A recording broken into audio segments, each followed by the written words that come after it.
despair. That was all Elian had known for the past 6 months.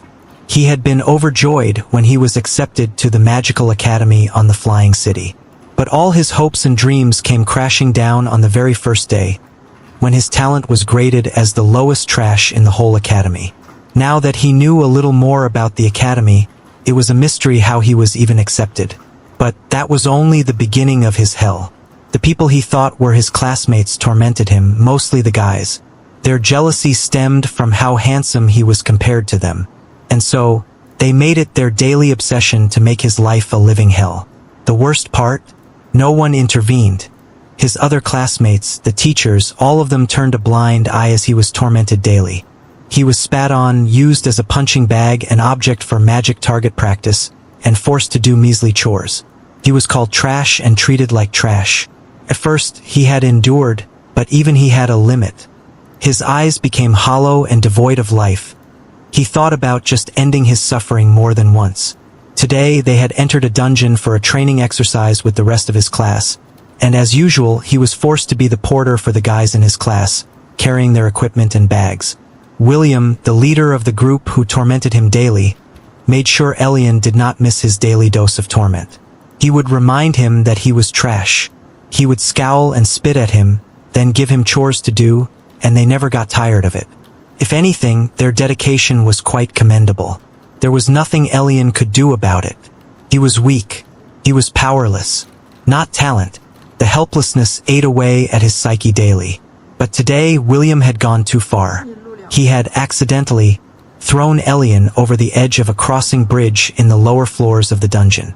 The rest of his classmates watched with horrified expressions as he screamed to his death into the dark abyss. After the initial shock and outburst from the teacher leading the expedition, it had all been brushed off as an accident. But the teacher was not too stressed. He would probably be reprimanded for letting a student die, but nothing would be done about it in the end. It was the trash of the academy who had died. They could say he died because he was weak and get away with it. Now, Elian lay on the ground somewhere, in a dark place, pain wrecking his body. He had probably broken every single bone in his body, and he was certainly dying slowly, painfully. He lay there in agony, his body broken and shattered, tears and blood streaming down his face. The pain was unbearable, each breath a struggle. He wanted to die, to escape this hellish existence. "Please, someone, kill me," he whispered hoarsely, his voice barely audible. "End my suffering." Ironically, even as he begged for death, a small part of him still clung to life, desperate to survive against all odds. But the torment had gone on for too long, wearing him down until he was nothing more than a hollow shell. Just as he felt himself slipping away, a strange female voice echoed in his mind. "The goddess of lust smiles upon you. She takes pity on your suffering and has chosen you as her champion. Congratulations, Elian Nova. You have received the harem system. Do you accept?" "Yes." "No." For a moment, Elian thought he must be hallucinating, a final delusion before death claimed him. But the words remained, pulsing insistently in his consciousness. Some distant part of him wondered what a harem system could possibly be. The rest of him just wanted the pain to end. What is the worst that could possibly happen now?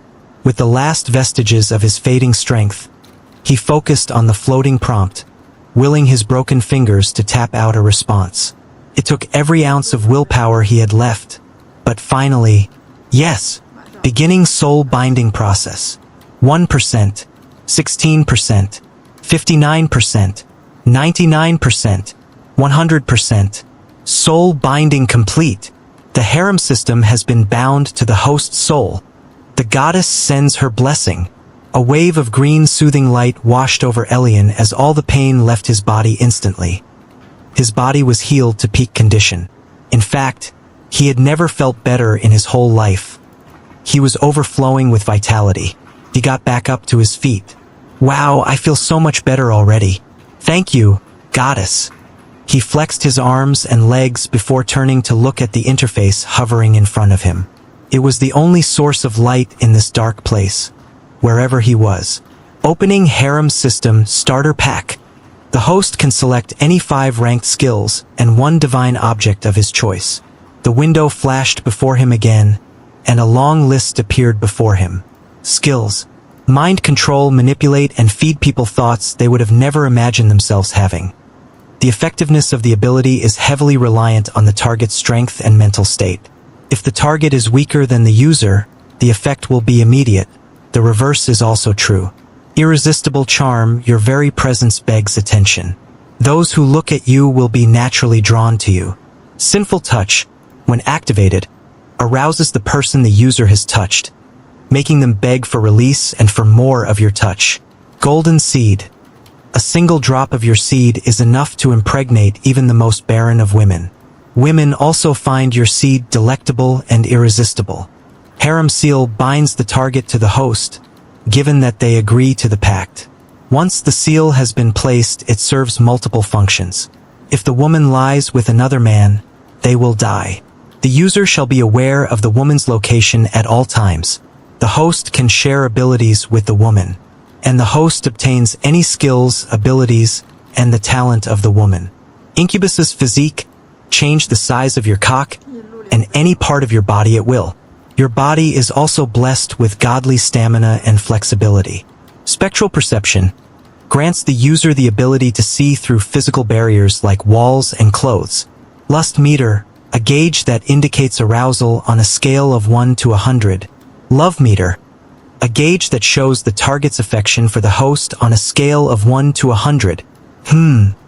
Wow. Wow. A debauched system through and through, huh. Elian is initially surprised by the list of abilities the system was showing him, but it made sense, since it was the goddess of lust who had given it to him. Despite how lewd it sounds, it made him feel excited. This was his way to get stronger, all the better if he could conquer arrogant beauties while doing it. He nods in satisfaction. Finally, something in my life is going right for me. He takes some time to think about what to pick. For skills, the first choice is easy. Harem seal and mind control. He thought, as long as he manipulates and fucks strong women and makes them his, he can have their power and abilities for himself. That leaves him with 3 more choices. Spectral perception was definitely tempting for him. The ability to undress any woman before his eyes was a dream for any perverted young man. And was he a pervert? Of course. But he was also far from being short-sighted. He decides to go with irresistible charm since it would go well with his first 2. He doesn't feel the need to impregnate anyone, nor did he plan to for now. But it would be nice to make his women become addicted to the taste of his semen. But he writes of golden seed. Incubus's physique? Now that sounds good. I'll take that as well. The stamina boost would help him more with the physically demanding classes back at the academy, and who wouldn't want to have godly stamina in bed? And a dick size I can adjust at will? He would be able to explore depths his women would have never thought possible. This one is a must-have. One more. For the 5th skill, he decided to go for the sinful touch, which would make it easy to send women into heat with a simple touch, making it easier for them to accept his advances.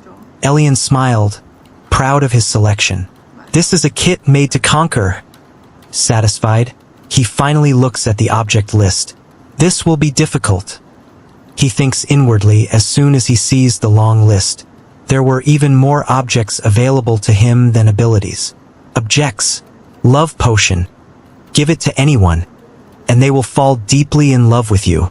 The Velvet Grimoire, a forbidden book containing rituals, incantations, and emotional enchantments tied to the goddess's domain. The Sighing Locket opens to release a soft moan that triggers longing in anyone who hears it. Can be used once per day to weaken emotional defenses. The Tongue of Honey, a golden tongue-shaped charm that grants irresistible speech for 1 hour. The Velvet Familiar, a feline-like creature that exudes pheromones and emotional influence, often used to scout or soften targets before seduction. The Ink of Yearning, a vial of infinite divine ink that, when used to write a name, causes the named person to have lewd dreams of the writer. The Mirror of the Unfaithful shows the viewer not their own reflection, but the face of the one they secretly desire most. Prolonged use leads to obsession. The Mask of Eternal Yearning grants immortality to the bearer, but only if they remain unloved. The moment they are truly loved, the mask shatters. The desire engine, a living relic that feeds on the emotional energy of entire cities. The bearer becomes a god of longing, but loses the ability to feel anything themselves. The heartstrings harp, an enchanted instrument that can play songs that evoke powerful emotions in those who hear it. The user can use this to manipulate others' feelings, making them more susceptible to seduction or influencing their actions. The siren's kiss, a mystical artifact that grants the power of a siren's song. The user can use this to lure others towards them with an irresistible melody, causing them to lose all sense of reason and give in to their desires. What the fuck? Elian muttered in the dark. Some of these objects had ridiculous effects, especially the mask of eternal yearning. Immortality? Under normal circumstances, he might have picked this one, but it would defeat the whole purpose of his system and the rest of his kit. There was no way he was going to be unloved with the kinds of skills he would be using on multiple women. If anything, when he's done with the women in his academy, he was sure they would all be obsessed with him. The love potion was also quite tempting. It would work on anyone, but he was confident that he would be able to achieve the same result with his abilities, given enough time. And there's no way I am picking one of those overpowered objects that have side effects. I don't want to die young. After thinking about it for a bit, he decided to go for the ink of yearning. Perfect to plant interest in him in other women who would otherwise not give him the time of day. If all he needed to do was write their name down to make them dream of having sex with him, this ink was truly a godsend for him. In fact, he already had a name in mind. That bitch Mira, who always joined in on bullying me with William, she will be my first target. An evil smile made its way onto his face. He already knew he was really going to enjoy this new power of his. He was going to abuse it to the fullest. All those women in the academy who acted all high and mighty, they shall fall before my mighty rod. Doing anything other than that would be a waste of these gifts he had received. As soon as he made his selection, the chosen object appeared by his side, and the skills were added to his consciousness. A small bottle of rather ordinary-looking ink. He inspected it in his hand. This ink is supposed to be infinite? It's rather small. But then, maybe it doesn't need to be big. A soft ding signaled the completion of the process, and Elian could already feel the power surging within him. What the? He felt his skin grow warmer, and he could swear he felt his limbs stretch a bit, which they did. What the? He felt his skin grow warmer, and he could swear he felt his limbs stretch a bit, which they did. His lean muscles became a bit more defined, and he felt the fabric of his uniform grow a little bit tighter around him. His body grew even more imposing, and added a few inches to his very short height, and naturally, he felt his member growing larger in his pants, a sense of masculinity and virility emanating from him. He felt it all happening slowly until the warm, fuzzy feeling vanished completely. He could more or less guess what had happened just now. Elian tried to fight the urge to check his bits, to no avail. Ah, fuck it! He grabbed the rim of his pants, stretching them out wide along with his boxers. And even in the dim light provided by the system's interface, the changes were more than visible. There, his formerly 4-inch pecker greeted him, its flaccid length visibly much longer, and its girth wider. Wow! He smiled in satisfaction. It really got bigger. It looked to be 8 inches long, at least double his original length. He remembered the description for the incubus's physic, and then his curiosity got the better of him. He willed his shaft to get longer, and it visibly grew another inch, now 9 inches in length. Noise! Elian laughed out loud like a boy who had found a nice new toy. He slapped the waistband of his pants back into place and looked back at the system interface. Congratulations! You have leveled up! Congratulations! You have leveled up! Congratulations! You have leveled up! Congratulations! You have leveled up! Congratulations! You have leveled up! Congratulations! You have leveled up! Hisses! Elian drew in a sharp intake of breath. Had he just advanced 6 levels just now? He had been in the academy for 6 months, and he had barely made it to level 8 after all this time. His peers were so far ahead that he had no hope of catching up to them. ever. The only way to check one's level was to use a glyph in one of the academy's facilities. It was a rare artifact only available in guilds and academies, and unless you had one or had a perception skill, it was impossible to discern your own level, let alone other people. The academy periodically checked its students' progress and registered it in the database. So, unless Elian found a reasonable explanation for his sudden improvement, he would be under a bit of scrutiny. Ding. Status. Name. Elian Nova. Age. 18.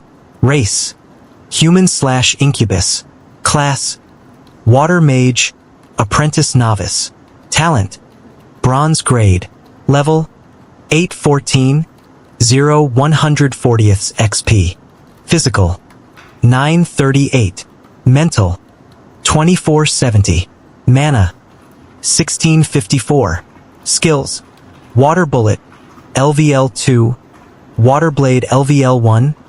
Tidal Wave LVL2. Sinful Touch. Divine. Mind Control. Divine. Harem Seal. Divine. Irresistible Charm. Divine. Storage. The Ink of Yearning. System points. 0. Incubus's physique is not on the list of my skills. It's actually a racial trait. I'm half incubus now. Nice. He guessed that the change in his race was also responsible for the abnormal change in his stats and level. Normally, going up a few levels would not explain such a substantial rise in stats. You would maybe gain 2 or 3 stat points for each level up, but Elian had more or less caught up with the lower end of his class, and all because of his new physique that made him a half-incubus. Elian was only an apprentice-class water mage, the lowest class category for mages, and the reason he was even allowed into the academy was that there had been a shortage of water mages in the selection. But even among low-class mages, Elian's mana pool was the lowest there was. All he could cast were 2 basic spells before he passed out from mana deficiency. It was no wonder he was looked down upon as trash in the academy, especially one as prestigious as this. The biggest academy in the world, where young mages from different races were accepted. Only the most talented were allowed in, so his admission obviously caused a lot of displeasure among the students and staff. Now that his mana pool had more than tripled, he would not be a trash mage anymore. And he had actually advanced from being an apprentice mage to a novice mage, since he jumped past the level 10 threshold. Now, he would be at least an average mage in comparison with his extremely talented peers. Once Elian got that out of the way, he still had one more problem. Now, how do I get out of here? He wondered, teleporting host out of the dungeon. A bright light engulfed Elian before he could register the system's words. He shielded his eyes with his hands, and when he opened them again, he was standing outside, a few meters away from the entrance of the dungeon. He noticed that it was already dark out. The only source of light was the full moon up above. Their class had come to the dungeon early in the morning. He was instantly spotted by the 2 guards stationed near the entrance. Surprised expressions appeared on their faces. "Halt! Identify yourself!" One of them dashed after him, probably assuming he was one of those illegal dungeon raiders. Elian raised his hands to show that he meant no harm. "My name is Elian Nova. I came here with my class in the morning for a training exercise. I got separated from the rest of my class, so they must have assumed I died." The 2 guards looked at his disheveled uniform and noticed that it was indeed the Magical Academy uniform. But then, they hadn't been told anything about being on the lookout for a missing student. They eyed him suspiciously, exchanging weird looks. Elian was half convinced that they were conversing in some way he didn't know about. One of them approached Elian after a few seconds, deciding to take matters into his own hands. "Come with me, I will take you to the academy. Wayne, you should be fine alone for an hour or so, right?" He turned to look at his companion, who shifted his weight to his left foot before speaking again. "All right, just don't take too long. It would be better if you left him at the city gates. Let's go, kid." The guard turned around, walking first into the dark forest. Elian frowned as he followed. As far as he was concerned, he was not a kid. "I'm an adult, goddammit." Sure, he looked shorter and leaner than most men. He was barely 5 feet 7 inches at 18 years old, and his facial features were soft and handsome, while his cheeks still held a bit of fat. Yeah, his features made him look more like a kid than a young man. But that was before the minimal changes to his body. It seemed the change in his height was not as substantial as he had initially thought, and he had to take a look in the mirror to see if there were any visible changes to his facial features. Elian followed quietly behind him.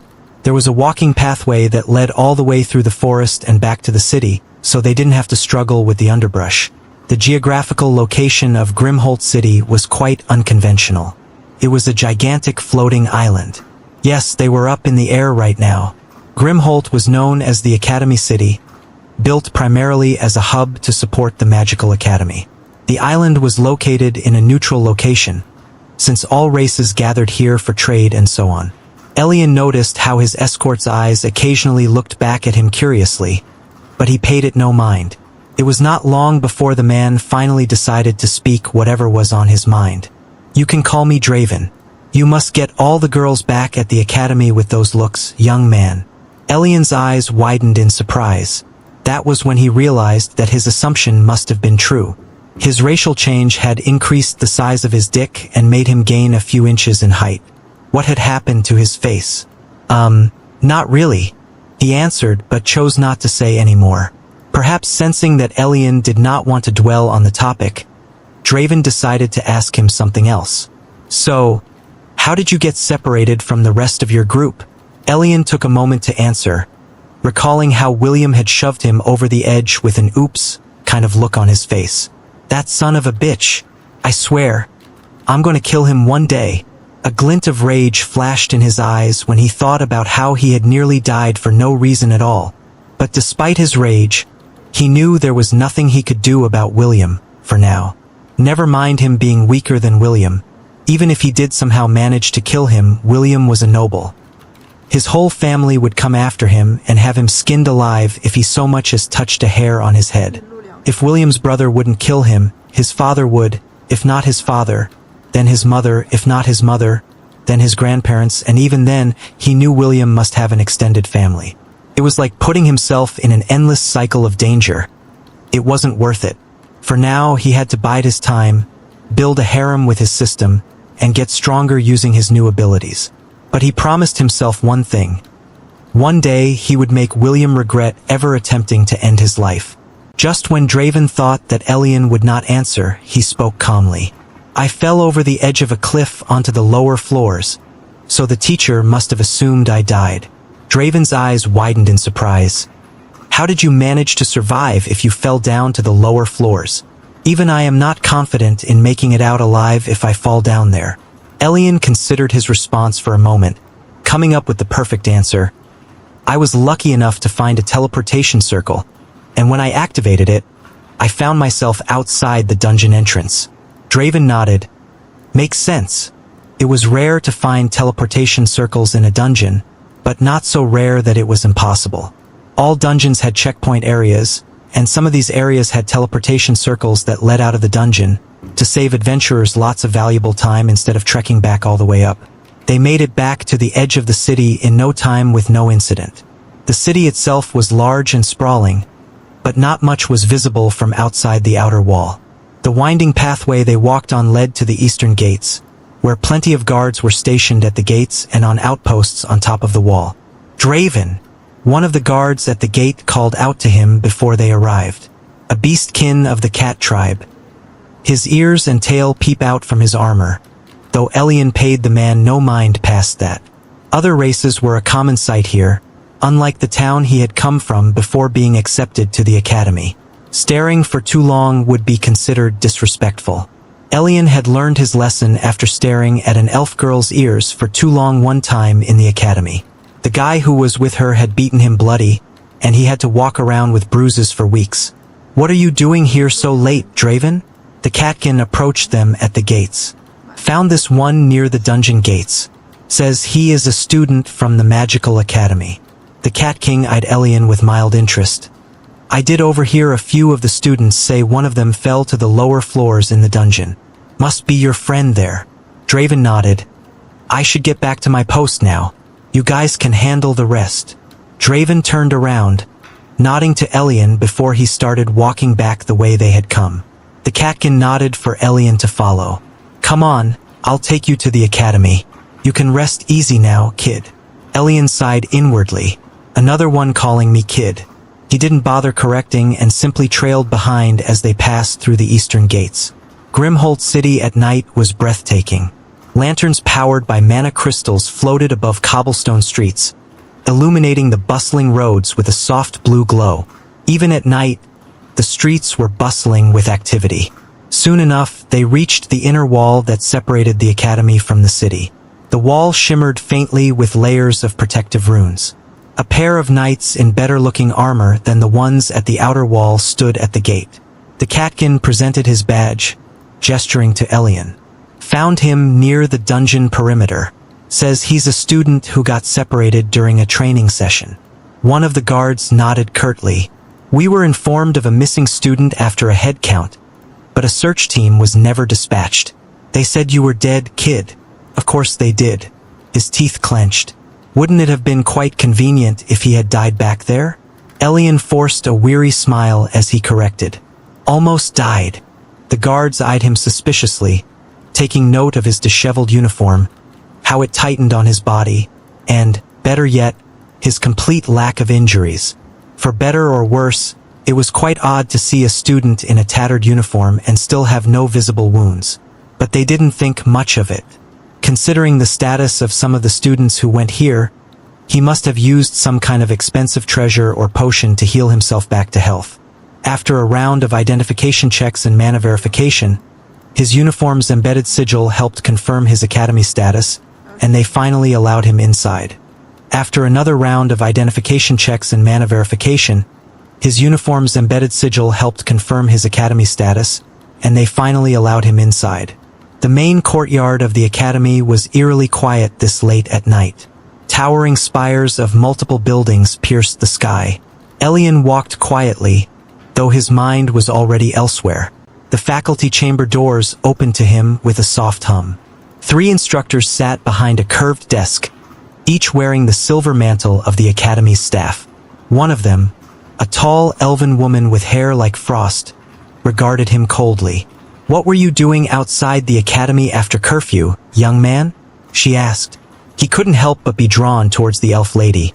Her full red lips curled into a disapproving smile as she spoke to him. Her eyes seemed to bore into his very soul, and her smooth voice sent shivers down his spine. Her body was a sight to behold, even while seated, a figure that all men craved for. Her breasts were well endowed, very big, round, and full, the kind that made a man's heart skip a beat. Her hips swelled out from her waist, creating a tantalizing curve that begged to be touched. Her long white hair cascaded down her back, framing her face with its silky, luscious tangles. "I just returned from the dungeon. I got separated from my class earlier today." Despite her cold demeanor, there was a certain allure to her that was hard to ignore. A deep red color accentuated the fullness of her lips, making them look inviting, almost edible. The way they curled up as she spoke was enough to make his pulse race. "Oh, you must be Elian Nova," she began, her tone sharp but not unkind. "You were reported dead during your class's dungeon exploration.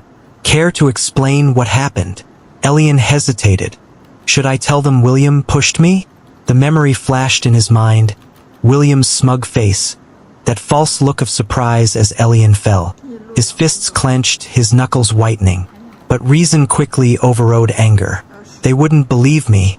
William's father is a duke, and I'm just the peasant who barely qualified to be here. Even worse, he suspected they might silence him quietly if he accused a noble heir of attempted murder without solid proof. The academy had its reputation to maintain, and people like William's father were some of the academy's sponsors. I fell," he said finally, lowering his eyes, lest he let his tongue slip. "The terrain gave way under my feet, and I fell into the lower floors and got separated from the group."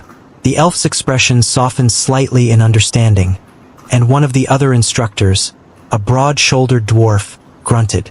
"You're lucky to be alive, lad. Next time, pay attention to your footing. We'll file your survival report so that you don't face any more issues. Now, move along, you must be tired."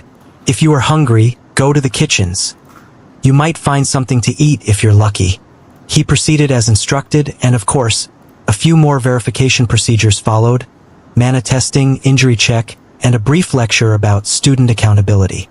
When it was all done, they finally let him go. As he stepped out of the faculty wing, exhaustion finally settled in. He had walked a long way, but it was still better than his condition after the trip to the dungeon.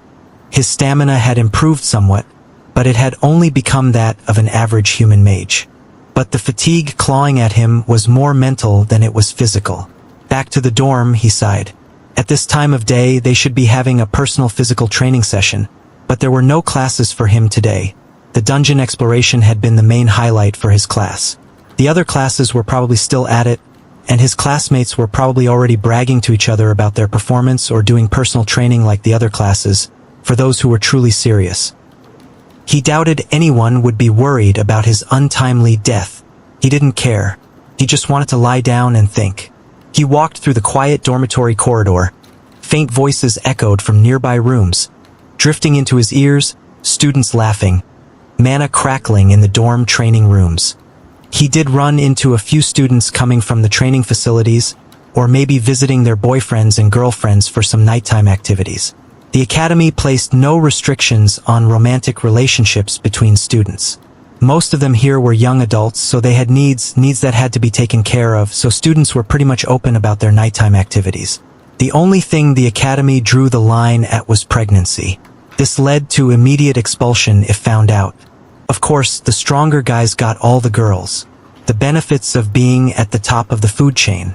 A class had somewhere between 40 and 50 students, and it was sufficient to say that at least half of the students in each class were in some form of a relationship. More so, women of low birth. They clung to the rich and noble young masters like their lives depended on it.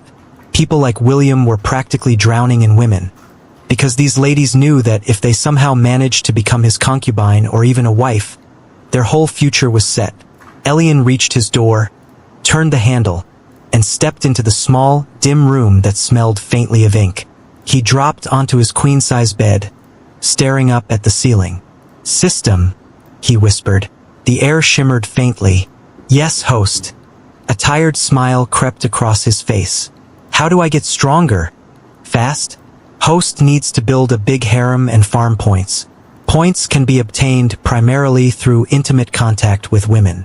The number of points gained for each action depends on the strength of the woman in relation to the host and the severity and extent of the action. Host can use points for multiple things. 1. Converting system points to experience points to advance levels. 2. Advancing the host's class. 3. Increasing the value of a selected stat. 4. Raising the host's talent. 5. Buying skills or items from the system store to aid the host in getting stronger. Wait, system store? What is the system store? Host needs to be level 20 to access the system store. Oh, that's unfortunate. It seems I need to find a target to farm points sooner rather than later. His life was riding on him obtaining these system points, and he had to do it soon. For one, Elian was already dreading class tomorrow. He was under no delusion that William would stop bullying him just because of what had happened in the dungeon. The guy was willing to go as far as killing him, and for what? Elian had never done anything to provoke the guy. Wait, actually, maybe I have? A memory from last week flashed into his mind. A memory from last week flashed into his mind when Isolde, one of the few elves in his class, had talked to him. Elian had casually cracked a joke afterwards, which she had found quite funny, so she laughed her breath out. It just so happened that William had watched the whole interaction. Elian had felt his gaze boring into his back, but he thought nothing of it at the time. But it seems William had not forgotten. "That bastard!" Elian hissed. It was no secret that William was a self-entitled bastard who thought all women belonged to him.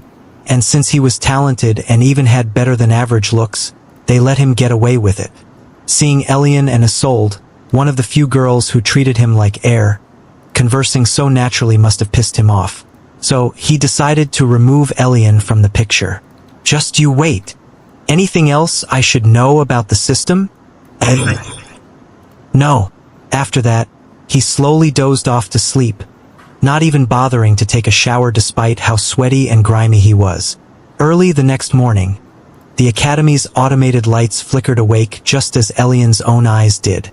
He groaned, rolling over to bury his face in his pillow. He glanced at the clock. 7 a.m. Class didn't start until 9 o'clock, which meant he had plenty of time to deal with the nagging aches and figure out how to approach today. Avoiding William wasn't going to be enough. He needed to subtly shift the power dynamic, plant a seed of doubt in the guy's mind, or at least make him question whether messing with Elian was worth the risk. Dragging himself out of bed, he headed to the small washroom attached to the dorm room. The shower was lukewarm, but it was still blissfully better than sleeping with a death wish.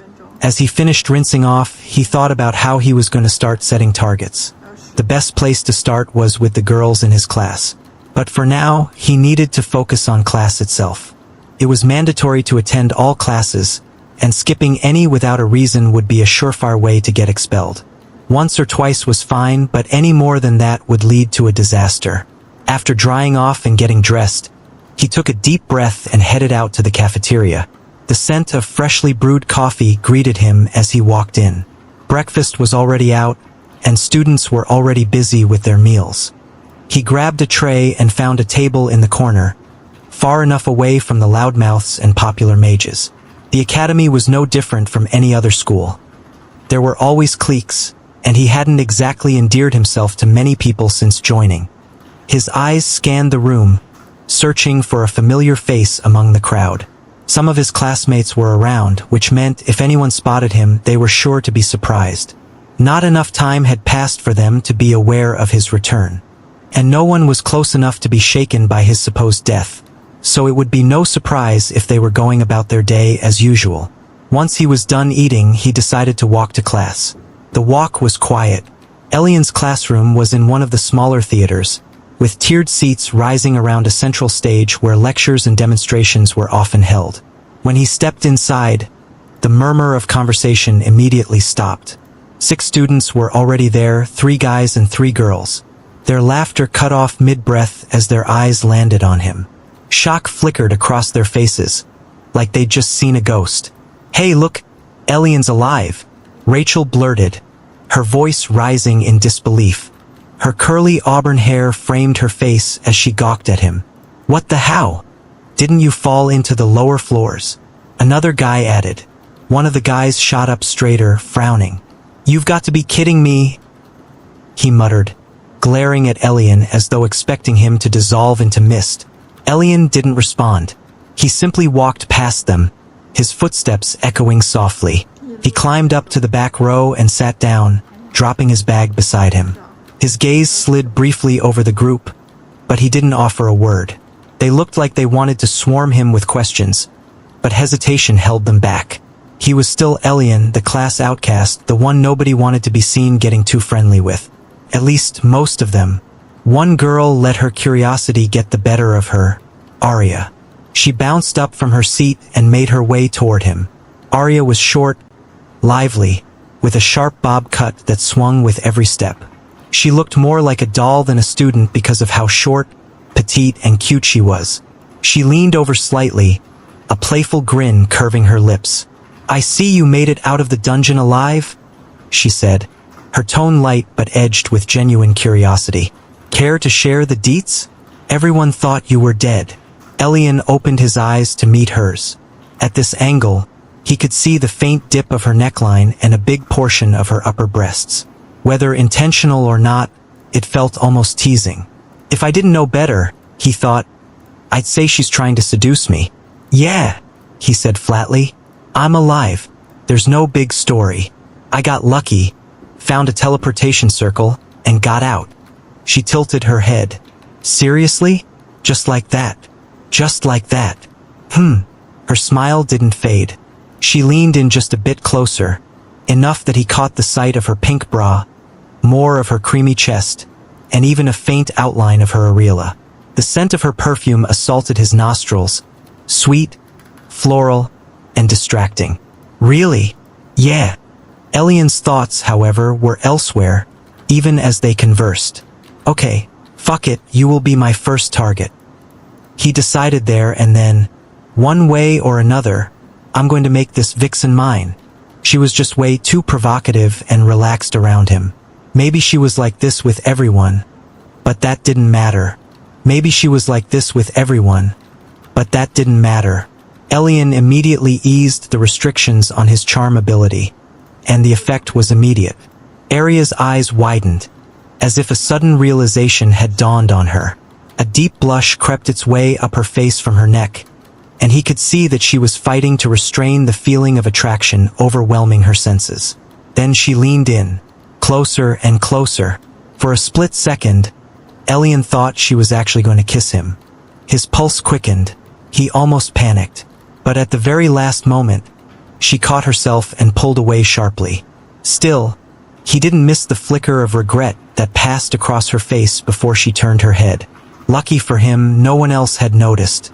From where the others sat, all they could see was Arya's back, her short hair slightly swaying as she turned away. They hadn't seen what had just happened. Elian put the lid back on his charm skill as Arya took a step back, trying to compose herself. What was that just now? She thought, heart pounding.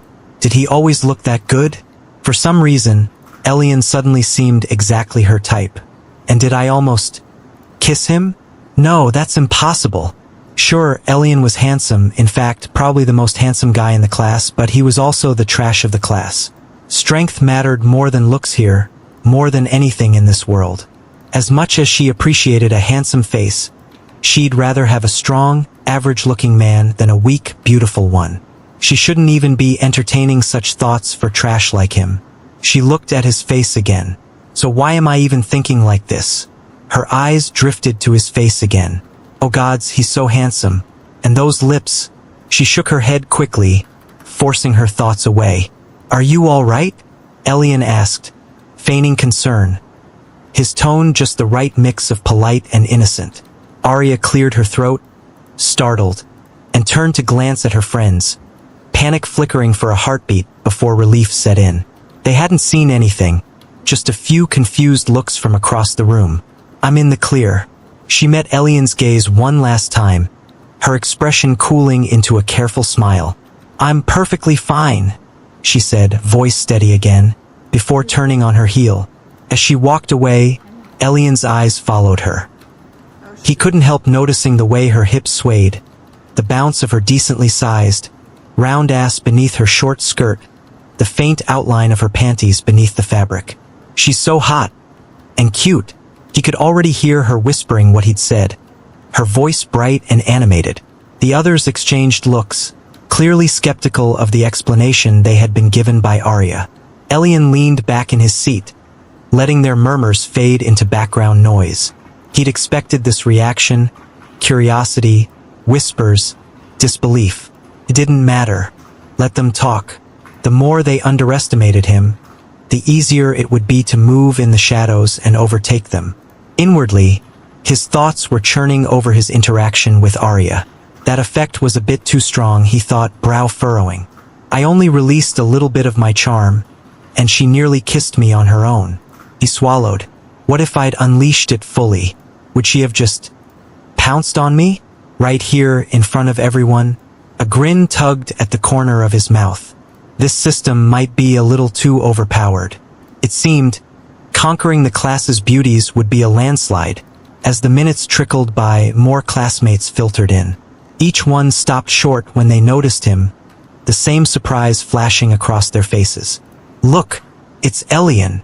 The newcomers mostly acted surprised, but no one approached him.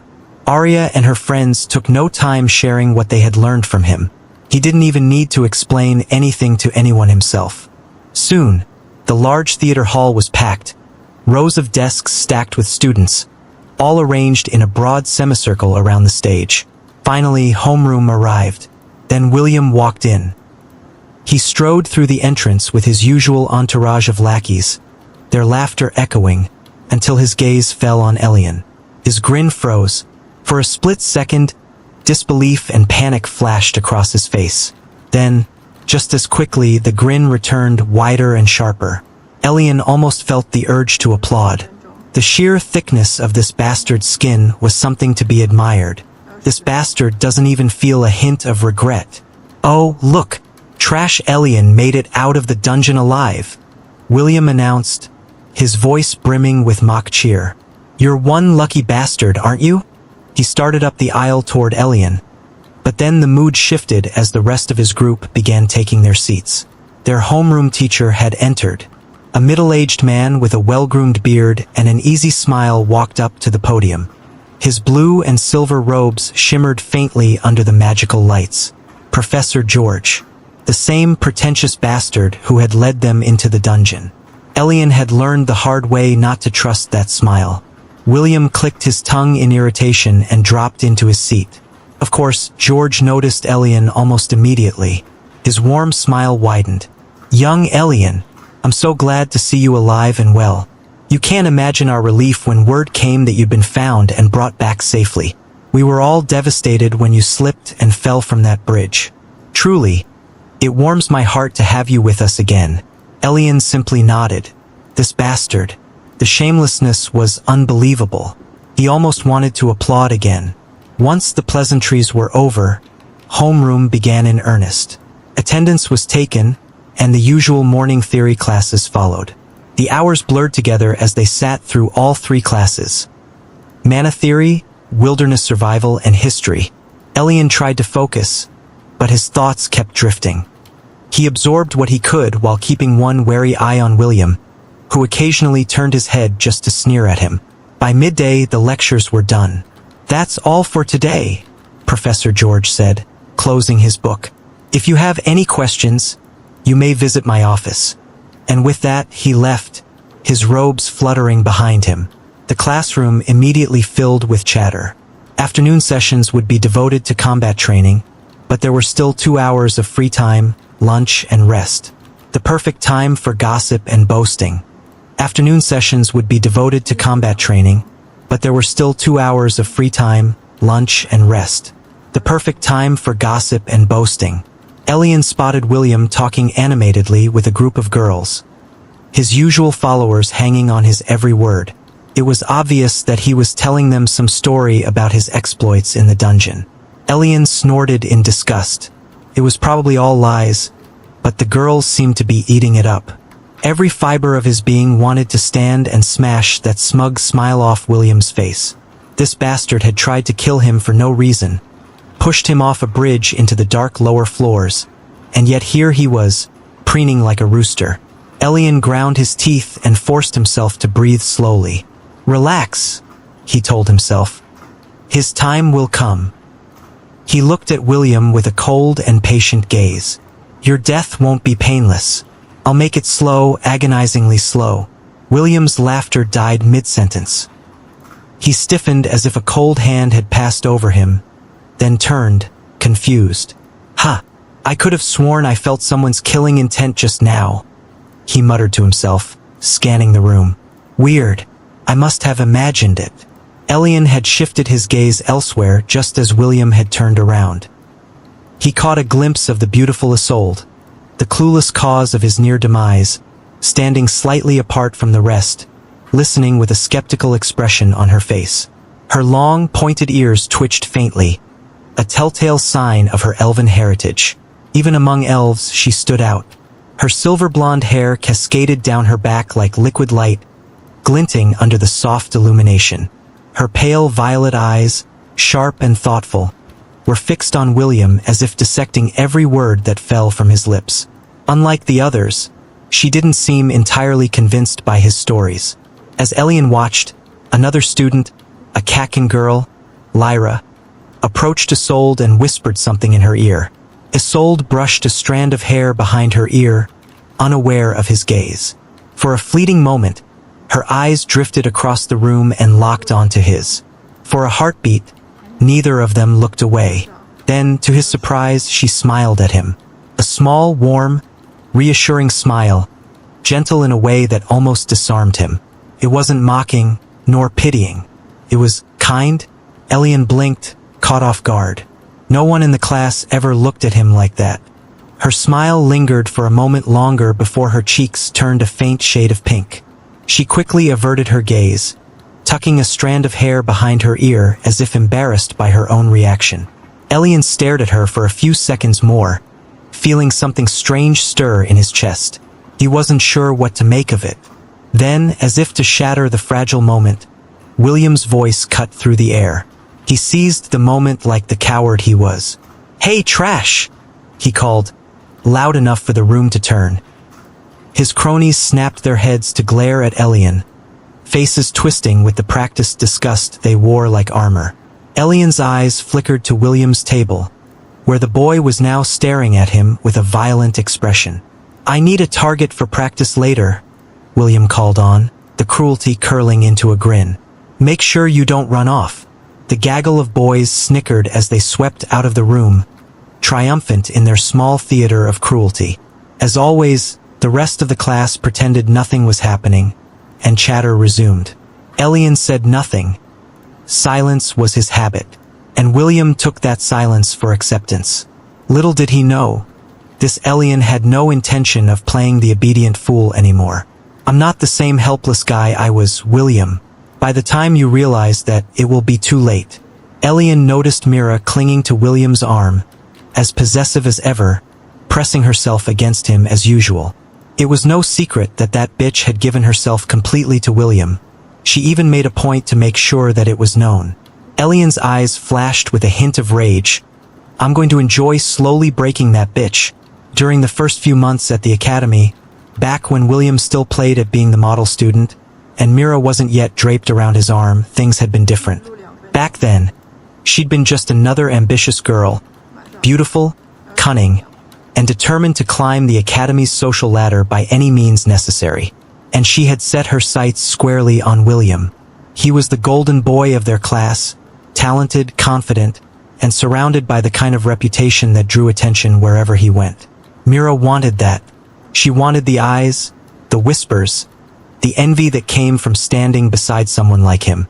But William, for all his arrogance, had standards. He didn't chase, he chose. So, she had to make him notice her. First, she tried charm. Subtle glances, feigned laughter at his jokes. Small compliments dropped like seeds waiting to sprout. When that didn't work fast enough, she changed her approach, more aggressive, more daring. And that was when she turned her attention to Elian. He was the perfect pawn. The Williams punching bag, the one everyone mocked. By targeting him, she could curry favor with William without seeming desperate. Every insult she threw, every accidental mishap she caused him in class or training, earned her a glance, a smirk, a word of approval from William. It hadn't taken long before William took the bait. Hook, line, and sinker. He found her bold, spirited, even amusing, and soon enough, she'd gotten exactly what she wanted. His attention. Now, months later, Mira had everything she thought she desired. She was his unofficial girlfriend, though bed warmer was a more accurate word. William paraded her around like a trophy, a pretty thing to hold on to when he wanted to show off his dominance. And Mira played her part perfectly.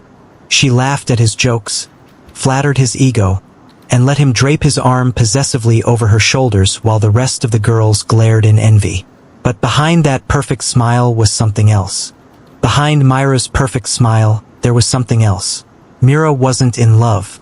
She'd never been. William was just a means to an end, a stepping stone to greater things. She knew exactly what he was. Vain, cruel, shallow, and she accepted it, so long as it kept her at the top of the food chain. Still, when she caught Elian watching them from afar today, something about the look in his eyes unsettled her. It wasn't the usual fear or bitterness she expected. It was calm, cold, and patient, almost like he was waiting. Elian's gaze lingered on them for a moment longer. He waited in class until most had left before rising from his seat. He preferred the quiet. Time to get some lunch. He walked out of the classroom with light steps, his hands sinking into his pockets. The hallways were filling fast, students spilling out in pairs and groups toward the cafeteria. He blended in without effort, just another uniform among many. A few curious glances followed him.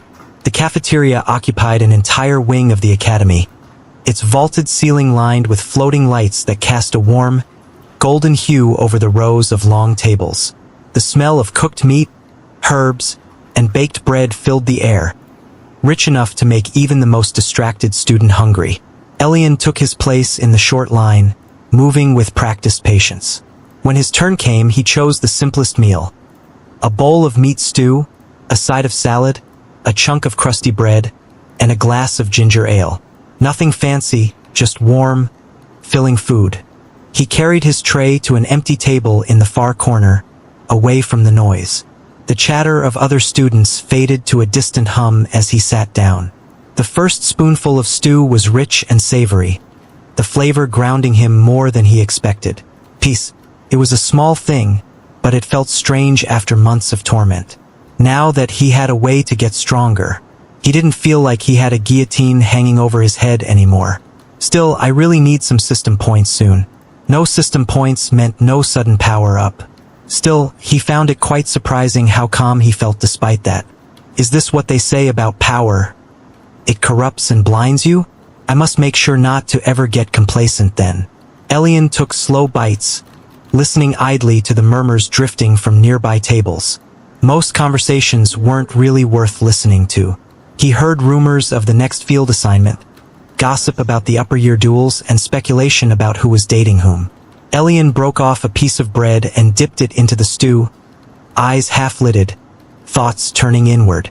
The faint ache in his body reminded him of how much he still had to grow, physically, mentally, and in power. But he'd already taken the first step. No one noticed the change, he thought. Luckily for him, most people didn't even seem to notice the changes in him. But the truth was simple. No one had ever really looked at him before. If anyone had truly been paying attention, they would have noticed that he was taller, the faint gleam in his eyes that hadn't been there before, the subtle tension in his shoulders, the confidence hidden in the way he breathed.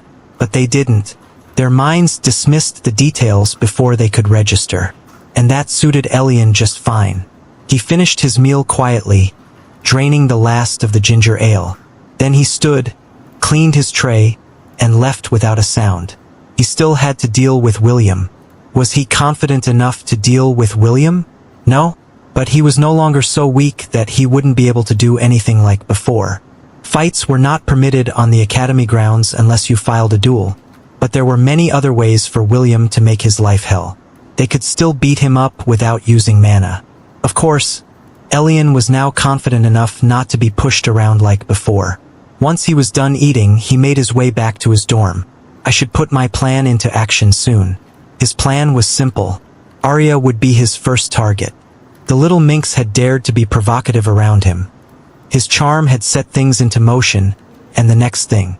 Elian took out a piece of paper to write on and stretched his hand out as the glass vial filled with ordinary-looking ink flashed into his palm. I don't know if the effects will happen that same night or on a random day. System. How does this work? The ink of yearning invokes these dreams as soon as the target falls asleep for the first time. If the host wants the same effect for another day, you would have to write the target's name again. That's understandable. Since the ink is infinite, there's no need for me to worry about running out. I can use it whenever. He took the quill from his table and wrote the first name, Arya, and the second, Mira. Obviously, he was taking a risk by just placing Myra's name there, but he wanted to see what her reaction to seeing him tomorrow would be.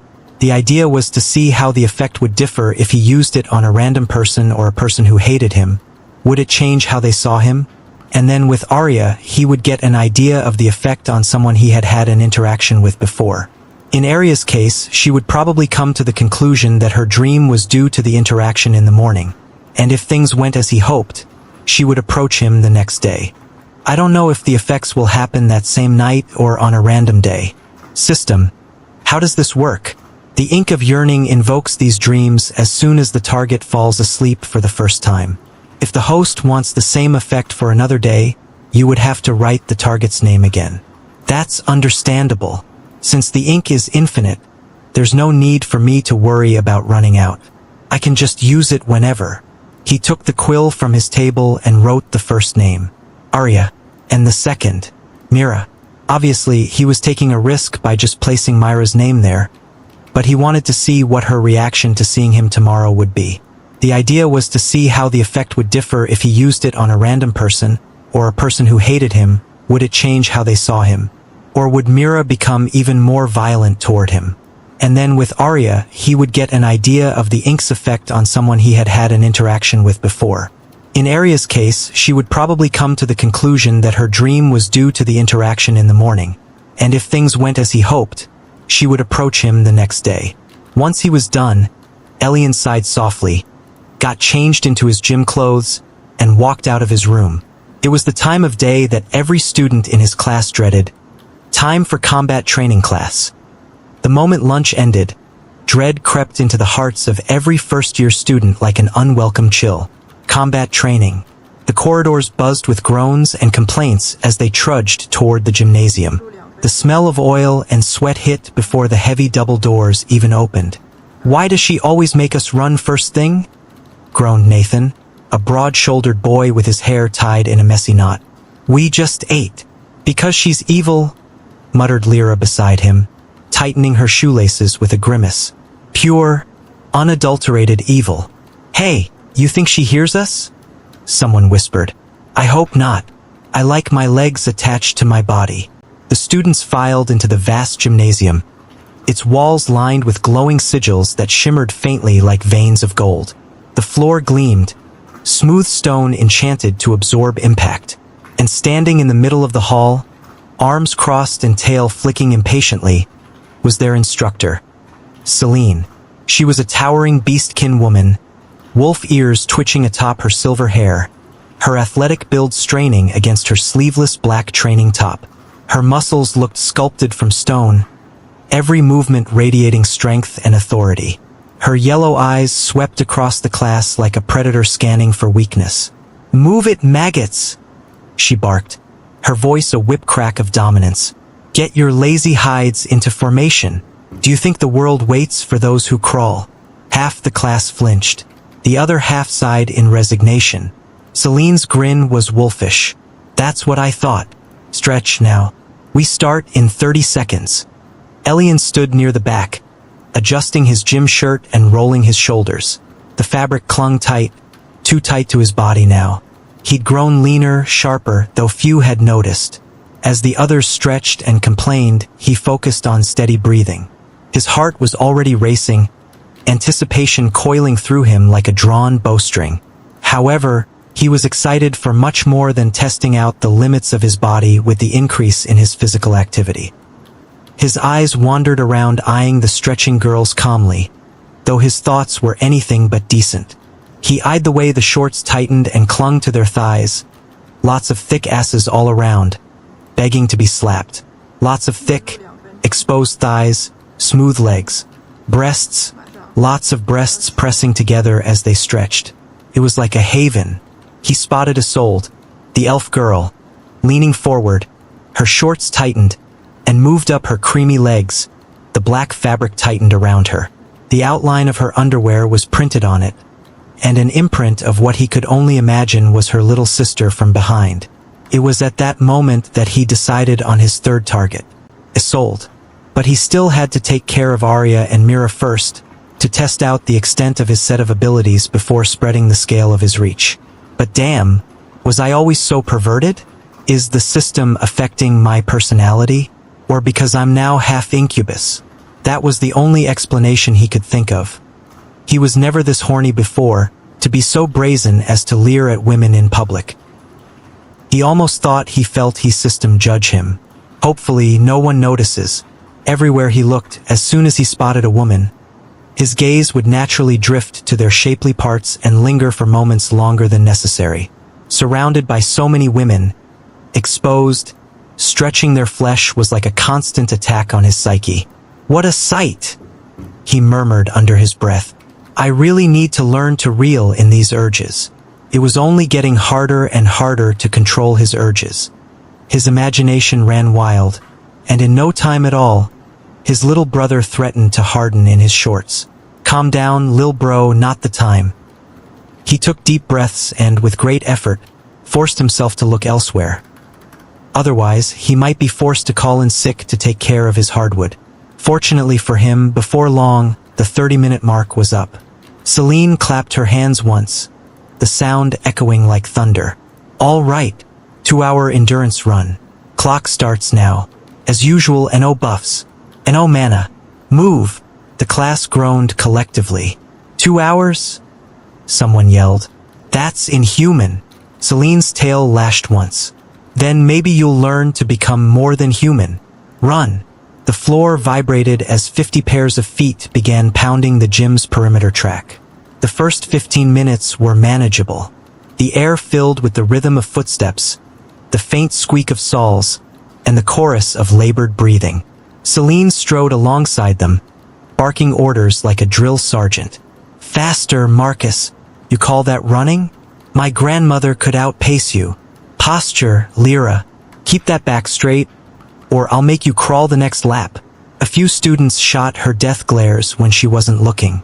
I swear she feeds off our pain, muttered one. She definitely enjoys it, said another between gasps.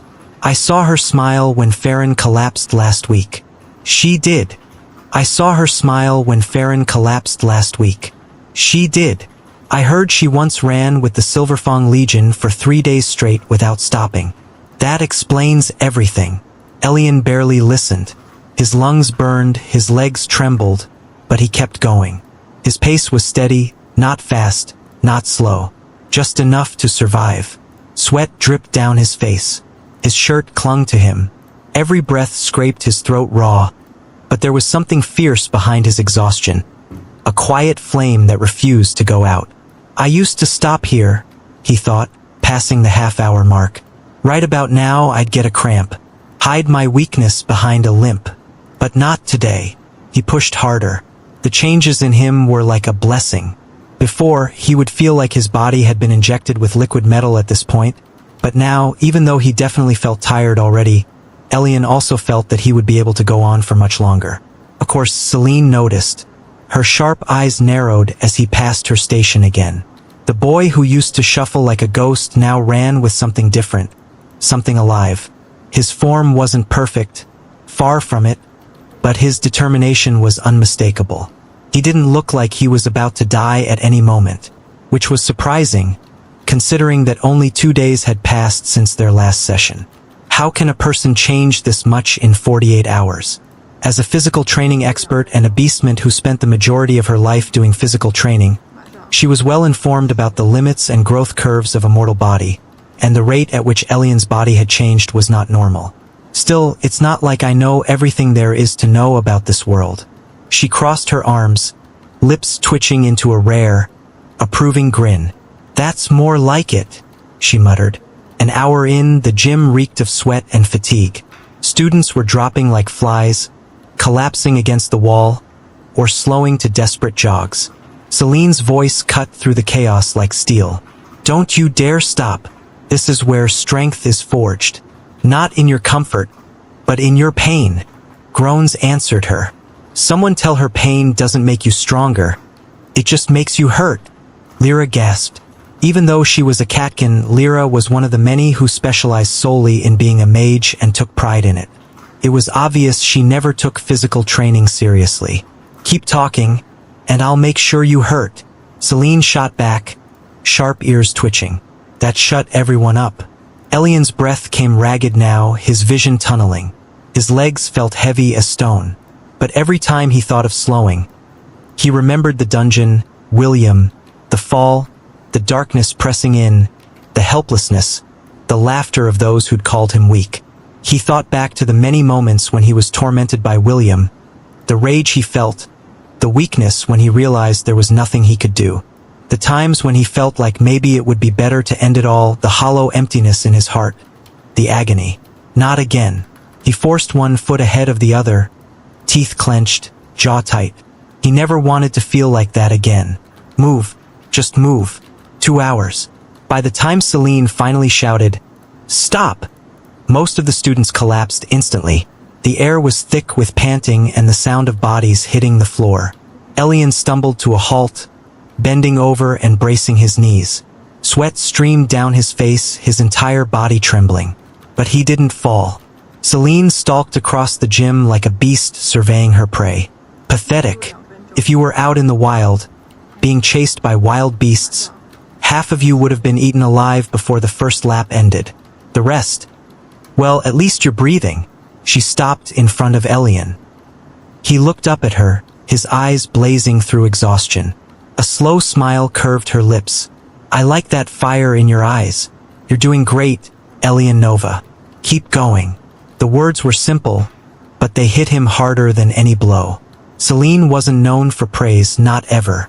She turned away before he could respond, barking orders again. Hydrate. You've got 5 minutes. Then we start sparring. The collective groan that erupted from the class could have shattered glass. 5 minutes? Is she serious? I think I'm dying. Someone bury me here. It's fine. Celine clapped her hands sharply. If you can whine, you can fight. Pair up. 5 minutes later, the mats were rolled out, and the class reformed into sparring pairs. The room pulsed with tension and fatigue. Celine paced before them, arms behind her back. You think you know strength? Let's see how you fare when your body screams and your mind wavers. No weapons, hand to hand. First to yield or collapse loses. Begin. Chaos erupted. Dozens of pairs clashed across the gym, punches and kicks echoing like drumbeats. The weaker students stumbled early, collapsing after a few exchanges. Others fought viciously despite the exhaustion, unwilling to give Celine the satisfaction. Elian squared off against Nathan, the same boy who'd been complaining since lunch. Nathan grinned tiredly. You ready, trash boy? Elian just raised his hands. The insults never moved him, now less so. Let's get it over with. The first few exchanges were clumsy. Neither had much energy left. Nathan swung hard but sloppily. Elian dodged, breathing raggedly, his mind screaming to rest. Celine prowled between matches, occasionally shouting corrections. Too slow, Lyra. You're not painting a fence. Strike with intent. Keep your guard up, Rhine. I set up. When her gaze flicked to Elian's match, she paused. Nathan lunged, throwing a heavy jab. Elian sidestepped, instinct taking over, and countered with a low sweep. Nathan's balance broke, and he stumbled forward. Nathan's balance broke, and he stumbled forward. Nathan crashed to one knee, his palms slapping the mat to keep himself from face-planting. His breath hitched in surprise. Elian blinked, almost surprised at himself. His body felt weightless for a moment, like instinct had overridden exhaustion entirely. Celine's voice cut in sharply. Good sweep, Elian. Follow through. Her command snapped something inside him, and his eyes sharpened with focus. What he didn't see, though, was that everyone was watching, some from the corner of their eyes while sparring, others stopping entirely. Nathan pushed himself back up, teeth gritted. Lucky shot, he muttered, lunging again. This time with a desperate hook aimed at Elian's jaw. Elian ducked low, feeling the wind of the swing ruffle his hair. Before he even thought about it, his fist shot upward, striking Nathan squarely in the gut. G-U-H! Nathan folded with a breathless wheeze, staggered backwards, then dropped onto the mat, clutching his stomach. Elian could have stopped there, but something in him clicked. He followed up, driving his knee into Nathan's chest just enough to send him sprawling onto the mat. Yield, Elian said softly, panting. Nathan groaned. Ugh, fine. You win. The match ended. Elian stood there, chest heaving, sweat dripping from his chin, feeling half triumphant and half confused. He'd moved cleaner, faster, almost subconsciously. For a heartbeat after Nathan hit the mat, the gymnasium fell into absolute silence. Not just quiet, silence so complete it felt like the whole room forgot how to breathe. Every pair of eyes, sweaty, tired, unfocused from exhaustion, was now locked entirely on Elian. Elian, the guy who had never once won a spar since they all came here. Elian, who flinched when someone raised their voice. Elian, who froze whenever William so much as looked his way. Yet here he stood, chest rising and falling with ragged breaths, sweat dripping down his jaw, and Nathan was the one on the ground. It didn't make sense. A dozen thoughts raced through the minds of the students. Did he really beat Nathan? Was that real? He moved so fast. That wasn't luck, was it? Is this still the same Elian? Even Nathan, still clutching his abdomen, stared at him like he didn't recognize the person who had hit him. Elian felt all their stares, not sharp or mocking like usual, but bewildered, hesitant, almost wary. A subtle shift, but a definite one. Something had changed. Whatever happened during those hours, the class believed him dead. Something had changed in him. He wasn't as weak as he was anymore, and they could all feel it in him. To what extent, they didn't know. Off to the side, William, who had paused mid-spar with his partner, finally broke the silence with a loud, derisive snort. "Tisich, don't get excited," he drawled, rolling his shoulders. "Nothing special happened here."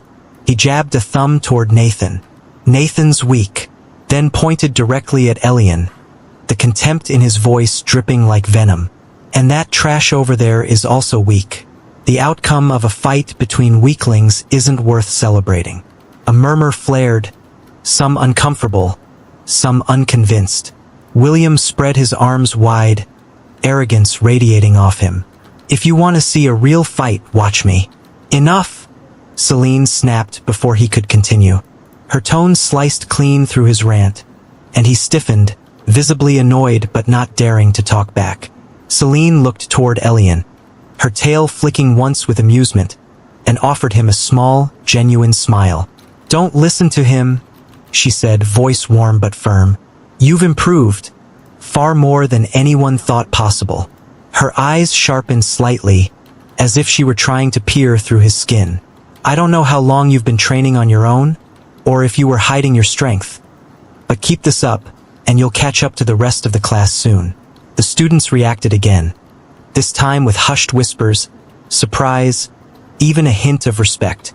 "Tej, like hell he will," William muttered under his breath. Elian stood there, still trying to steady his breath, but for the first time in a long while, he didn't shrink under their attention. He met Celine's eyes, and he nodded. Celine's tail flicked once, her grin widening. "That's the fire I want to see," she said, mostly to herself.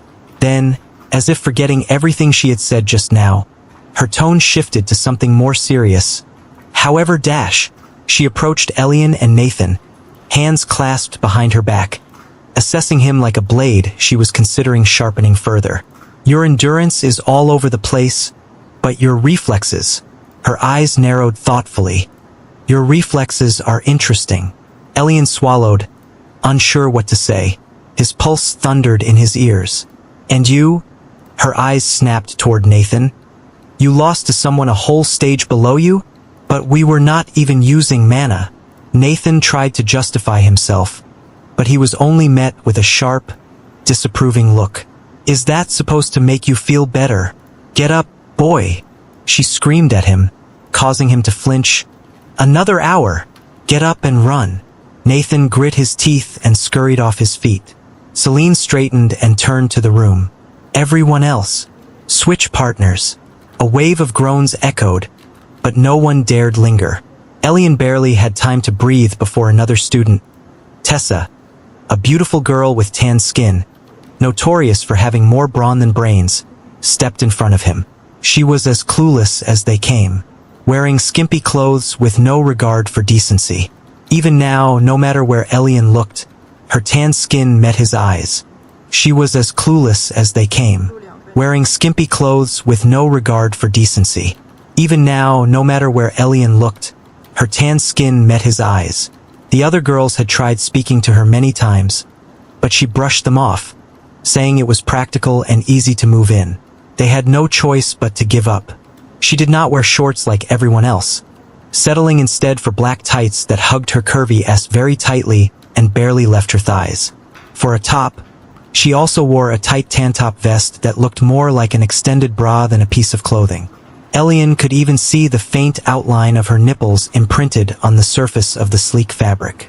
With her provocative dressing, it was no wonder every single guy kept stealing glances at her, in every single combat training class, and not the subtle kind of glances. They looked at her with brazen kinds of predatory stares that would make one feel as though they had insects crawling across their skin. They were all most definitely fantasizing about having her for themselves. Of course, the majority had tried approaching her and had been sent flying with bloodied noses by her iron fist. Unfortunately for them, she did not seem to have any interest in guys whatsoever. So they had to settle for leering at her from afar. The rumor going around for some time now was that she was into women, and it would be surprising if she hadn't heard about it by now. As far as Elian could tell, she did not seem to notice, or maybe she just didn't care. She treated Elian with the same aloofness as she did with everyone. She didn't treat him differently from everyone else. It was the kind of disregard that screamed, "I don't care whether you live or die." But to Elian at the time, anything that was not the looks of pity or disdain that the majority gave him was a godsend. She was different from Isolde in that way. While he could see that Isolde pitted him, the guilty looks she gave him from afar, he liked how Tessa did not treat him differently. Tessa's expression was apologetic. "Sorry in advance, Elian." But he did not miss the excited smile gracing her lips. He exhaled shakily. "Yeah, same." Celine's clap cracked through the gym. "Begin." Tessa came in immediately, no hesitation in her movement whatsoever, no testing blows. She swung in a wide arc, using her weight and reach to overwhelm him. Elian barely raised his guard in time, the force of her strike sending vibrations up his arms. His legs nearly buckled. "Damn, she's strong. I can't keep taking hits like that." Tessa stepped in again, another heavy strike incoming. Instinct flared. Elian pivoted sharply, letting her momentum pass him before he brought his elbow up toward her exposed ribs. But Tessa reacted faster than he expected, catching his arm mid-strike, twisting. Pain shot through his shoulder. "MMH!" Tessa grimaced. "Sorry."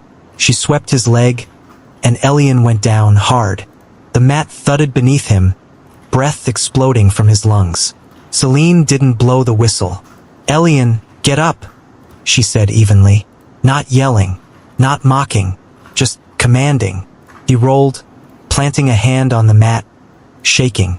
Tessa waited, shifting her stance. His body screamed. His vision pulsed in and out. But he stood. Tessa's brows knitted in concern. "We can take it slow." "No," Elian rasped. "I'm fine." Celine's gaze gleamed.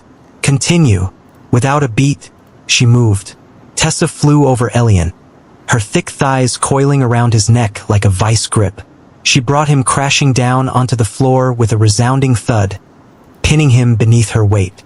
Elian's back hit the ground hard, and the wind was knocked out of him.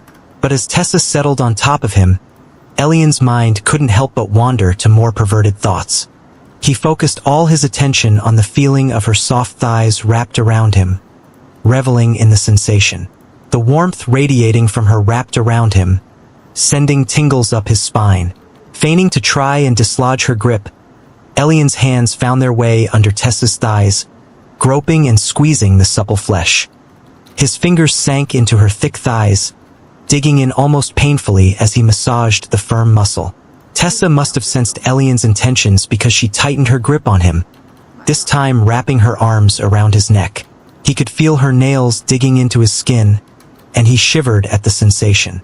The smell of her filled his nostrils, a mix of sweat, soap, and something else, something he couldn't quite place. It was intoxicating, and he found himself unable to resist the urge to take a deeper breath, inhaling her scent. He felt her body press against his, her breasts brushing against his head as she leaned over him, causing his heart to race. Tessa's face was too close, her breath hot on his face. Elian could feel the tension in her muscles, her body trembling slightly as he gripped her thighs. His cock twitched in his pants, straining painfully.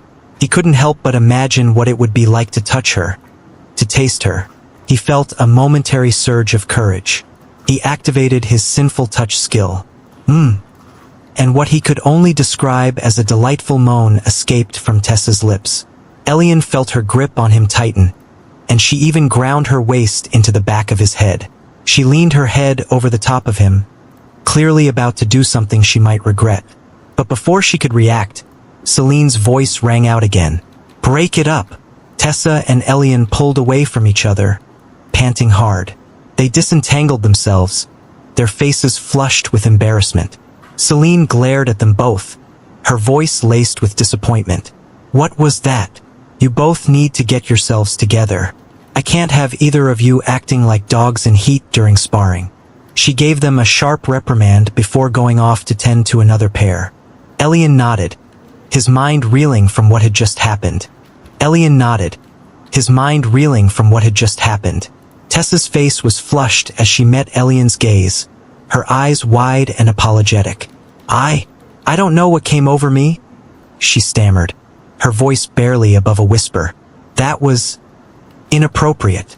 She looked down at the ground, her brows furrowed in embarrassment. I'm sorry if I made you uncomfortable. That wasn't my intention. Elian shook his head, trying to reassure her. No, it's fine.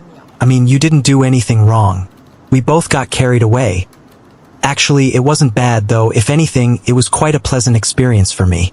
Look, I appreciate the gesture, she said softly. But we can't let this happen again. It's not professional, and it could affect our training. Elian nodded, understanding the gravity of the situation. Yeah, you're right. I couldn't help myself. You're a very attractive woman. Tessa blushed at his words, looking down shyly. Thank you, but we really should focus on our sparring for now. Celine approached them again, her arms crossed as she studied their interaction. All right, you two, let's cool off and get back to training. We have work to do. Tessa attacked again, but Elian was ready this time, ducking under her punch, stepping into her guard, and planting a palm on her sternum to shove her back. It barely moved her, but it created some space. He followed immediately with a quick strike to her midsection. It was light but precise. Tessa winced. Elian blinked. Was that clean? Celine nodded once from the side. Better. For the next 30 seconds, they exchanged blows, Tessa's heavy strikes meeting Elian's quick dodges and sharp counters. He was outmatched, exhausted, and running on fumes, but somehow staying in the fight. When Tessa finally managed to hook his ankle and slam him down again, he couldn't rise. His limbs refused. Celine walked over and blew the whistle herself. Yield. Elian opened his mouth, but only a ragged breath came out. Yield. Tessa knelt beside him, panting. Hey, sorry, that last one was. You did great, Elian whispered, barely conscious. Celine crouched down, observing him closely. Remember this feeling, she said quietly, for him alone. This is where most people break. The edge. But if you learn to stay here, you'll grow faster than anyone else. His vision swirled. Damn, I'm so tired. Tired as he was, inwardly he was grinning. He had a good time. His vision swirled. The last thing he saw before closing his eyes. Everything dissolved into black was Celine's faint, approving smile, rare, sharp, and oddly warm. By the end of the session, half the class lay sprawled across the mats, utterly spent. The air was thick with the sound of groaning students and the occasional muttered curse. Celine clapped her hands once. The sound echoed like a gunshot. Listen up, you miserable lot, she barked. The world doesn't care how tired you are. You either push past your limits or you die weak. Remember that. No one dared argue. Class dismissed. A collective sigh of relief swept through the gym. Elian wiped the sweat from his brow, chest heaving. Every muscle ached. Every limb screamed in protest. But the fire inside him still burned. Celine caught his eye one last time as he turned to leave. She gave a faint nod. Good work today. Elian blinked, almost unsure he'd heard her right. He nodded back silently and walked off with the others. As the students stumbled toward the showers, the usual complaints resumed. She's a monster. My legs are jelly. I can't feel my arms. Can someone carry me? Elian didn't join in. He just smiled faintly to himself. Monster or not, Celine had given him something no one else had, acknowledgement. And for the first time in a long while he felt alive. Celine remained behind as the gym emptied, arms crossed, eyes narrowing thoughtfully. Her tail swished once, slow and deliberate. That boy! She murmured. He's changing. Memories of the old Elian flashed in her mind. The quiet one who barely met anyone's eyes, whose movements had been dull, lifeless, beaten down. Now, there was steel in his gaze, resolve in every step. She smiled, a true, fanged smile that bared her predatory satisfaction. That's how a student of mine should be. The air outside the gymnasium was thick with the smell of sweat and disinfectant. Students staggered out through the double doors, clutching their towels, panting, groaning, or cursing softly under their breath. The echoes of Celine's drills still rang in their ears. Elian was among the last to leave, wiping his face with the corner of his shirt. His legs felt like iron rods, heavy and aching with every step, but his heart was steady. For once, he wasn't just exhausted. He was satisfied. That feeling lasted all of 5 seconds. Well, look who we have here. The voice was smooth and mocking, dripping with arrogance. Elian didn't need to look up to know who it belonged to. William, the bane of his existence. He leaned lazily against the wall by the corridor corner, a towel slung across his neck, hair slicked back with sweat, his usual smug grin plastered across his face. Beside him stood his small entourage of lackeys, Kane, Drew, and Ferris, snickering like a pack of hyenas. And clinging to his arm, her perfectly styled hair slightly damp from training, was Mira. She was still in her tight gym clothes, and Elian had to admit, she looked very sexy, her every movement deliberate, meant to draw eyes. Elian, William drawled, eyes narrowing. Don't forget your job after supper, yeah? The laughter that followed made Elian's jaw tighten. He knew exactly what job William meant. The job of being their target dummy. The job of being their target dummy. For months, the bullies had used him as a moving practice for their combat skills. Punches, kicks, mock duels, sometimes in public, sometimes in shadowed corners. And Elian had let them. Back then, he didn't have the strength or the will to fight back. But that was before the dungeon. Before the fire that refused to die inside him. He lifted his gaze slowly, meeting William's grin with a calm, unreadable expression. Mira noticed him looking and immediately scowled, twisting her face in disgust. "Don't look at me, you creep!" she snapped, her voice sharp enough to draw the attention of nearby students. A few chuckled under their breath. William's grin widened. "You heard her, trash. Eyes down when you're in the presence of actual people." His lackeys laughed on cue, their voices echoing down the hall. Elian exhaled softly through his nose. Something inside him, the same thing that had made him run 2 hours without stopping, the same thing that had made him stand in the dungeon when death was all around, snapped into focus. He met William's eyes again, steady and cold. "You'll have to find another person for your target practice, William." The corridor went still. Every snicker, every whisper, every laugh died instantly. For a heartbeat, even the sound of footsteps from other students faded into silence.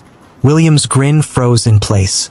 "I'm sorry," he said, his tone a dangerous mix of mockery and disbelief. "What did you just say?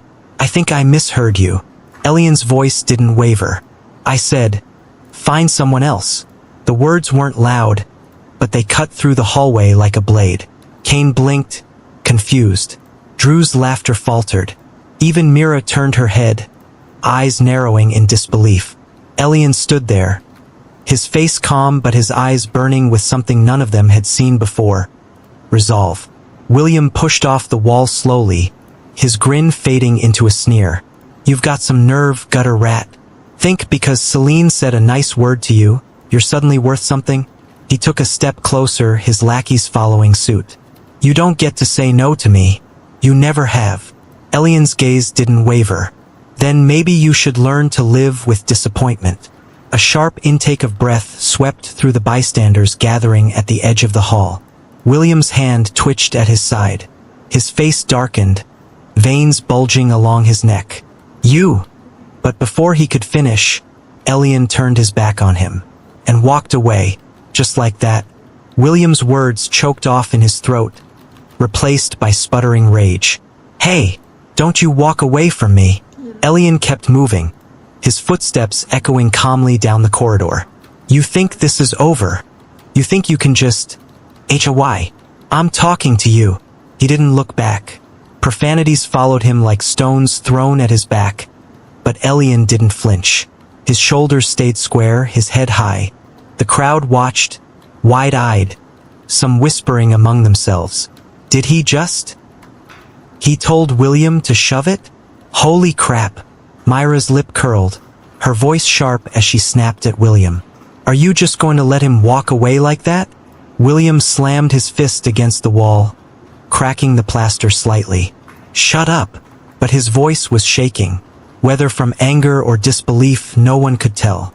By the time Elian reached the dorm building, the adrenaline had begun to ebb, leaving behind a strange calm. He climbed the stairs quietly, passing a few students still chatting about the gym session or their dinner plans. Most barely noticed him. Nothing new there, but one or two gave him curious looks. He reached the upper floors. His room wasn't large, but it was private, something he was thankful for. The hall was dim, lit only by the soft glow of runestones embedded in the walls. He fished out his key, turned it in the lock, and pushed the door open. The quiet hit him instantly. He stepped inside, closing the door behind him, and let himself exhale fully for the first time. His small dorm room was tidy. A bed, a desk cluttered with notebooks and monocrystal lamps, a wardrobe, and a narrow window that looked out over the training grounds. The faint orange glow of sunset spilled through the glass, painting the room in warm hues. Elian dropped onto his bed, the mattress creaking under his weight. He lay there for a long moment, staring up at the ceiling. Looks like I'll have to wait a little bit longer for those system points, he muttered. A faint, humorless chuckle escaped him.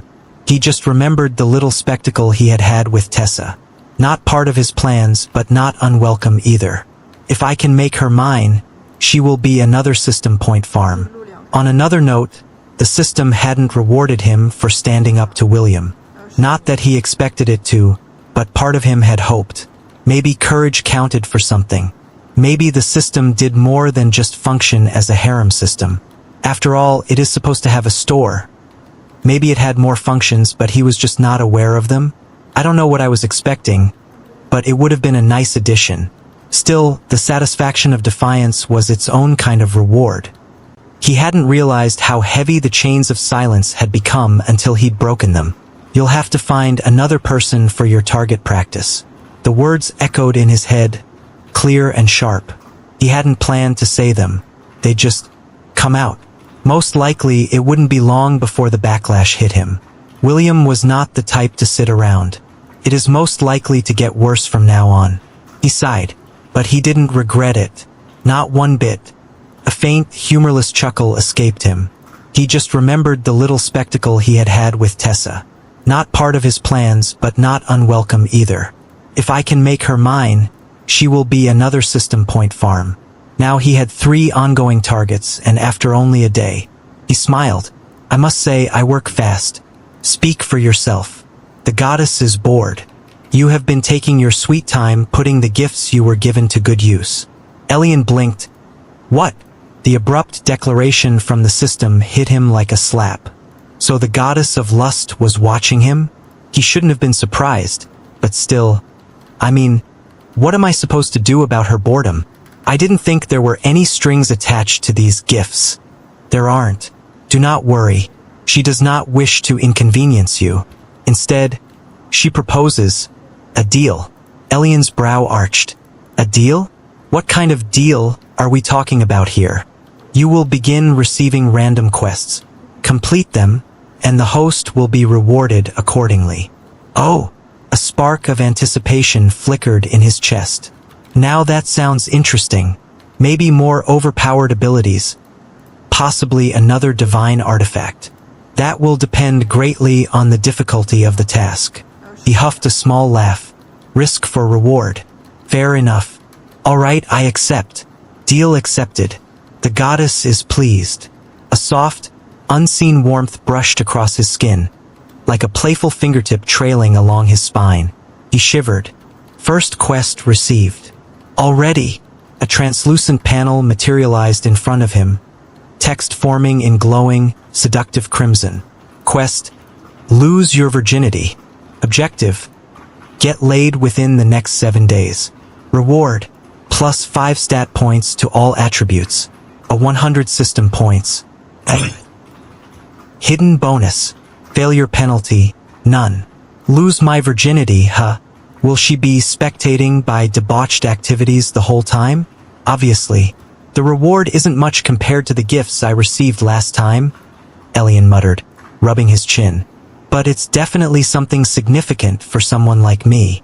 Divine skills and objects are not to be given wantonly. You will need to accomplish far more significant feats to obtain something so valuable again. Understandable, makes me wonder why I got so many to begin with, Elian conceded. 5 stat points and 100 system points. That's alright, I guess. And the hidden bonus? What's with that? You will find out once the quest is completed. Something good. He raised an eyebrow. Maybe. Right. He narrowed his eyes at the floating panel. Is it my imagination? Or do you sound more sentient? Your imagination. Sure it is. He paused, staring at the empty air where the system's message had faded. The brief silence only made the whole thing feel more suspicious. The system had been oddly unresponsive in the last day he had it, but just now, its tone carried flickers of personality. Not quite alive, but close enough to make him wonder. Elian sighed, stretching his arms overhead. Random quests from a bored goddess, a system that may or may not be getting sassier by the day, and now I need to get laid within the next week. He dropped his arms and exhaled. This is going to be a really fun adventure, isn't it? That depends on your competence. See? That right there definitely sounded sentient. Imagination. Elian shook his head, a reluctant grin tugging his lips. On another note, the system hadn't rewarded him for standing up to William. Not that he expected it to, but part of him had hoped. Maybe courage counted for something. Maybe the system did more than just function as a harem system made by the debauched goddess of lust. After all, it is supposed to have a store and maybe a personality. Maybe it had more functions, but he was just not aware of them yet. I don't know what I was expecting, but it would have been a nice addition. Still, the satisfaction of defiance was its own kind of reward. He hadn't realized how heavy the chains of silence had become until he'd broken them. You'll have to find another person for your target practice. The words echoed in his head, clear and sharp. He hadn't planned to say them. They'd just come out. But he didn't regret it. Not one bit. For once, he hadn't been the passive ghost trailing behind everyone else. He had drawn a line, and even if it cost him later, he was done kneeling. The silence stretched, broken only by the soft ticking of the mana lamp beside his bed. His body still ached from training, his limbs heavy, but there was something else beneath the fatigue. A hum of energy, subtle but steady. Ever since returning from the dungeon, thanks to his new kit, his body felt different. His stamina had improved. His muscles recovered faster. Even his perception seemed sharper. He tilted his head toward the ceiling, whispering softly, "So what's next?" No response came, only silence. He closed his eyes and let out a long breath. After that, Elian took a nice, cold shower, and then he went to the cafeteria, and to his surprise, had a rather uneventful dinner. He had all but been prepared for a confrontation with William. Apparently, William had given him just a bit more time to breathe. But he knew it was only a matter of time. Moonlight filtered through the curtains, silvering the quiet dorm room. Arya tossed beneath her sheets, her twisted in ecstasy, her breathing uneven. She let out a breathy moan in her sleep, and her hands unconsciously went down to her wet nether regions, her fingers caressing the area around her flower through her pajamas. She began rubbing herself with her hands in her sleep. Her thighs clamped down on her hands, rubbing them together to get rid of the itch between her legs. The dream slipped through her like water, flashes of his voice, his steady hands roaming her body, his mouth sucking on her nipples, his lips claiming hers endlessly, him leaning over her on her bed, and his long, thick dick entering with a slow, gentle plunge. She didn't want it to stop. Ah! Then she woke with a sharp inhale just as she was about to climax in the dream. Ah! Arya woke with a sharp inhale just as she was about to reach climax in the dream. Her heart thudded violently in her chest, her nightclothes clinging damply to her skin. The air felt too warm, thick, as if the remnants of that dream still lingered around her. She pushed the sheets aside and sat up. Her eyes immediately spotted the damp wetness between her legs. What was that? She whispered to herself. For a long moment, she just sat there, listening to her ragged breathing, trying to remember the details. It was all too vivid to forget. All she could remember was him, Elian. He had made her feel so good in that dream. She had never felt this good when she touched herself. Is this what it feels like to have a dick inside you down there? She felt the need to know, the need to have that feeling inside her again. She wanted it, but did it have to be Elian? Of all people she could have dreamt pleasuring her, it had to be the most looked down upon guy in the whole academy. But then she remembered his handsome face, their interaction the previous morning, those calm eyes that had met hers in class. That moment where the world had gone still and her heart had started racing for no reason at all. The moment she had subconsciously leaned in for a kiss, before she stopped herself at the very last second. What would have happened otherwise? Do I like him? She felt her face grow hot. No, that's ridiculous, she muttered. Why am I even thinking about him? Arya rubbed her temples, lying back down. The pillow was cool against her skin, but her thoughts refused to quiet. She turned over once, twice, again, restless. Each time she closed her eyes, she saw that fleeting image from her dream, the same pair of blue eyes, looking at her not with coldness, but with something that made her breath catch. Eventually, she sighed, staring up at the ceiling. Get a grip, Arya. He's just Elian. But the way she said it lacked conviction. But I have to take care of this itch or I won't be able to sleep. She brought the fingers to her mouth and put them in her mouth, sucking on them, making them wet with her saliva as her other hand lifted her skirt to her waist. She shifted her panties to the side, and she felt the cold night air on the wet folds of her pussy. Ah! She brought her wet fingers to her pussy, touching herself sensually, circling her own hand around her pink folds in the darkness. Yes. She put a single finger in and began fingering herself, plunging her finger in and out, while recalling the scenes from her dream. Ah! Arya's other hand slid into her top, up to her chest, cupping her breast as her fingers toyed with her nipple. The bud tightened beneath her touch, sending jolts of pleasure through her body. She rolled the sensitive flesh between her fingertips, her breath catching in her throat. Elian, she gasped, arching into her own touch. Her other hand continued to work feverishly between her legs, plunging in and out of her slick entrance. Squelch, squelch, squelch. Wet sounds echoed out as her fingers plunged into and out of her flower.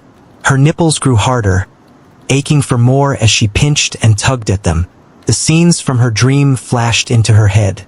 Elian's face, his hard, long cock drilling into her, and then the orgasm that had never come. Ah! It washed over her in waves. Her pussy fluids slowed freely onto the sheets as she came. Cum coated her thighs, and she shuddered at the feeling of it dripping down her skin. The sweet taste of herself mixed with the lingering memory of Elian sends shivers down her spine. She licked her fingers, savoring the mix. Arya moaned softly, slipping another finger inside her. Oh God, Elian! And when her orgasm finally subsided, she was breathing heavily, but the irritated look on her face never left. She was still not satisfied. Another round. With each shove of two of her fingers, she imagined him inside her, filling her up, making her feel full and complete. Her walls clenched around her hand, aching for something real. The fantasy fueled her further, and soon, she cried out, her back arching as another orgasm rolled through her.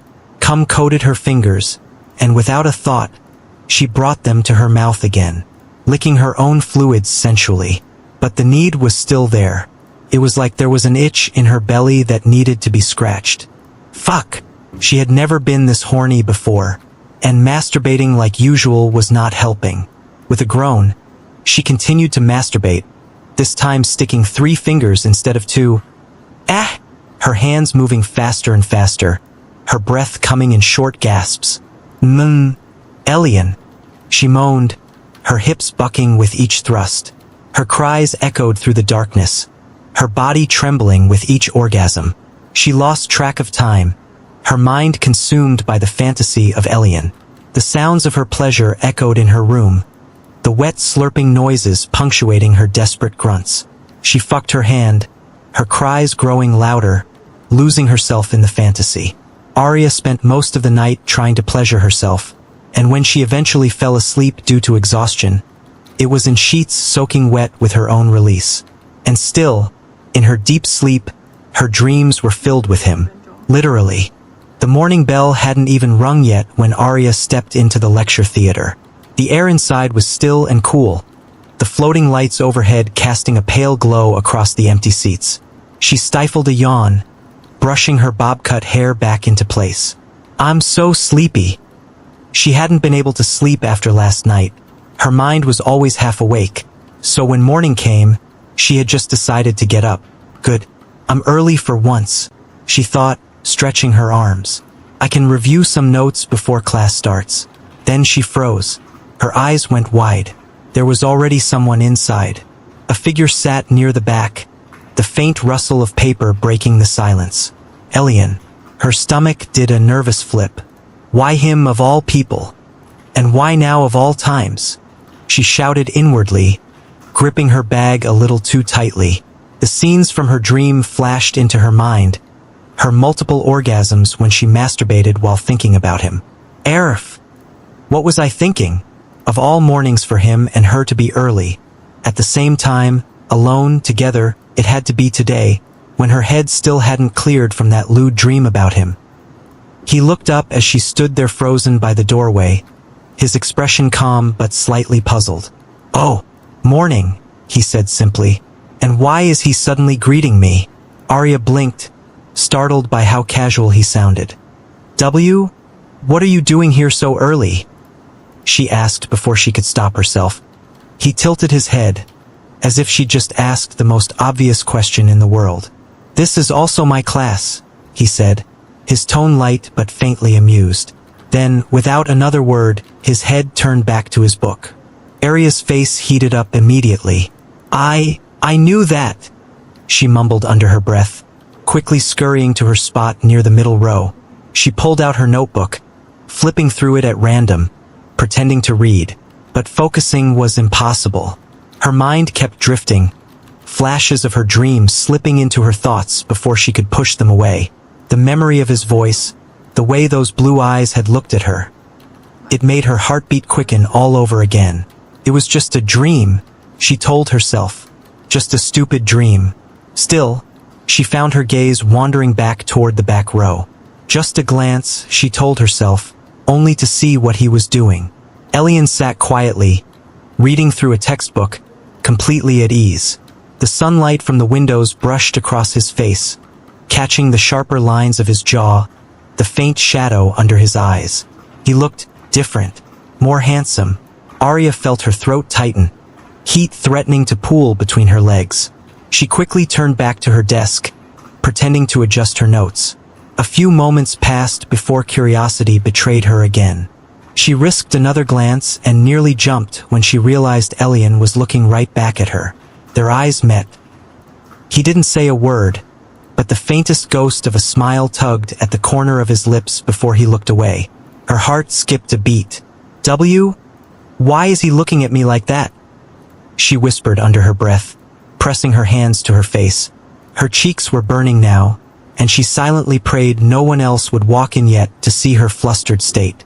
Meanwhile, Elian leaned back in his chair, suppressing a sigh. As expected, he knew what was going on with Arya, and he had been trying to act nonchalant, but her constant sideways glances were impossible to ignore. He hadn't planned for just the two of them to be alone like this early in the morning. But this could work in my favor. All is well that ends well. She's been stealing looks at me since she walked in, he thought. How far can I go with her today? The situation made him think about what the most effective way to use his abilities would be. Reckless or smart. If he took the smart route and took his time, every single one of his targets would become his of their own will. But a certain goddess was getting impatient. If he took the aggressive path and used his abilities with no restraint, sure, he would be able to make them ease up to his advances, let him into their beds. But when the effects wore off, what then? Elian smiled. Who says I can't do both? Experiment on different people with both methods. Easiest target, Arya. A wolfish grin appeared on his lips. Now, he could not wait to see Myra's reaction when she came into class. For the moment, he decided not to dwell on it. Better to act like nothing was out of the ordinary. Still, a small part of him couldn't help but feel pleased with Arya's reactions. How she'd turn away each time their eyes met. Her face as red as an ember. The silence between them stretched, awkward but oddly charged. Finally, Arya broke it. Her voice a bit too loud for the empty room. Did you finish the reading Professor George assigned? Oh, Elian looked up again, calm, his expression unreadable. Not yet, he said calmly, but I will before class starts. Is this my chance? Oh, right, yeah. Same here. Another silence. Arya wanted to sink through the floor. Every second that passed felt unbearable. She could feel his presence even from across the room, and it made her fidget in her seat. Her heart pounded in her chest as she stared at Elian, her gaze trapped by his. She felt the heat creeping up her neck, spreading across her cheeks. How could he look so cool and collected when she felt like she was about to burst into flames? Okay, what's the worst that could happen? Elian closed his book and stood up, walking down the aisle, except his gaze was focused directly on her. Arya's eyes flicked between his face and the door as if torn between leaving and staying. But it was too late now. He moved to stand in front of her desk, Arya's pupils dilating slightly as she took in his presence. She felt a shiver run down her spine, her heart pounding in her chest. Elian's hand reached out for hers, his fingers brushing against hers. Arya's mind was a whirlwind of thoughts, her emotions a tangled mess. Why was he here? What did he want? What are you doing? She stammered. Her voice was low and shaky. What are you doing? Arya stammered. Her voice was low and shaky. Relax, he murmured, his voice low and smooth. I just wanted to talk to you. Her pulse hammered in her ears. Her thoughts tangled, tripping over one another. Yet all she could do was nod stiffly. Her gaze remained locked on his, unwilling to break away. Elian's smile deepened, slow and deliberate. His fingers brushed down her arm, light as a breath, before sliding into hers and intertwining them. Arya jolted, heat rushing up her neck. I've been watching you, he said quietly. Her breath hitched. What? Panic flashed through her eyes, wide and trembling. Then he let his charm skill loosen, just a fraction. It was like a silent explosion in Arya's mind. He's so handsome. The thought screamed through her, uncontrollable, overwhelming. You keep stealing glances at me? Elian continued, voice dipping lower. Ever since yesterday, and today, even more. He let the accusation linger, let the tension build before declaring. I like you, Arya. He said it so calmly, so simply, as if he were commenting on the weather. Arya froze. Literal heat flushed up her neck and exploded across her face. If steam weren't actually coming out of her head, it certainly felt like it. Her eyes darted everywhere but at him. The arm Elian was holding trembled violently. What? She squeaked again, barely audible. Elian tilted his head slightly, watching her unravel. I know what I want, he said softly. And I think I know what you want as well. We're both adults, Arya. There's no need to be shy. What? And no! She yelped, yanking her hand back as if his touch burned her. Elian only smiled, amused and captivated all at once. She's so cute when she's flustered, he thought, taking in her red face and trembling shoulders. Are you denying that you like me, Arya? He asked, his voice smooth. a knowing smile tugging at the corner of his lips. Arya turned her head sharply to the side, refusing to answer, refusing to even look at him. Her heart thrashed in her chest, and all she could think was, I can't look at his face. It's too handsome, too bright. Elian moved slowly, deliberately. His hand reached for her withdrawn arm again, giving her every chance to pull away. She didn't. Arya's breath caught as his fingers brushed her skin, warm and gentle, sliding down until he found her hand once more. She tensed, but didn't push him away, didn't even try. He's so close. Arya felt her body respond before her mind could even catch up. She felt the heat spreading through her, her breath uneven as she took in his scent. Her lips parted in a tiny, soundless gasp. Elian, she whispered, though she wasn't even sure what she meant to say. His thumb traced small circles against the back of her hand, soothing and devastating all at once. You didn't deny it, he murmured, leaning just a little closer. And you're not pulling away now. He let a flicker of his sinful touch trickle into her. Arya trembled. Her legs felt weak, her entire body humming with heat she didn't know how to handle. I just... Her voice cracked. She didn't pull her arm back. She didn't move at all. Elian smiled softly, eyes fixed on her like she was the only thing in the room. Arya, he whispered, look at me. She squeezed her eyes shut because she knew the moment she looked at him, she'd melt. Arya's whole body felt tense, drawn tight like a bowstring, but her thoughts were already spiraling. Every breath he took, every inch he leaned closer, sent another shiver racing down her spine. Why is he affecting me like this? Why can't I think straight around him? His presence alone lit something inside her chest, warm, confusing, too intense to ignore. She swallowed hard, her voice barely more than a whisper. Elian, what are you doing to me? What do you want? He leaned in closer, his lips brushing against her ear. I want you, Arya. Let me take care of you. Arya's breath caught in her throat as he spoke, her eyes fluttering closed. She couldn't believe this was happening, but she found herself unable to resist him. Arya's body tensed as Elian's lips brushed the side of her face, from her ear, down her cheek, trailing around her mouth, but her mind was already racing with anticipation. She couldn't believe how quickly she had become aroused by his presence, his touch igniting a fire within her. Elian withdrew only for a moment, just enough for the warmth of him to slip away. Arya's eyes fluttered open in confusion, and then widened in pure panic. He leaned in again, closer than before, so close she could feel the faint warmth of his breath brushing against her lips. His own lips parted slightly, a subtle purse as his face inched toward hers. Arya's heart skipped, then stumbled, then nearly stopped altogether. Everything around them slowed. The air grew thick. Her knees weakened. Her mind blurred into static. She couldn't move. She couldn't speak. All she could do was release a tiny, helpless whimper when his breath ghosted across her mouth. Her fingers curled inward against her chest, trembling uncontrollably. There was less than an inch between their lips now. Barely a breath. Barely a thought. Just as Elian's lips were about to brush hers, the sharp echo of footsteps broke through the silence of the lecture hall. Elian froze. Then he pulled back, smooth, unbothered, almost lazy in how he straightened himself. Before she could even breathe, he gave her a soft, knowing smile. A smile that was warm and undeniably possessive. A shiver shot down Arya's spine. And then he simply walked away, heading back to his seat as if he hadn't just turned her brain into molten chaos. Arya's pulse thundered helplessly in her chest.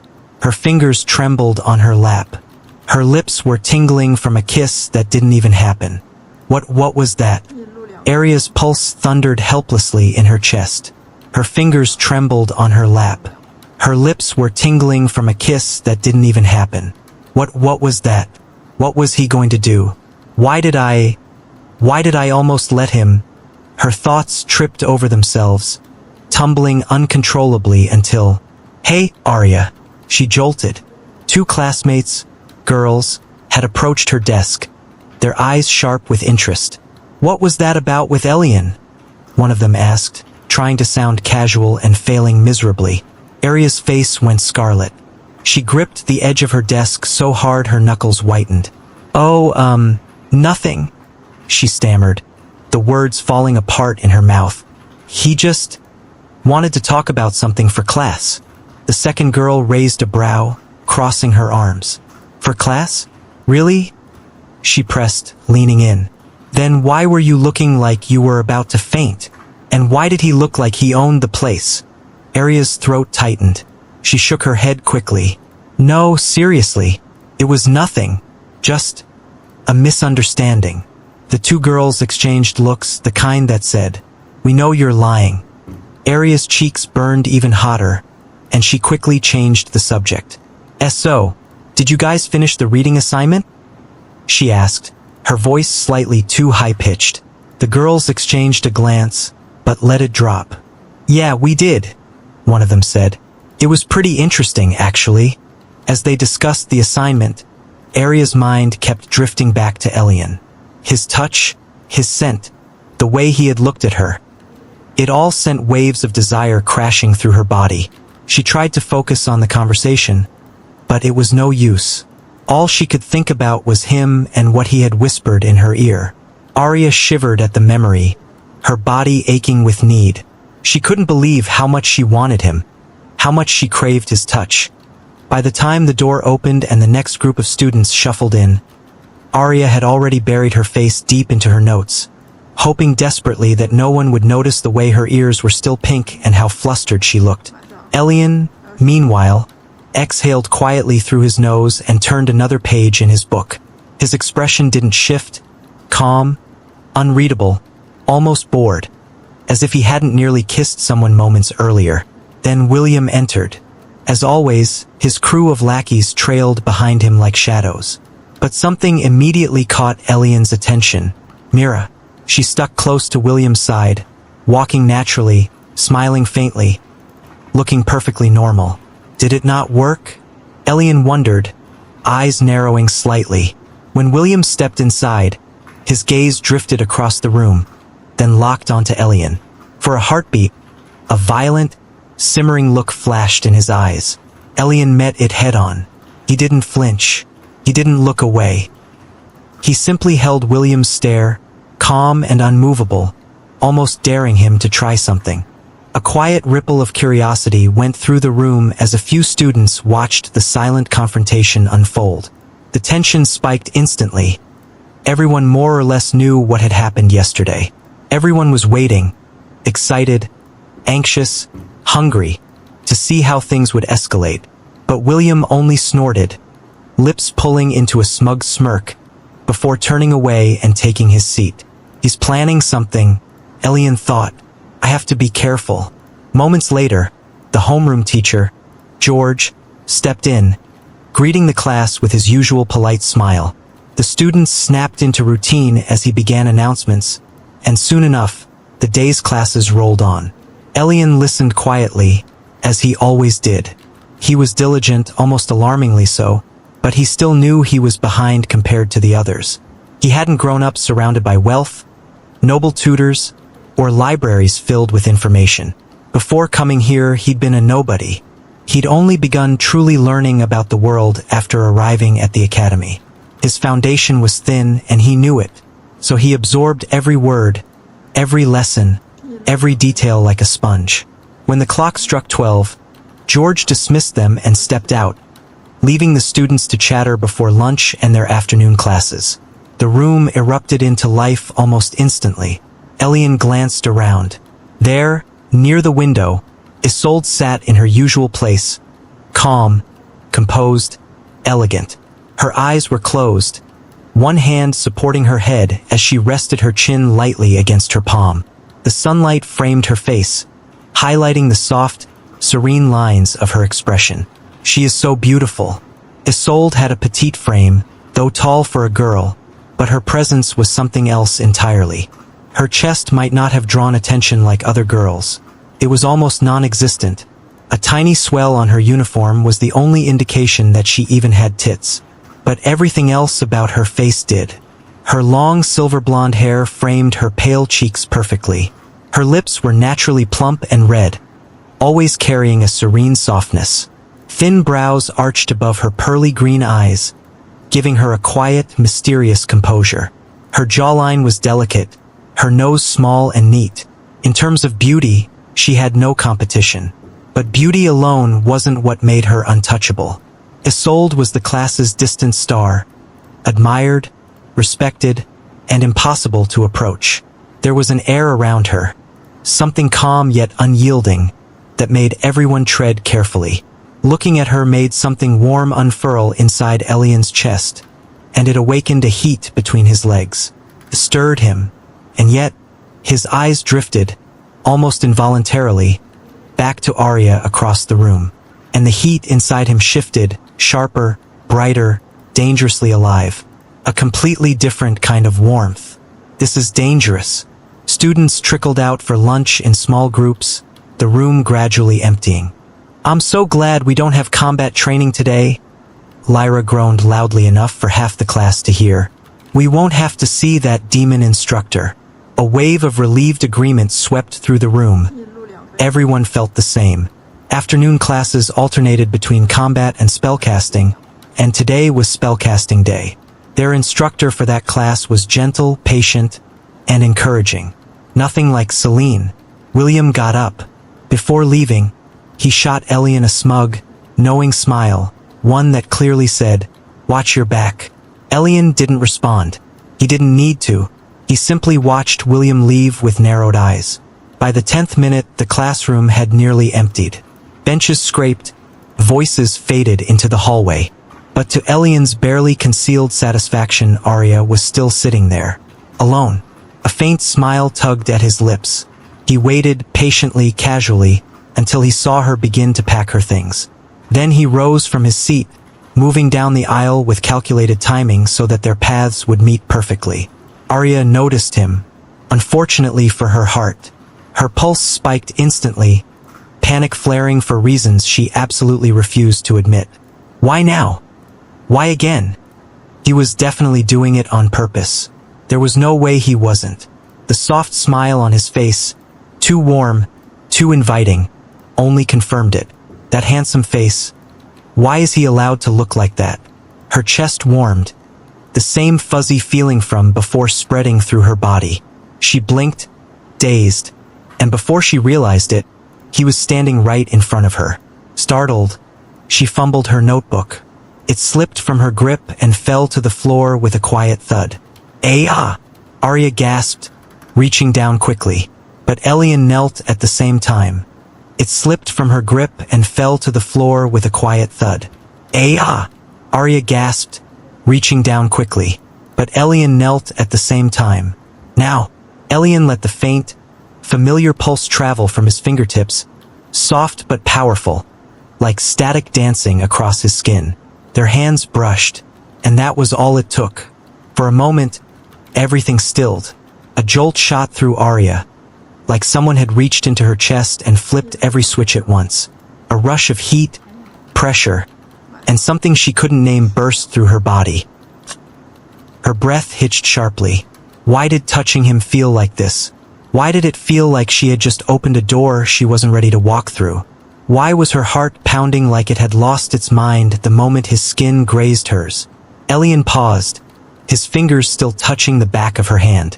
He felt it too, the way she stiffened, the way her breath stuttered, the way her warmth pulsed against his skin. Slowly, he lifted his gaze to her. Their faces were close, too close. "Ha!" she gasped, feeling heat rise from deep within her. Her breath came in short, sharp pants as a coil of pleasure wound tighter in her core. She tried to pull back, to break the touch, but it was too late. Elian's fingers grazed hers, and she felt like she'd been struck by lightning. White-hot electricity surged through her veins, pooling low in her abdomen. Her knees buckled beneath her. The world tilted and spun as her vision darkened at the edges. She crumpled to the floor, completely overwhelmed by the sudden, intense arousal flooding her system. She felt slick and wet between her thighs as her body betrayed her completely, betraying its own mind in the process. Her small hands fisted in the carpet, pushing herself against it as she cried out, unable to contain the wave of pleasure crashing over her. She moaned, and a heavy, shuddering release ripped through her. It went on for several seconds before finally taming itself, leaving her trembling and panting on the floor. After a few moments, she lifted her head, her gaze meeting Elian's shocked expression. His eyes were wide, and his mouth hung open in a silent "oh." Arya sat up slowly, shakily, still breathing hard. Heat bloomed across her chest and face. She glanced down at the wet spot on the floor where she had just collapsed, realizing with a flush that it was her arousal. Her face darkened. Elian noticed it too. The puddle, the wetness around her creamy thighs. What the hell? She came from just that. Just how horny is this girl? For a second, Elian stood there wordlessly, still staring at the barely noticeable puddle of her fluids. For a moment, he thought she might pounce on him. He could feel the tension rolling off her in waves. She swallowed hard, looking him over hungrily, feeling the heat between her legs build again. But he didn't make a move, just kept looking at her like she might disappear at any second. The exchange drew every eye in the room. "Elian? Arya?" Someone called out. Elian blinked in surprise, immediately moving beside her. "Are you okay?" he asked, his voice calm but edged with concern. Arya looked dazed, her face pale, her eyes wide as if she had just woken from a vivid dream. I think so," she managed, though her voice quivered. Elian extended a hand to her, and after a moment's hesitation, she took it. Her fingers lingered on his a second too long before she stabilized her shaky legs with his help. "We have to get out of here," he decided. "Maybe you should go to the infirmary," Elian said, frowning slightly. "You don't look too well." Arya blinked at him, trying to gather her scattered thoughts. "Why yeah," she muttered softly, unable to meet his eyes. She looked like she wanted to cry. She was too embarrassed to form a complete sentence. She was panicking. Elian helped steady her, then stepped back as she tried to compose herself. The rest of the class exchanged curious looks. Elian noticed that Arya's legs were still shaky. He walked back beside her, steadied Arya by the arm, watching her with concern. "Come on, let me help," he said quietly. "Let's get you to the infirmary." She nodded without thinking, her mind hazy and distant. Her feet moved on their own as she followed him out of the classroom. The corridors were mostly empty now, the last echoes of conversation fading away as other students left for lunch or training. They walked in silence. The sound of their footsteps echoed softly against the polished floor. Every few seconds, Arya's embarrassed eyes flicked toward him, hesitant, searching, before darting away again when she realized he might notice. Elian, on the other hand, kept his gaze ahead, his expression calm but thoughtful. He hadn't meant to stimulate her. He didn't even know how much exactly of the skill he had unleashed, but not much. But the way she'd reacted, it was too much. They reached the infirmary after a short walk. The glass door slid open with a faint hiss, revealing a clean, white room with sunlight spilling across the neatly arranged beds. No one was inside. "The nurse isn't here," Elian said after a quick glance around. He turned to Arya. "We should wait." She nodded again, absent-mindedly brushing a strand of hair behind her ear. "Okay." Coming here was unnecessary. Arya didn't need to see the nurse, but Elian just needed a reason to get away from the class and be alone with her. Somewhere people don't usually go. Otherwise, she might have bolted. Arya stepped toward one of the empty beds and sat down gingerly, still looking a little pale. She fidgeted with her hands in her lap, shifting uncomfortably against the sheets. "What is wrong with my body? Oh God, he saw, didn't he? He saw my..." Just thinking about it made her want to hide in a hole. She had orgasmed in front of the person she had been dreaming about yesterday. A dirty, perverted dream. She felt embarrassed and ashamed, her cheeks burning as she realized what had happened. Her heart refused to calm down. It thundered in her chest. Every time her eyes wandered back to Elian, the strange flutter returned. She thought back to her wet dream about Elian last night. Is his thing as big as it was in the dream? She couldn't help but imagine it.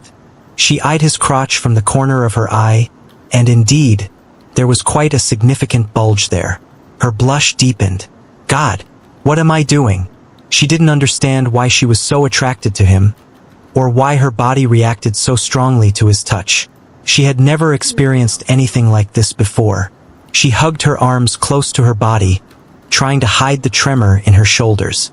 Elian noticed every single movement. He didn't miss the way she eyed his crotch. He smiled.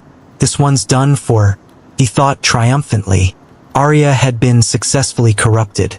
He just needed to make his move now, and she would be his for the taking. He went to stand near the door for a moment, then leaned against the wall, arms crossed. You should lie down.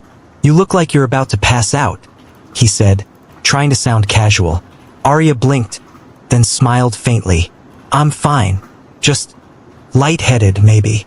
Elian nodded, not pushing further. The silence between them stretched, filled only by the hum of the air and the faint rustle of fabric as she shifted on the bed. Why did I even agree to come here? She thought, her gaze flicking toward him. Under normal circumstances, she would never have allowed herself to be alone with him like this. After a while, Arya spoke softly. Thanks, by the way. For what? He asked. For helping me, she said, her voice barely above a whisper. I don't know what happened back there. Elian met her eyes briefly, then looked away. Don't mention it. It could have happened to anyone. But in truth, they both knew it couldn't have. Arya looked down at her hands, feeling her pulse quicken again. She didn't understand what the strange sensation was, or why it lingered in her body. And then, to her horror, Elian walked toward her, and Arya watched him with wide, wary eyes. When he sat down beside her on the infirmary bed, the mattress dipped, and she was pulled toward him, and Arya's eyes widened. Eek! The sound escaped her before she could stop it.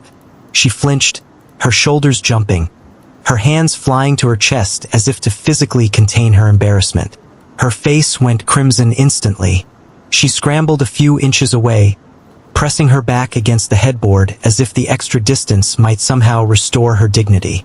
But she didn't run. She didn't push him away.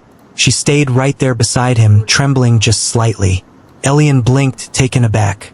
Did you just say, eek? He almost laughed out loud. Is this the same brazen Arya who dared to tease me just yesterday? It was now obvious to him that she was very inexperienced. Her flirty personality was all a farce. And no, she blurted, which only made her voice crack and betray her. So damn cute. His lips twitched, not mocking, but something dangerously close to amused.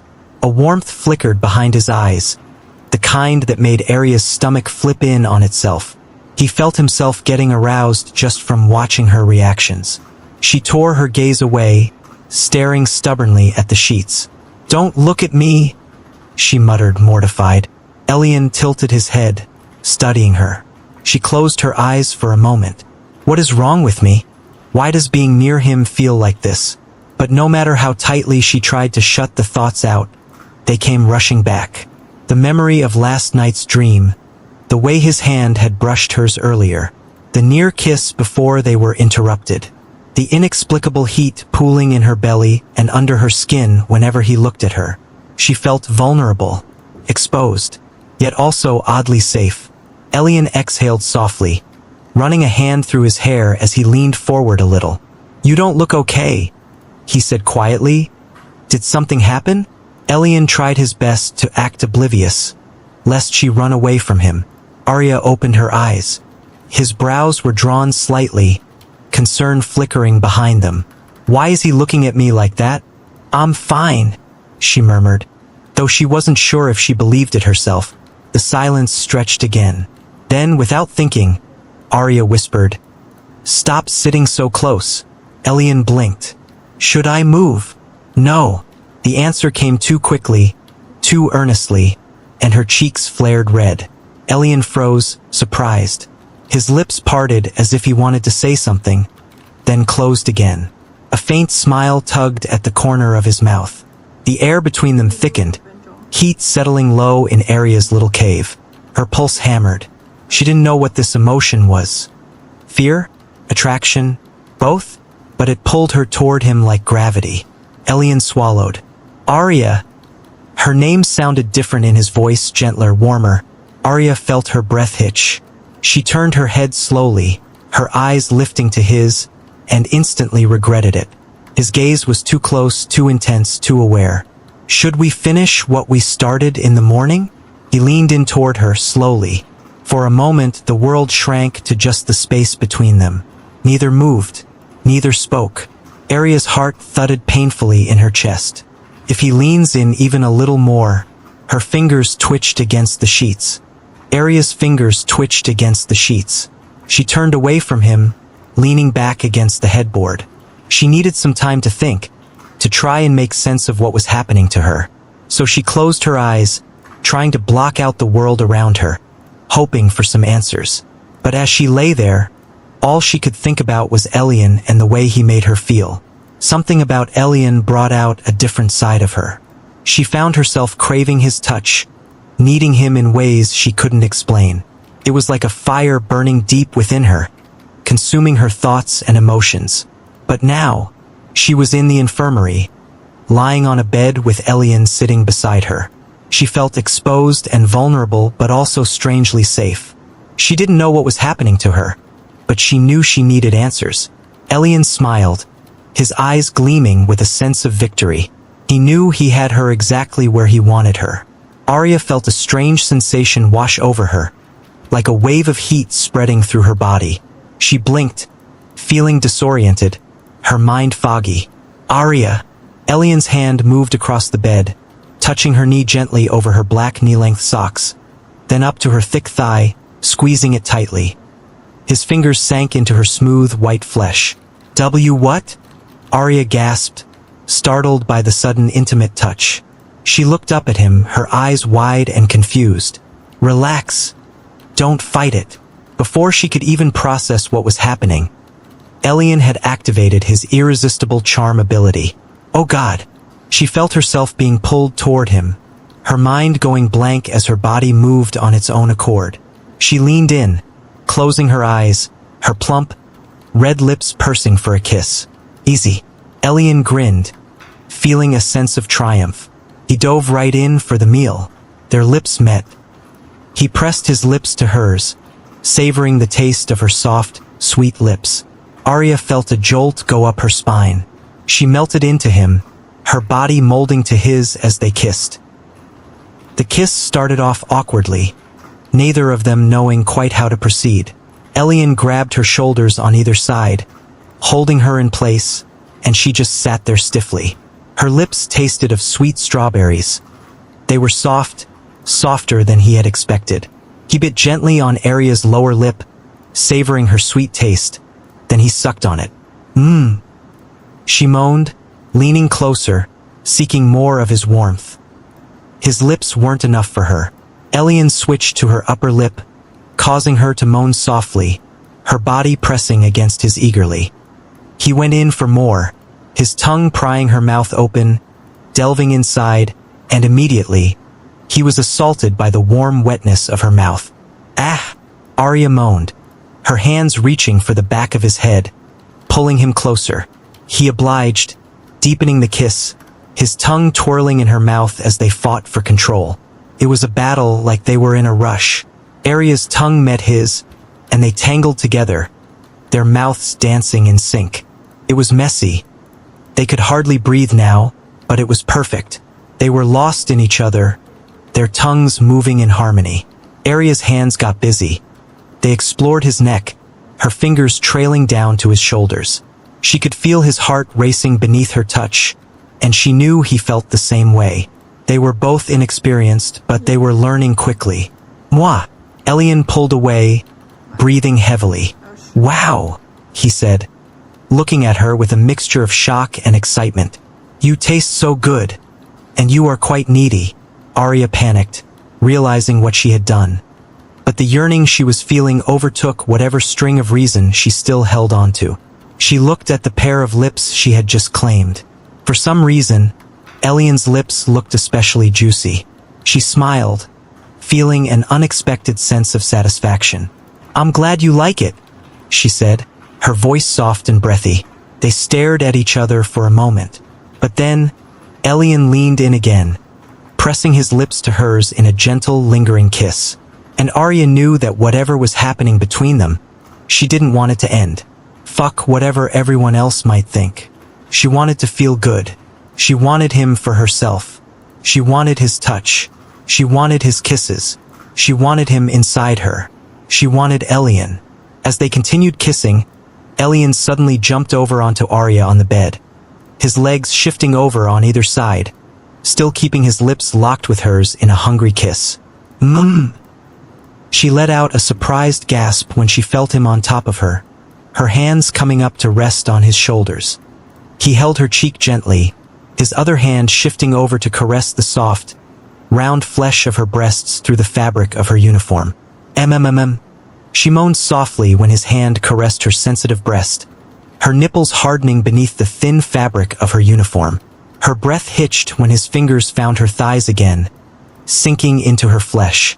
She couldn't help but buck her hips up slightly, seeking friction. But then Elian's hand started sliding under her skirt, and Arya's eyes widened. She whimpered, her voice breathy with need. She gasped, feeling Elian's fingers trail up her inner thighs, sending shivers of anticipation through her body. His touch was gentle yet possessive, patiently exploring inches of her thighs with deliberate slowness. His hand went deeper and deeper into her skirt, feeling her flesh, dipping low, around her thighs.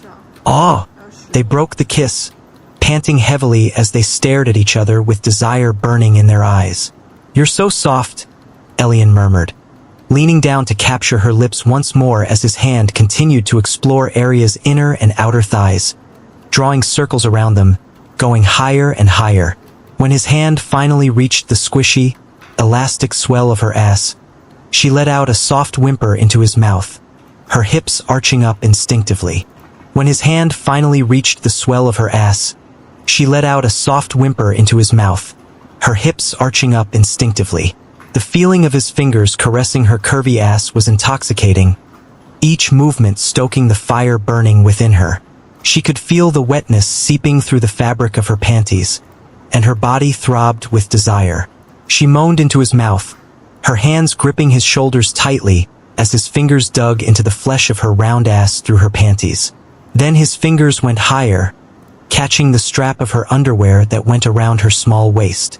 Her heart raced as he traced the outline of her panties, teasing along the fabric, his touch sending shivers down her spine. Elian's fingers traced the outline of her panties before finally slipping beneath them. Wetness. She's so wet. His fingers were met with slick, warm wetness. His cock throbbed painfully in his pants when he felt her wet folds twitching around his fingers. Arya's breath hitched as his fingers brushed against her slick folds, soaked wet from her earlier release and now even more so from his touch. Elian smirked wickedly, his hand delving deeper into her panties, fingers teasing her slick folds with a delicate touch. "Fuck!" he growled against her lips, feeling how soaked she was. "You're so wet for me.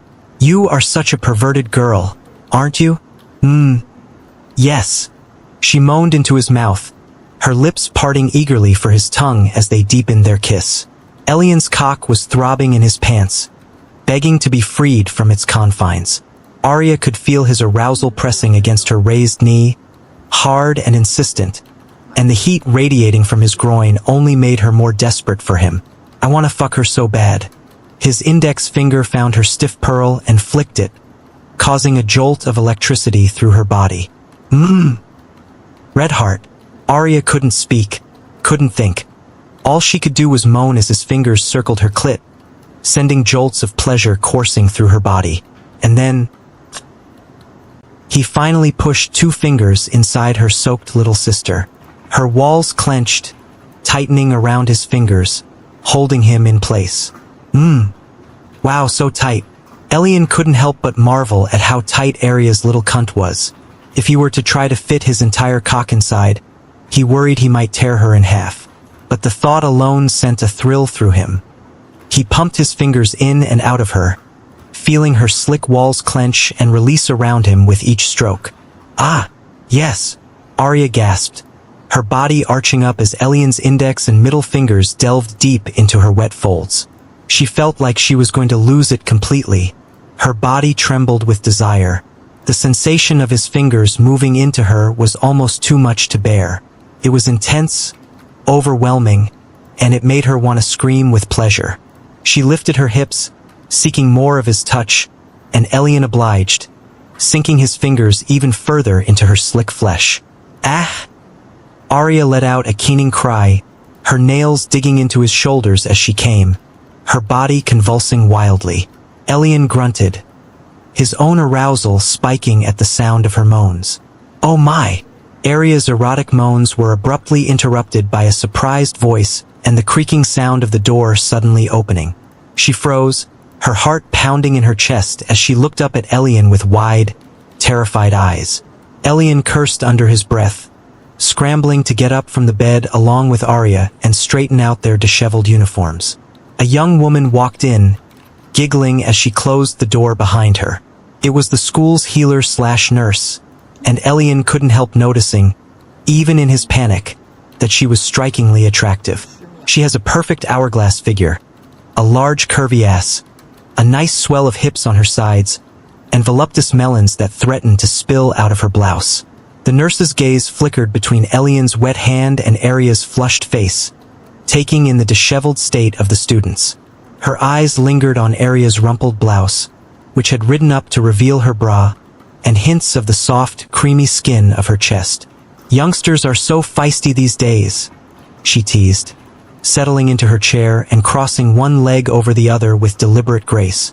She wore a short white skirt over black tights that accentuated her long, sexy legs. Her skirt and black tights did nothing to diminish the long, elegant lines of her legs. Elian felt heat rush to his face, realizing he'd been staring for too long. I was just helping. Arya wasn't feeling well," he managed awkwardly. The nurse smirked, eyes sparkling with amusement. And so you decided to treat her." Elian cleared his throat awkwardly, not quite knowing what to say. The nurse licked her lips, looking Elian up and down with a predatory gaze. "You're quite a handsome young man, aren't you?" she teased, her voice low and sultry. Elian felt a rush of heat wash over him as he looked into her eyes, feeling utterly dumbfounded. "Wait, what? Should I try my luck with her if he's hit?" His gaze did a once-over on her. "And you are quite a sexy woman," he said with a smile. "Ah ha ha ha ha." The nurse laughed out loud. "Don't push your luck, kid. I was only complimenting you," she warned, her eyes sharpening. "You don't want your girlfriend over there to see you flirting with another woman right in her face, do you?" Elian thought he might hear Arya throw a sharp retort. To his surprise, Arya didn't refute the nurse's claim. The nurse rose slowly from her chair, her heels clicking softly against the floor as she approached them. Elian stiffened, unsure whether to step back or hold his ground. "But, my oh my," she murmured, eyes sweeping over him with unmistakable mischief. "You were awfully handsy for someone who claims he was just helping a classmate." She stopped directly in front of him, close enough that he could feel her breath brush his cheek. Her fingers lifted to his chin, tracing along the edge of his jaw with a feather-light touch that sent a shiver down his spine. Her fingers lifted to his chin, tracing along the edge of his jaw with a feather-light touch that sent a shiver down his spine. Elian swallowed hard, his breath catching. I really don't think." "Oh, relax," she whispered, tilting his chin just enough to force his gaze up to meet hers. "I'm only checking something." Her other hand drifted lower, not too far, resting lightly against his lower abdomen, the warmth of her palm seeping through the fabric. The spot was sensitive enough that his breath stuttered, his muscles tightening on instinct. A slow smile curved her lips. "HKKK." She grabbed his cock through the stiff fabric of his pants, squeezing it lightly as if taking measure. Elian gasped at the sudden, intimate touch. He never expected her to take things so far. The nurse's eyes widened as she felt the impressive bulge straining against the fabric of Elian's pants. Her mind immediately began calculating the size and girth of his manhood based on what she could feel pressing into her palm. "Wow!" she breathed, her voice filled with genuine awe. "That's quite an impressive weapon you have there." Elian tried to shift away slightly, uncomfortable with her bold assessment. But her hand remained firmly pressed against him, as if she couldn't bear to let go of such a fascinating discovery. Elian's breath hitched, part shock, part something else. Miss Beatrice. There it is, she teased softly. Exactly the reaction I thought I'd get." Arya, still flushed, stared between them in disbelief. Miss." She laughed quietly and stepped back, hands raised as though she'd done nothing more than a harmless examination.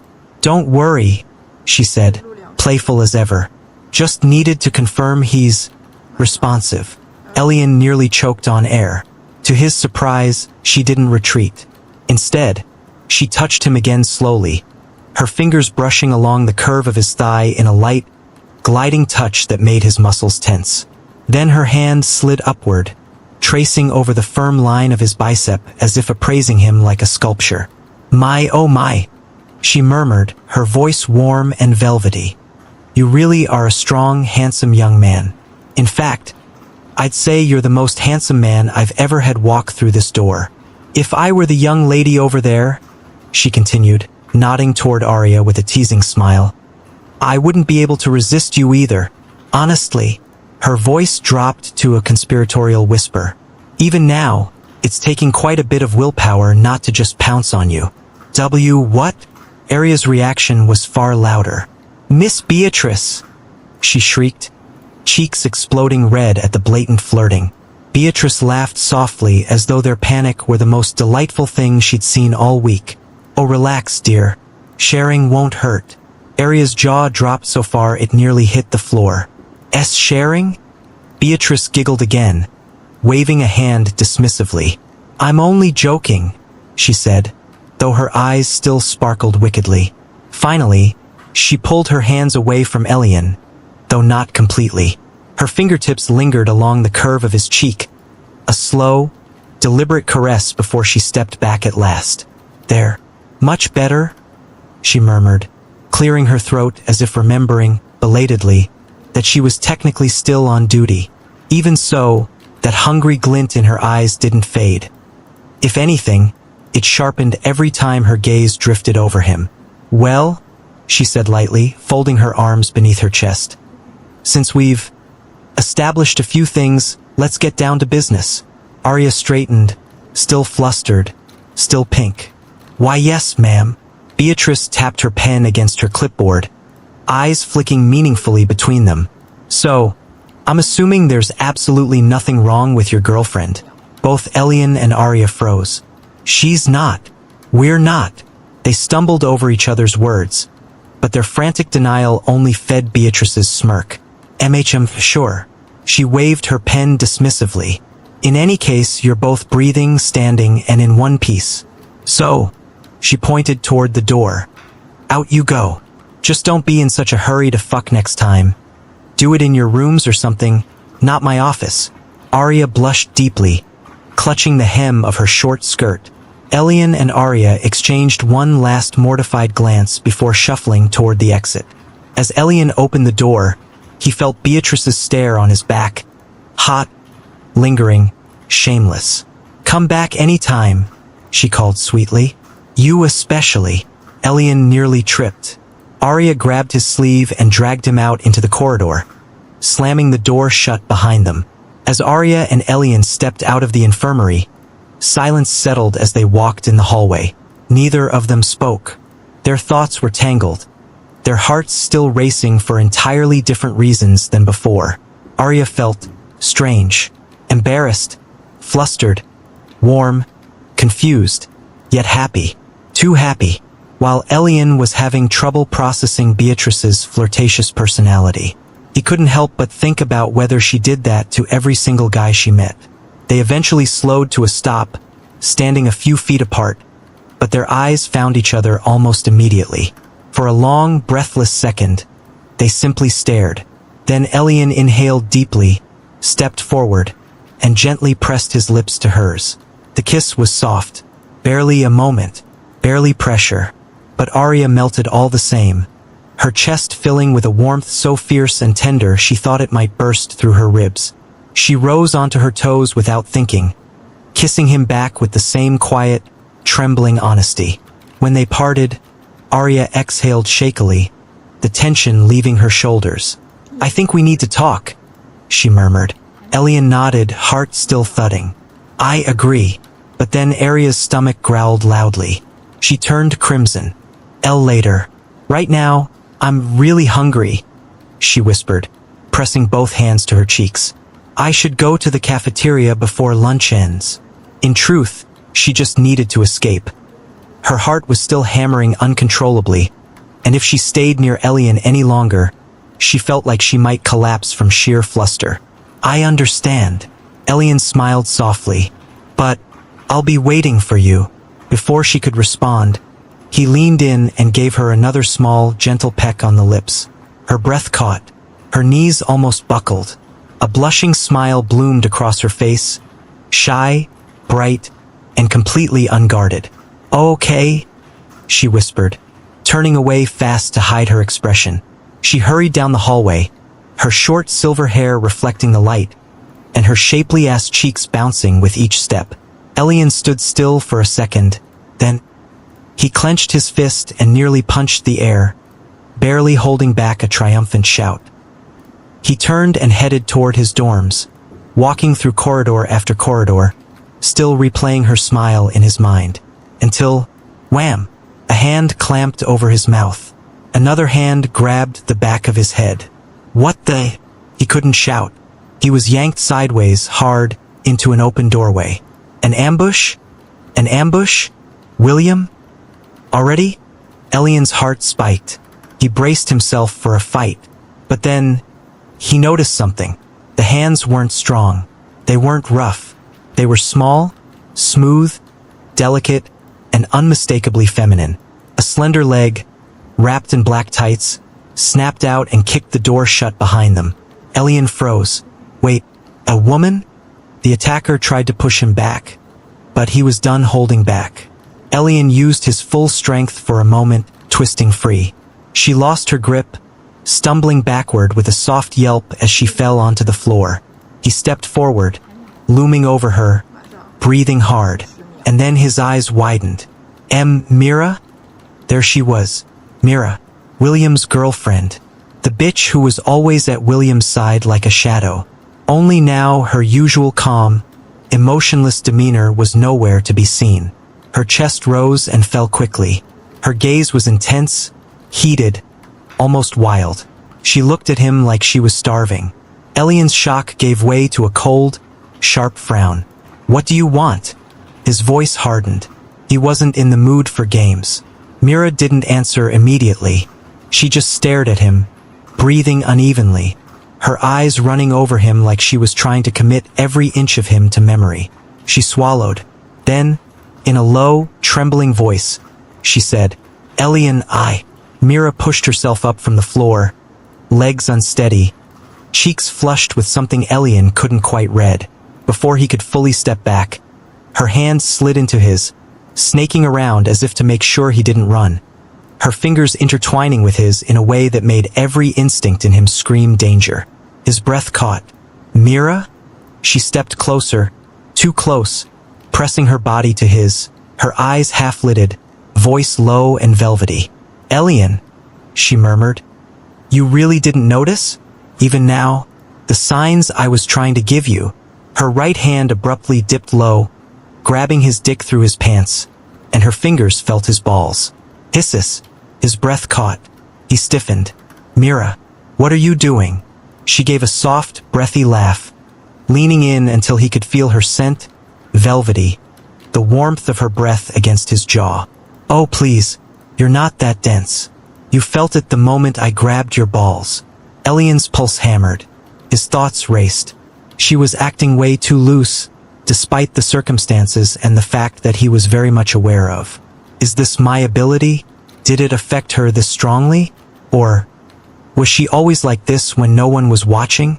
"Mira," he said again, harsher this time, pulling his hand halfway free. Did William send you?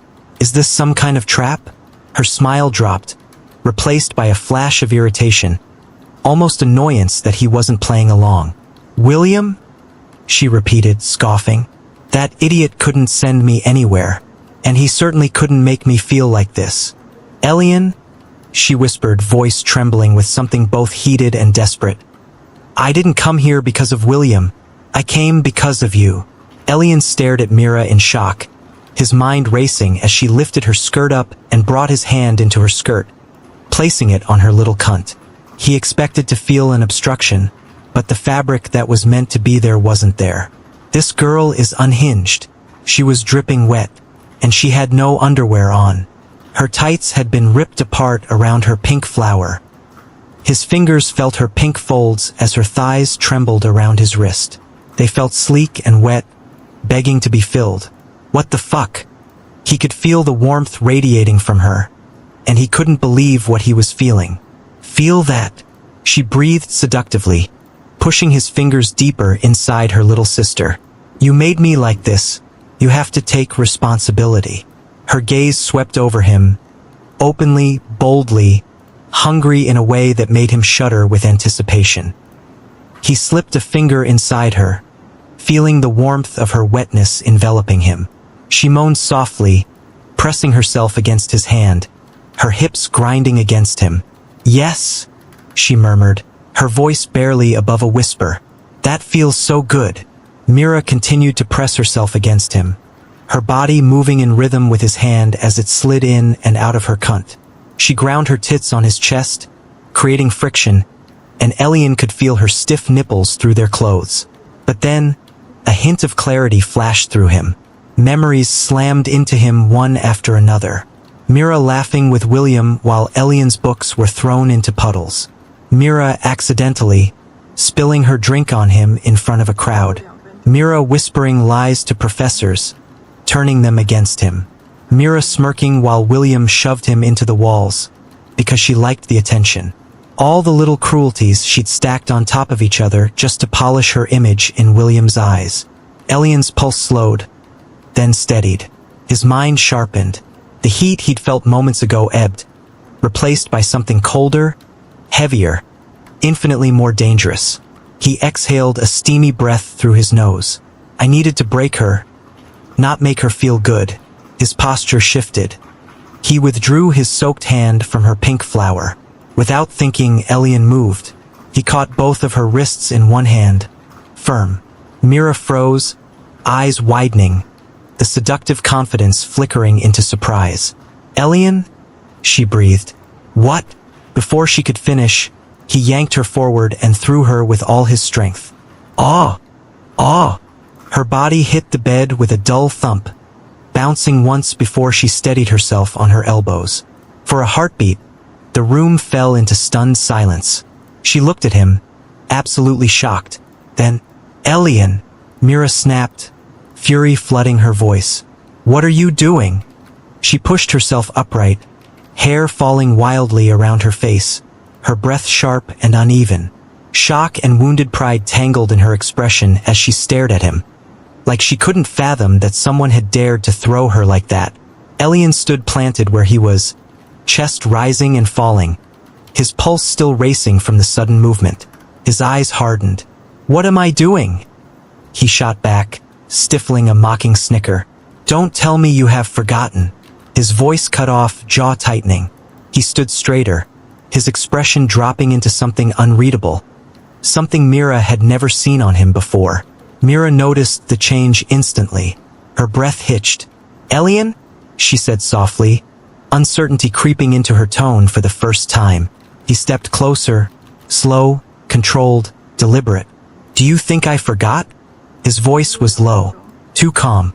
Everything you did? Everything you helped William do to me? Myra's eyes widened, panic beginning to replace her anger. Elian, that's not... I didn't... Don't lie.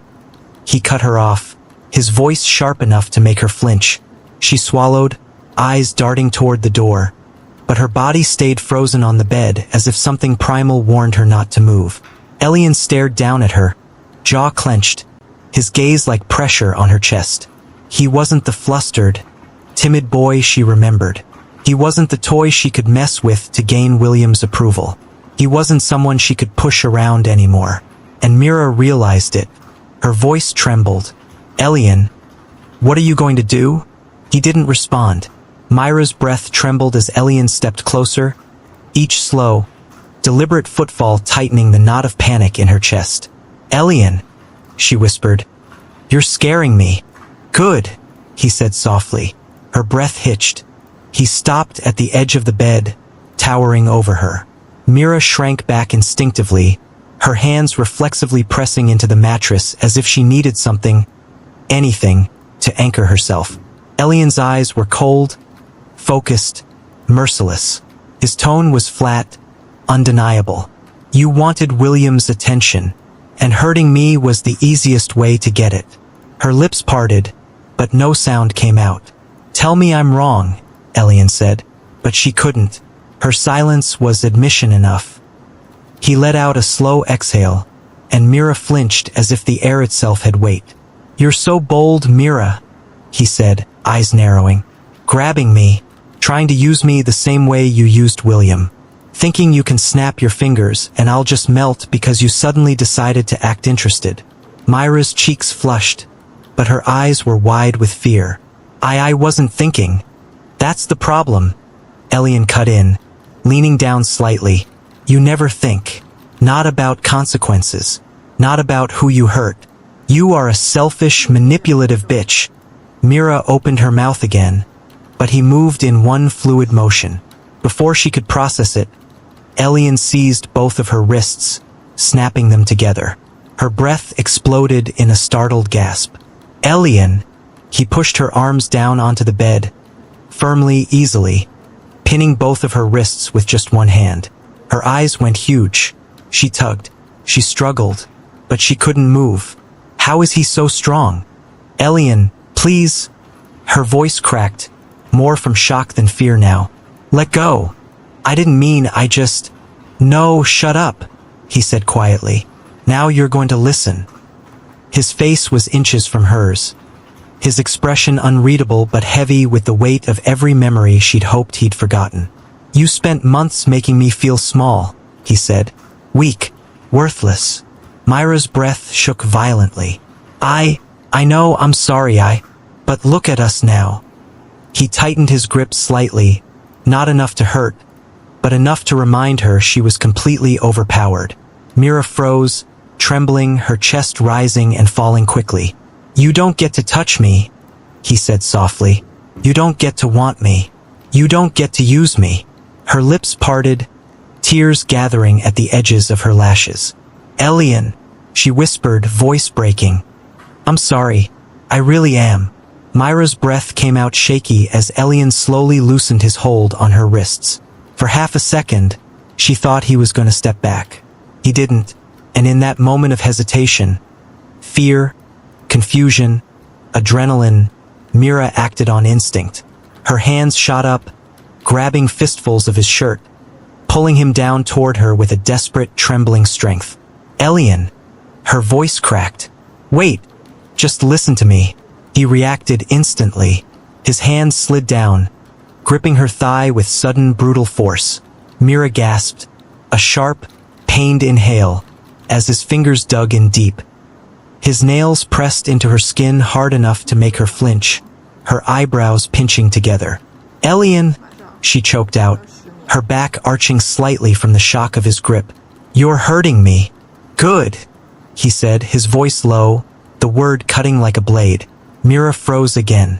His fingers tightened even more, squeezing her thigh with a punishing pressure that sent another wince flickering across her face. She tried to wiggle free, but his hold only grew firmer, pinning her in place with terrifying ease. Mira swallowed hard, her breath stuttering. Her hands still clinging to his shirt even though she wasn't sure why anymore. Instinct, fear, or something more twisted. "I didn't mean to," she breathed, wincing again as his grip tightened. "I swear, I wasn't trying to hurt you." He only tightened his grip on her thigh. "Elian," she whispered, her voice trembling, Please. Let go, it hurts. His eyes narrowed. Now you know how it felt, he said quietly. Every single day. Myra's breath hitched again. But this time something cracked behind her eyes. Fear, guilt, and something rawer. She was terrified. Elian, she whispered, her voice small. I'm sorry. I'm really sorry. He didn't release her yet, but he did pause. Elian, she whispered, her voice small. I'm sorry. I'm really sorry. He didn't release her yet, but he did pause. His grip on her thigh eased, not gentle, just no longer crushing, and Mira finally exhaled, her breath trembling out of her chest. But then, his hand didn't pull away. It moved, slowly, deliberately, trailing upward, feeling her thigh so much that her entire body went stiff under him. Her skirt shifted slightly beneath his fingers. Her heart hammered violently, her legs tensing as if preparing to kick him away. Yet she didn't move. She couldn't. A shiver ran up her spine, anticipation so sharp it made her breath catch. He leaned closer, but his hand stopped moving. His fingers rested just high enough on her thigh that the heat of his presence made her breath tremble. Mira swallowed hard, her cheeks burning with a mixture of shame and something she didn't want to name. Excitement. His hand remained exactly where it was. And then, Elian's hand shifted, gripping the fabric of Myra's skirt tightly, his fingers digging into her flesh. He pulled on it, with all his strength. Rip. The sound of tearing fabric filled the room as he ripped her skirt off, leaving her exposed and vulnerable. Ah! Mira screamed in pain as the rough material singed her delicate white skin, leaving angry red marks behind. He watched as tears welled up in her eyes from the pain. She looked at Elian with a mixture of fear, rage, and shock. Do you feel that pain? Elian asked coldly, a cruel smile spreading across his face. I felt that every day. Mira tried to move away from him, but as soon as she did, Elian sent a flicker of his sinful touch into her body, making her body grow weak from the stimulation. He watched strength leave her body, her little sister releasing juices from the arousal, her thighs trembling, getting soaked. She was completely at his mercy now. I'm going to make you pay for everything you've done, Elian growled, his eyes flashing with dark promises. Every cruel word, every hurtful action.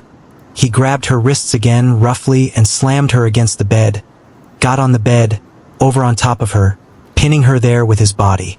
Myra's back arched painfully as she struggled against him. He seized her top, clamping down on the fabric around her shoulder, along with her red ribbon. His fingers also found the delicate clasp of her bra, his hands grazing her soft breasts as he held onto the fabric, and with a swift yank, he tore both garments apart. Rip. Ah! Another scream pierced the air, echoing off the walls as she felt the fabric rip away, cutting into her flesh, leaving her completely exposed. The sudden absence of the bra's support sent her aching breasts bouncing free, the tender flesh jiggling in the harsh light. Ah! Ah! She wailed, her voice louder now, raw with pain. Tears streamed down her face as she watched Elian cast aside the torn remnants of her clothing. She was now completely bare, her soft, round C-cup tits on full display, rising and falling with each breath, the nipples hard and straining despite the agony. Elian's gaze raked over her bared form as he straddled her, his eyes darkening with lust. You have nice tits, he said, his voice a low purr. His hands cupped her breasts, squeezing the pliant flesh as if testing their weight. So soft and perky. His thumbs circled her sensitive nipples, coaxing them to even greater hardness. Mira whimpered, her body instinctively arching into his touch despite the pain.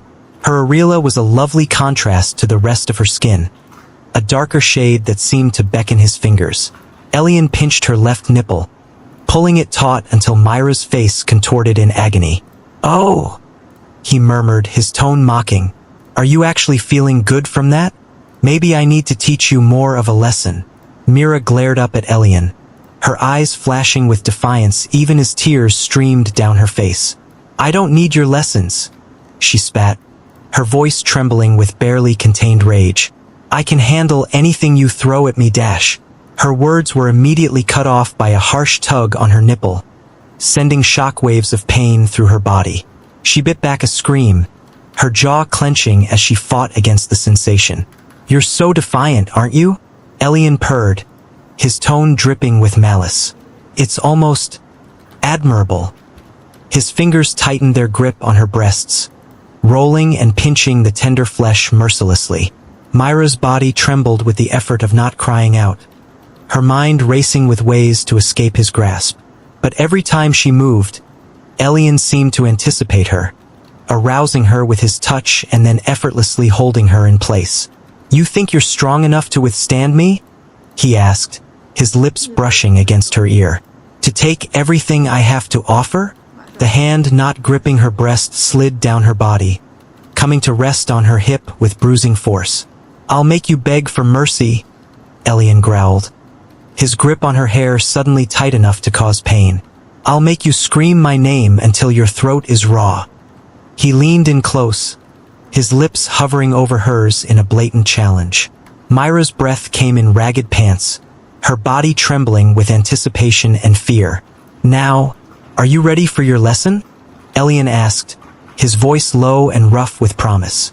"Or do you still think you can handle me?" He released her breast, only to grab the other one and twist it roughly. "Arg!" Mira cried out, her body shaking as she struggled against him. But Elian held her fast, his grip unyielding as he continued to torment her sensitive peaks. Mira cried out, her body shaking as she struggled against him. But Elian held her fast, his grip unyielding as he continued to torment her sensitive peaks. "Look at you," he growled, his breath hot against her ear, letting go of her tits and lifting himself off on top of her. He reached and grabbed her by the hair, pulling her up onto her knees. Mira gasped in pain, but she didn't resist.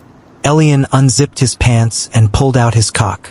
It was huge, much bigger than any she'd ever seen before. Mira pressed her arms against herself, her knuckles white. "Elian, please, stop, stop." His tone was almost curious. "Did you ever stop when it was me on the floor? When everyone was laughing and you just watched?" She shook her head, tears brimming, but words refused to come. He leaned closer, voice dropping to a low, even rhythm. "Regret's a luxury. Shame is an education. And I want you to learn. Do you know what it feels like to keep your rage alive long enough that it starts whispering back?" She didn't answer. He pressed the tip against her lips. "Suck it," he commanded. Mira hesitated for a moment, but then she opened her mouth and took him in. She was not able to accommodate his full length, so she had to settle for just the head. Her cheeks hollowed as she worked him with her throat, her movements jerky and frantic. "Fuck, you're doing so good," Elian murmured, his hands roaming over her face. "But you can do better than that." He shoved himself deeper into her throat, causing her eyes to widen. She tapped Elian's thigh frantically, but he paid her no heed. His eyes closed as he groaned in pleasure, his body relaxing as he surrendered to the sensation of being swallowed whole by her warm, tight throat. "Fuck, yes," he hissed. He reached out and grabbed the back of Myra's head, holding her still as he started moving her head. He fucked her face harder and faster, guiding her. It was a struggle at first, her jaw stretching to accommodate his size. She gagged with each thrust, her throat burning with the effort. But Elian held her in place, his grip on her hair tightening as he pushed deeper into her mouth. Mira choked and retched, but she refused to let him see her weakness. Instead, she closed her eyes and focused on taking him as deep as she could. Her tongue flicked against his shaft, teasing and torturing him as she worked him with her mouth and throat. Elian's grip tightened around Myra's hair, his fingers digging into her scalp as he guided her strokes. His cock stretched deep into her throat, pushing further with each thrust. "Your mouth is nice," he said, his voice low and rough with lust. "So fucking nice." He leaned down, looking into her tear-streaked face as her eyes rolled back. His gaze raked over her red, puffy cheeks, and he smiled slowly. He picked up the pace, started fucking her face harder and faster until he finally exploded deep inside her throat. Arg! Mira choked on his cum as he pulled out of her mouth and wiped himself off on her face. You are so good at this, which means you are quite experienced. He smirked down at her as he wiped, watching her body tremble from the shame she was feeling. Myra's burning hatred never wavered as she watched Elian smile down at her, his evil eyes gleaming with sadistic satisfaction. His cum still dribbled from the corners of her mouth, and she could taste its bitter, salty flavor. Elian's gaze sharpened. Don't waste my seed. Swallow it. 2 words, but he left her no room for refusal. She swallowed it down, her throat convulsing as if to expel the disgusting substance. But there was no escaping it. It was inside her now, a part of her, just like he wanted. Elian removed his pants and undergarments, revealing his towering, muscular form. Mira couldn't help but shudder. The marks of his abuse already covered her skin, a visible testament to his cruelty. Her body ached. Her jaw throbbed from being stretched too far, and every movement sent stinging pain through her battered flesh. But even in her agony, she found the strength to speak, her voice low and venomous. William is going to kill you, she spat, glaring at him with all the fury she could muster. Elian only laughed, a cold, mirthless sound that sent chills down her spine. I'll worry about William when I'm done with you, he replied, his tone dripping with menace. As if sensing her desperate attempt to summon mana, Elian grabbed her leg and unleashed a wave of sinful touch into her body. Mira cried out, her back arching as the pleasure pain washed over her. The mana dissipated, leaving her weak and vulnerable once more. Get on all fours, Elian commanded, his voice firm and unyielding. Reluctantly, Mira turned around, placing her hands on the bed and pushing herself up onto her knees. Ass up to me. Mira hesitated, looked back to glare at him as if that might convince him to stop things here. Elian smiled. Ass up. Her glare intensified, but she did as he said. She presented her ass to him, her heart pounding with fear and humiliation. Elian moved onto the bed behind her, his large frame looming over her. She could feel the heat of his body, the intensity of his gaze boring into her exposed flesh. Now, he said, his breath hot against her ear. It's time for the main event. Now, he said, his breath hot against her ear. It's time for the main event. Elian's hand gripped Myra's waist firmly, pulling her ass into a perfect angle as he admired the creamy expanse of her nicely shaped buttocks. His other hand caressed her ass cheeks, stroking the soft skin before delivering a resounding slap that made her body jerk and tremble. Ah! Mira gasped, her face contorting in a mix of pain and shock. But Elian didn't relent, his hand making contact with her ass again mere seconds later. Crack! The sharp sound echoed through the room as Mira flinched once more, her whole body quaking under the force of his punishment. You have a tight ass, Elian murmured, his fingers tracing the reddened flesh. Juices are pouring out of your pink pussy, droplets even dripping onto the bed. Mira remained silent, her head buried in the pillow as she tried to escape his cruel gaze. But Elian continued, his voice low and taunting. Your pussy is more honest than you are. It's begging me to come inside, isn't it? His words dripped with mockery, but Mira didn't respond, her humiliation too deep to find voice. Instead, she felt Elian's grip tighten on her waist as he pulled her closer to his straining cock. His fingers found her tightly clenched pussy lips, stroking them with a sensual touch that sent shivers down her spine. When he reached her stiff, throbbing clit, Mira couldn't help but arch her back slightly, a desperate attempt to escape the intense stimulation. But Elian only pressed harder, his fingers circling her sensitive pearl as he watched her reactions with an almost clinical interest. He knew he had her right where he wanted her, powerless, vulnerable, and completely at his mercy, and he intended to use every ounce of that power to break her further. He held his enormous cock in one hand, positioning it at Myra's entrance. The head teased the delicate pink folds of her pussy, sending shivers down her spine. Her breath hitched in anticipation, her heart pounding in her chest as she felt the intrusion of his cock, so large and imposing. He stopped just as the head slid past her tight opening, taking the tip out and pulling back, taking the tip away from her throbbing flesh. "You're really looking forward to this, aren't you?" He laughed, his tone mocking. Mira looked back at him over her shoulder, her expression fierce, but Elian only laughed harder, his eyes glinting with sadistic delight. Before she could direct her glare back to the pillow, Elian caught her off guard with a swift, brutal thrust of his hips. "Ah!" Mira screamed, her voice muffled against the bed as his cock impaled her, burrowing deep into her tight little flower. It was too much too soon, his enormous cock stretching her tight hole, filling her up completely until it hurt. "Ah!" she cried out, the sound echoing through the room as his cock buried itself deep inside her. "Stop! It hurts! It hurts! It hurts!" she cried, her words torn apart by pain. His cock was too big for her small hole, stretching her insides to the breaking point. But despite the pain, Elian didn't move, instead pausing to allow her body to adjust to his size. He had been cruel and harsh, but he was not a monster. Let me give her time to adjust. Holding her still, he fought back the urge to move. He took a moment to let her insides adjust to his size. Once Elian felt her insides loosen around him, he began moving his hips, groaning as he felt her tightness wrap around his cock. He looked down at where they were joined, seeing her pink folds stretching around him, taking him so well. "Arg!"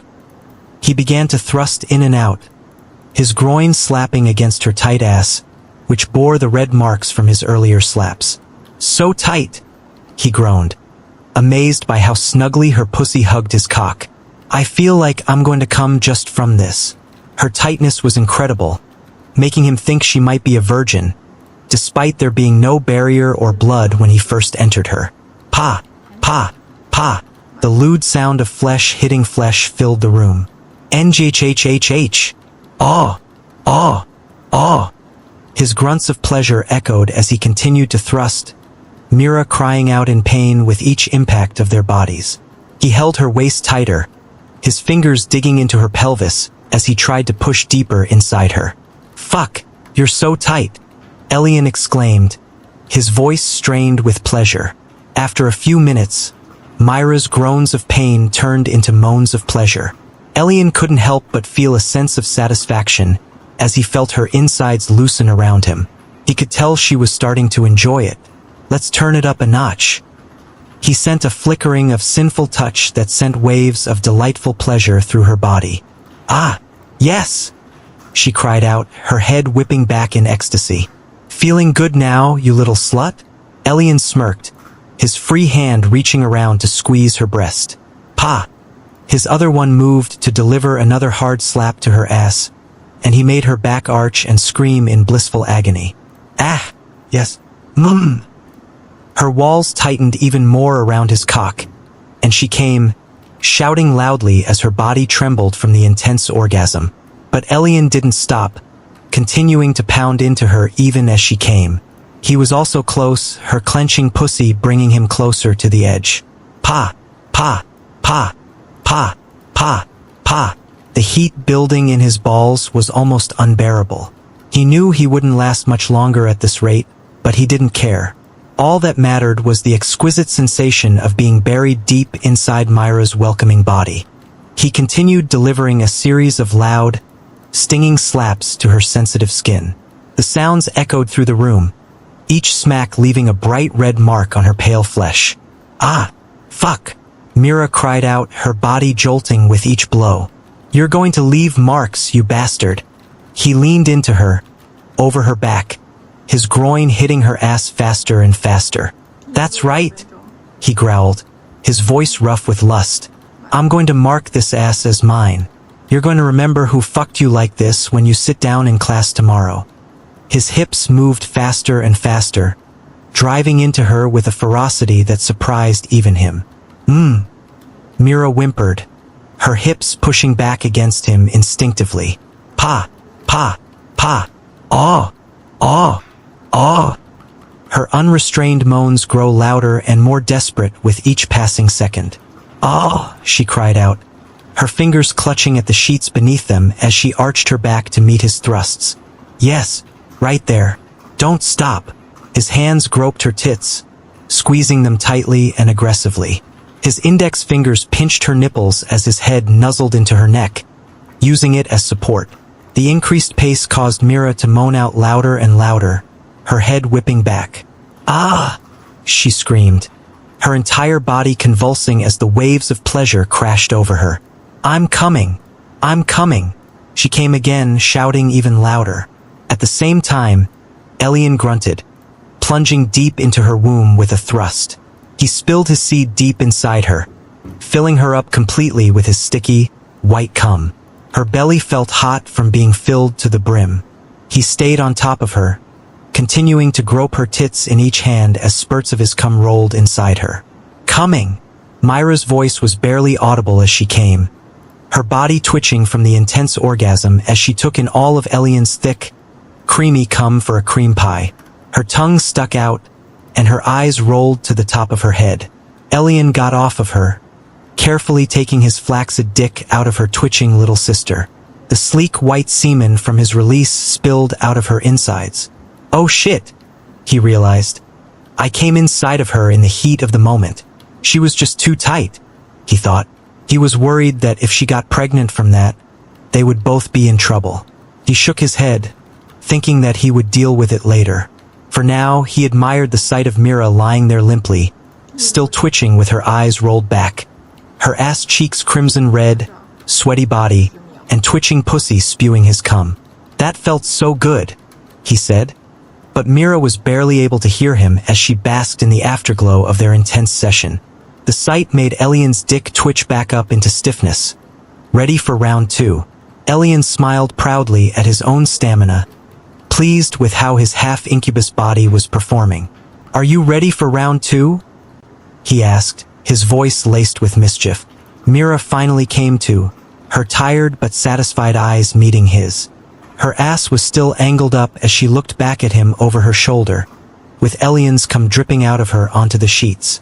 "We're not done?" she managed to say weakly, her voice shaking with shock. She had grown accustomed to William's lackluster performance, never even fully penetrating her. His small prick barely entered her, leaving her unsatisfied every time. "He's a monster," she thought, fear written across her face as she eyed Elian's already raring to go dick. Before she could react, Elian grabbed her ass and positioned himself at her entrance once more. He teased her wet, swollen labia with the head of his cock, but then his eyes shifted to another sweet spot. "Wait." A mischievous grin spread across his face as a light bulb went off in his head. He aimed for her other hole, not her pussy, but the tight-looking little asshole on top of her little sister. When she felt where his tip was teasing, her eyes went wide with horror. "Oh no, you can't!" Mira squealed, trying to push him away. But Elian was relentless. His cock twitched with anticipation as he prepared to claim her sister's virgin ass next. "Not there. That's the wrong hole," Mira screamed out, trying to wriggle free. "Please, it won't fit." But Elian was relentless, pushing the tip of his cock slowly into her ass, which was already well lubricated from being inside her vagina. Mira found herself powerless against Elian's insatiable lust. She could only tremble in fear, wondering what other depraved acts this monster would subject her to. "Oh, relax," he said. "You'll be fine." He pushed in slowly, grunting as he felt how incredibly tight it was. "Fuck," he exclaimed out loud. "It's even tighter than your pussy." "Heek," Mira cried out as Elian sheathed himself into her unbelievably tight ass. Her nails clutched the sheets tightly, in pain, unable to believe that she had lost her anal virginity. But she could not deny the pleasure that was writhing through her, along with the pain of her asshole being stretched to the max.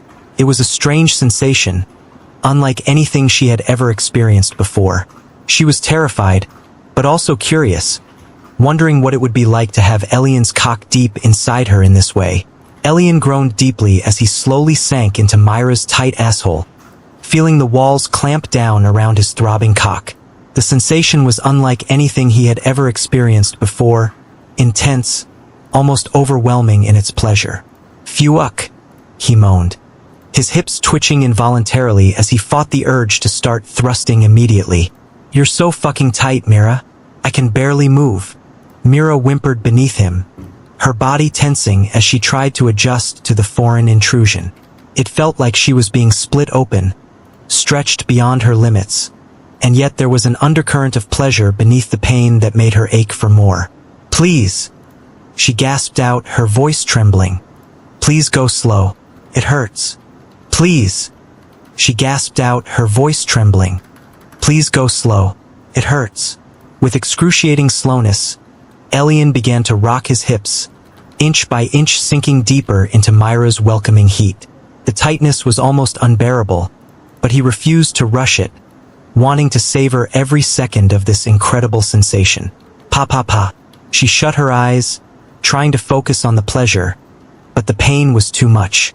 She sobbed out, tears streaming down her cheeks as Elian began to thrust in and out of her ass, filling her up completely.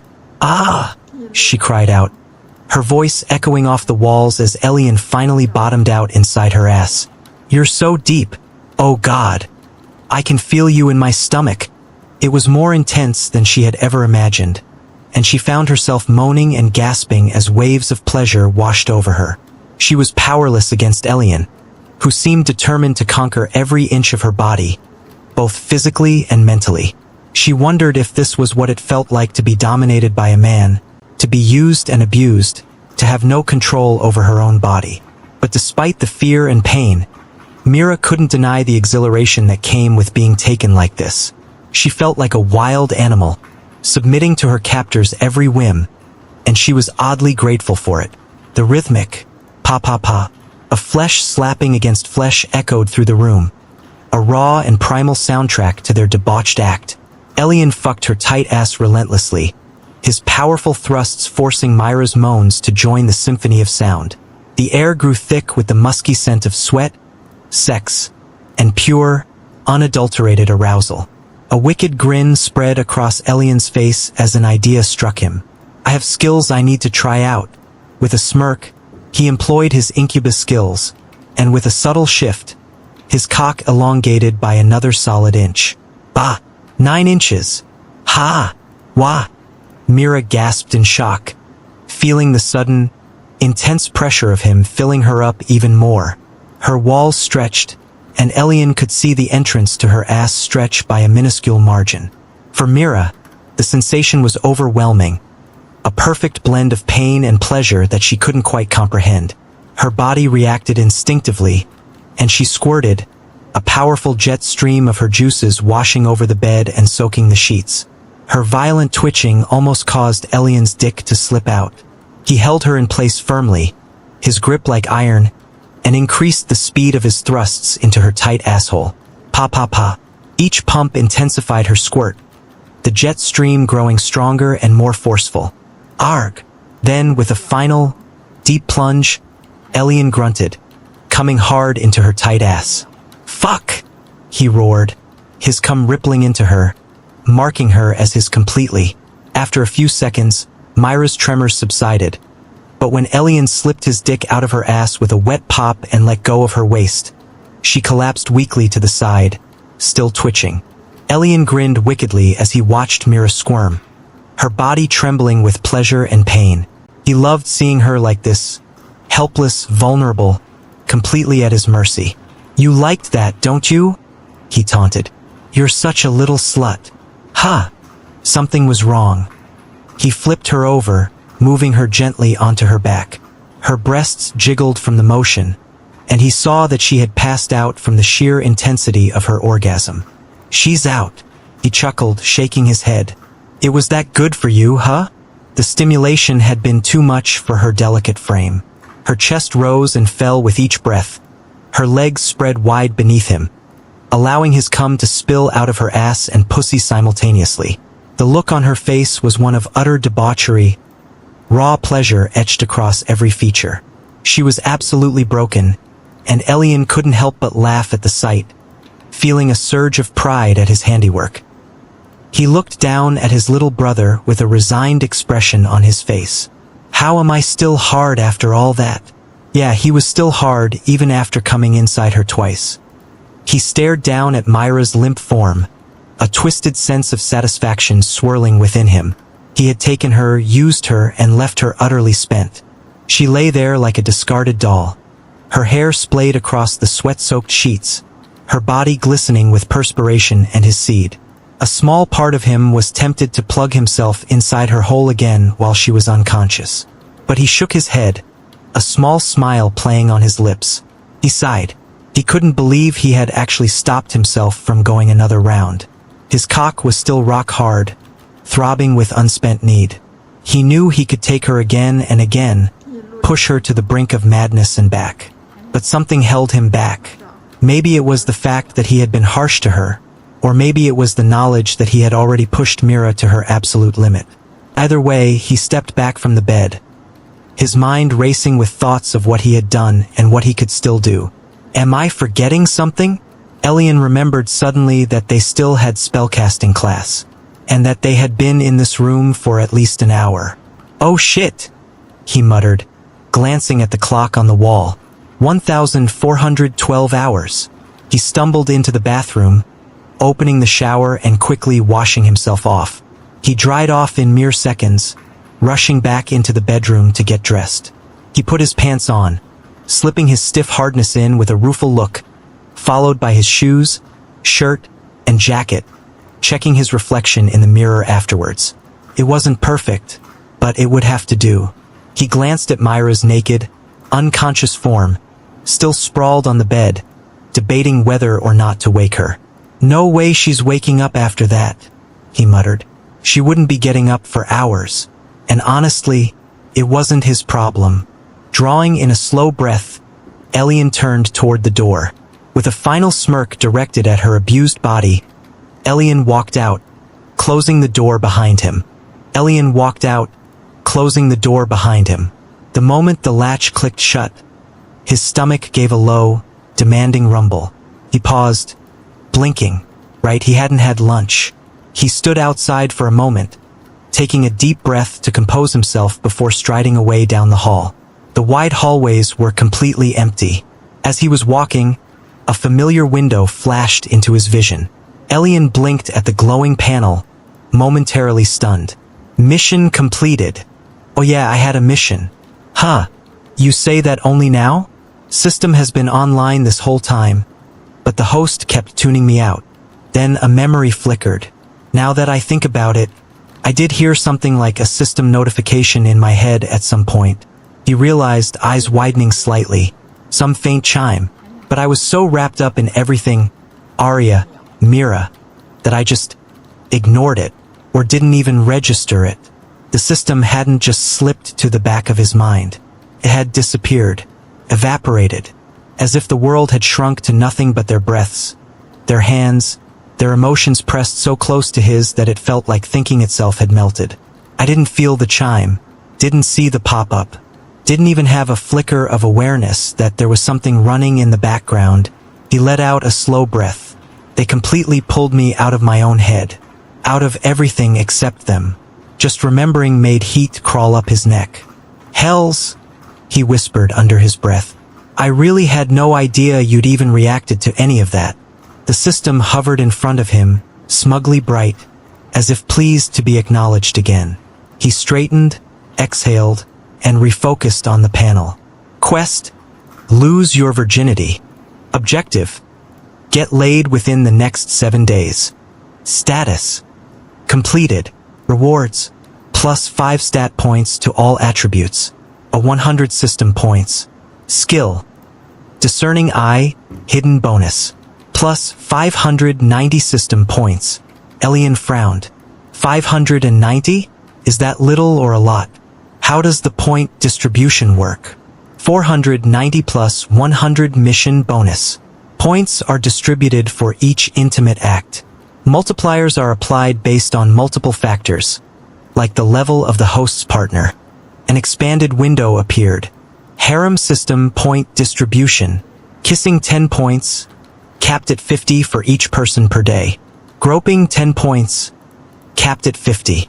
Cunnilingus, 25 points. Blowjob, 25 points. Handjob, 15 points. Tit job, 15 points. Vaginal sex, 100 points. Anal sex, 120. He rubbed his chin thoughtfully. Still, I don't think I did enough to accumulate 490 points?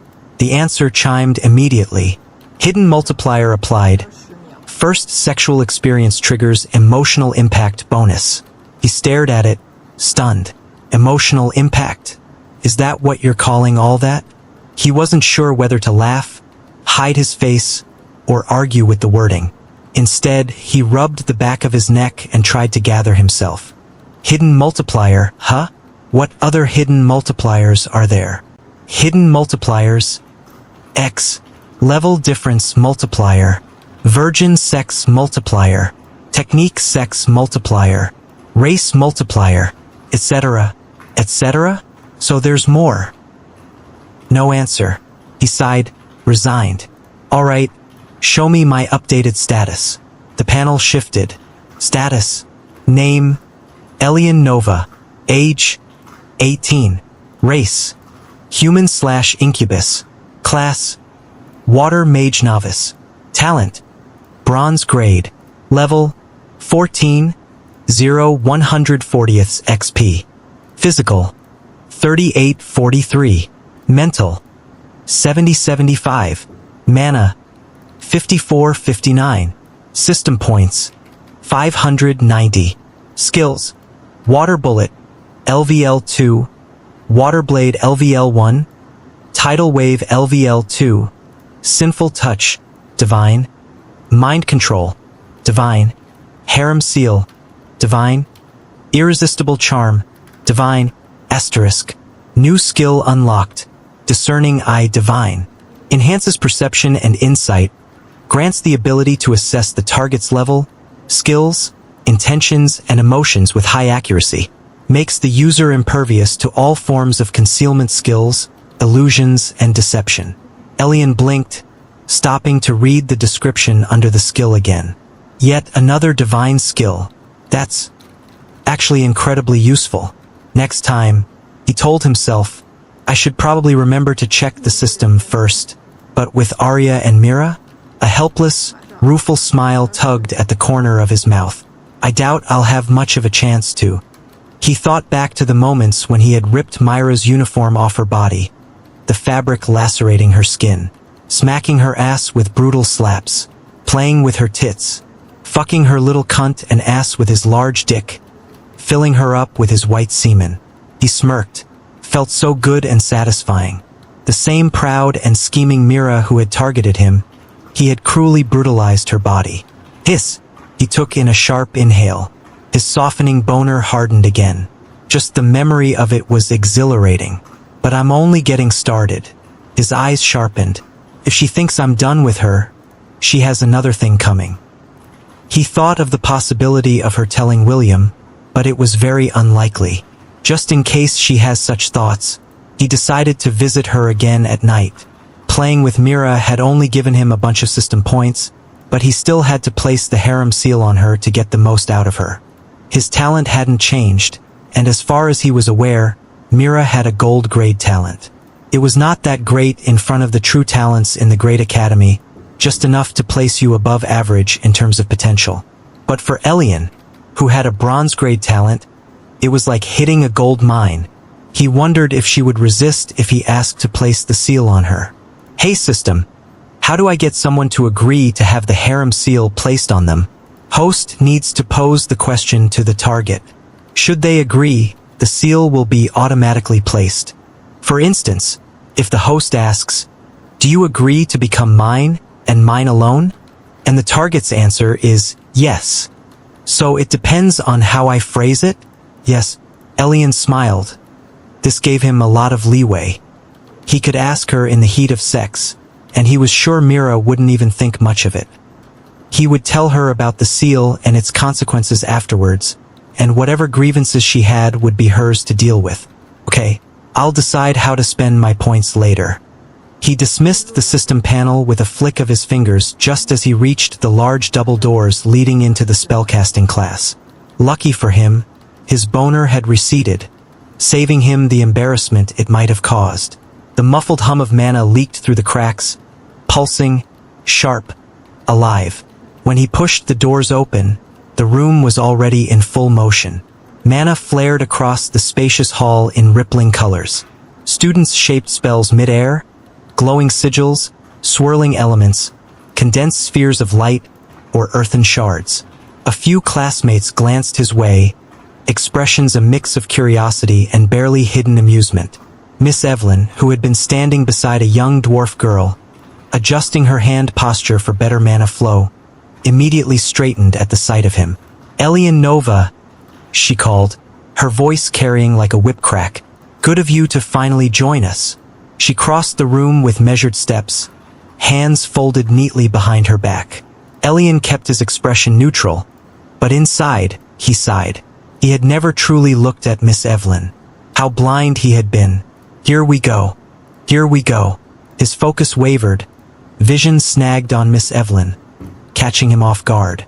It was the first time he'd had the mental bandwidth to actually see her magnificence. And boy, what a woman she was. Her green hair cascaded down her back like a river of emerald silk, but it was the dress that did the heavy lifting. A single piece of long, black fabric clinging to a frame that was pure hourglass. Her hips flared out, a dramatic, curvy bump that made the dress strain. With every measured step she took, her ass, full and round, gave a little jiggle that was both distracting and hypnotic. The dress had slits on either side, cut high enough to be a declaration of intent, revealing long stretches of creamy, pale leg. The slits were cut so high up that he could see glimpses of her tantalizing creamy thighs with every movement. But the main event was up top. The neckline wasn't just low, it was carved out, a deep scoop designed to showcase the swell of her huge, juicy breasts. They were enormous, F-cups at the very least, and seemed perpetually on the verge of spilling out. The sheer volume of them was a marvel of structural engineering and genetics. The realization hit Elian like a physical blow. She was a total smoke show. After the frantic, desperate mess with Mira, this was different. This was mature, curated, untouchable power. In his eyes, Miss Evelyn wasn't just an authority figure anymore. She was, for lack of a more sophisticated term, absolutely fucking stacked. Elian realized with a start that this was the woman who had been lecturing him. He'd always seen her as a stern instructor, but now he saw the curvy, confident, sexy woman underneath. He had never noticed before, too focused on his studies and his own agenda.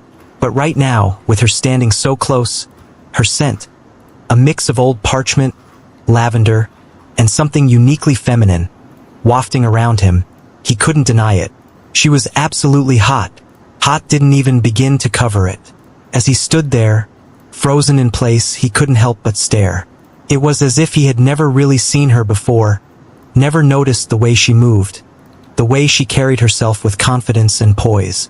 And now, in this moment, he felt like he was drowning in her curves and charm. As Elian stood there, staring at Miss Evelyn's curvaceous form, he couldn't deny the sudden stirring in his pants.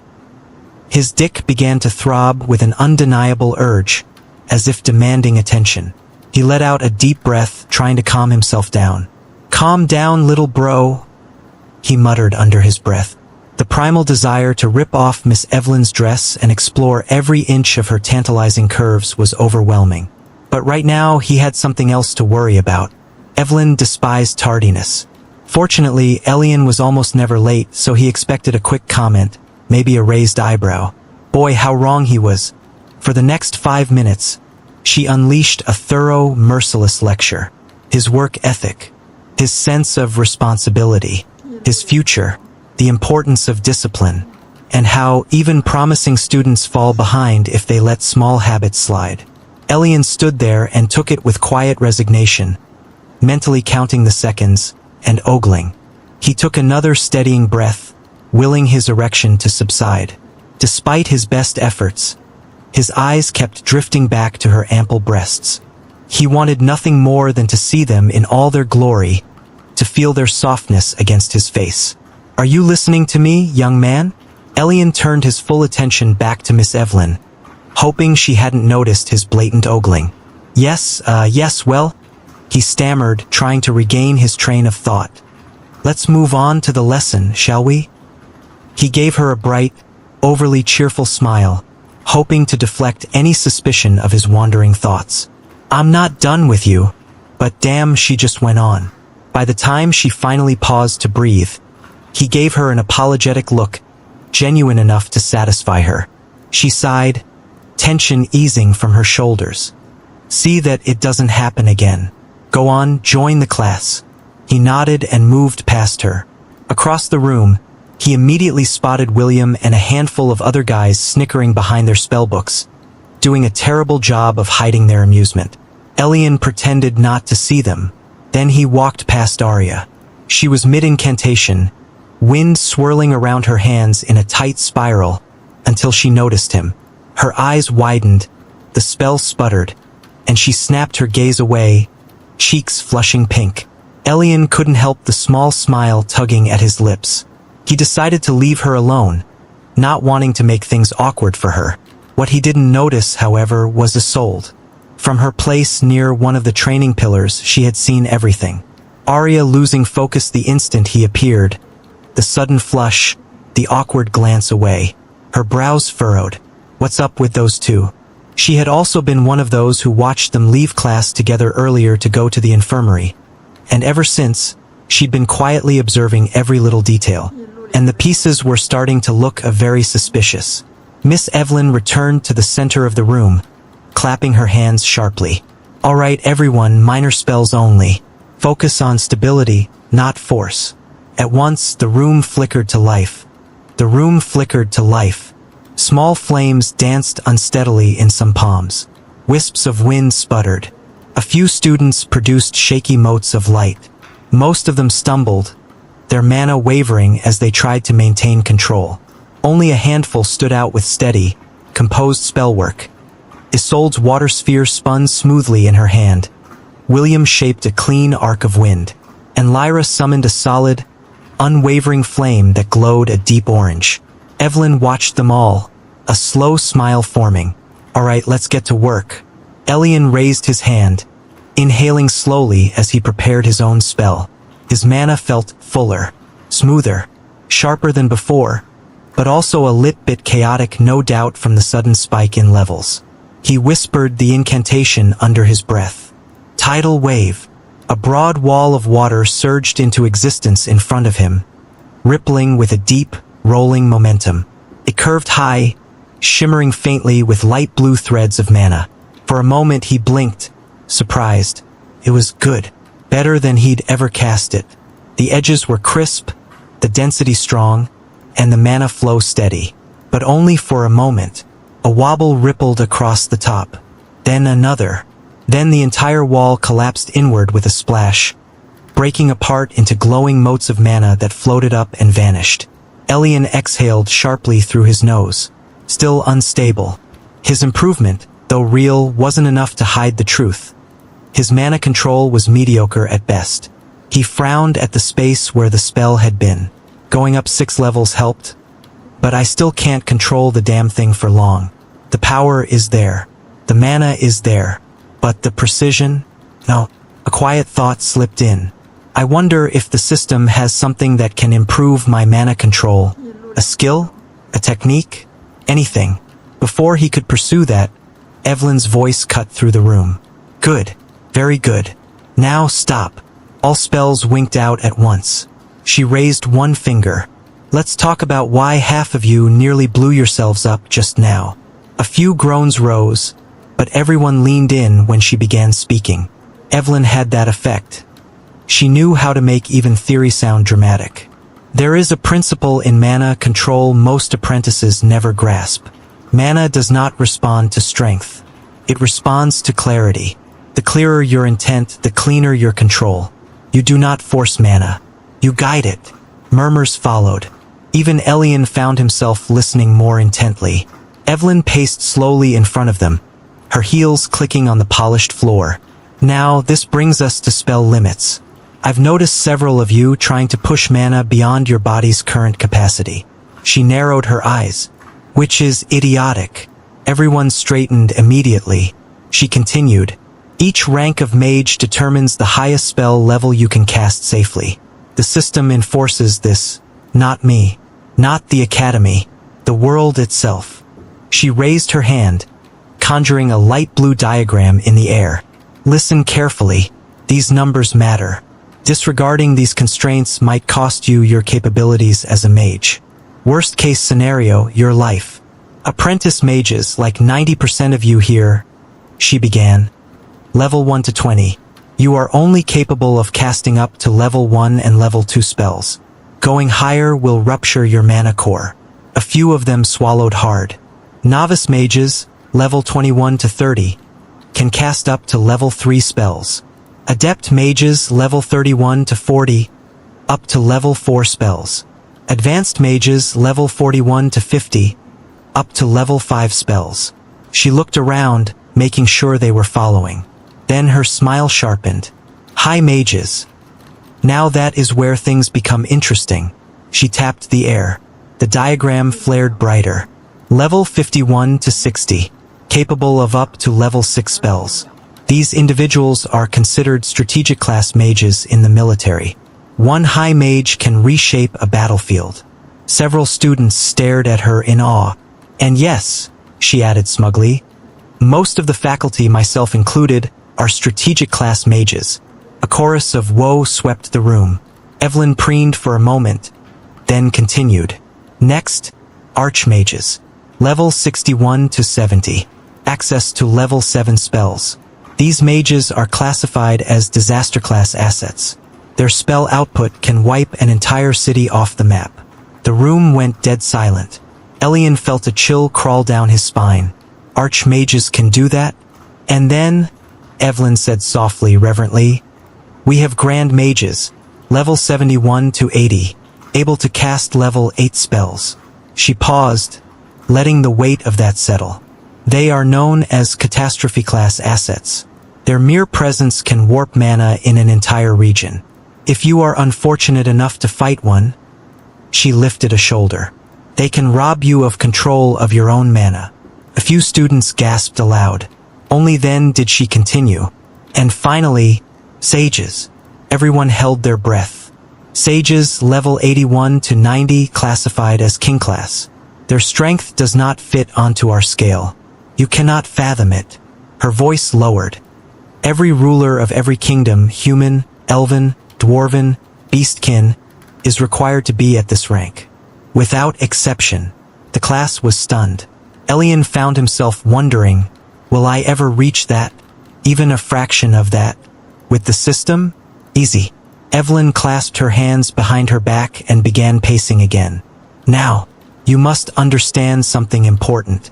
The higher your level, the larger the gap becomes. She pointed at a random student. If it takes you 10 years to reach level 30, she snapped her fingers.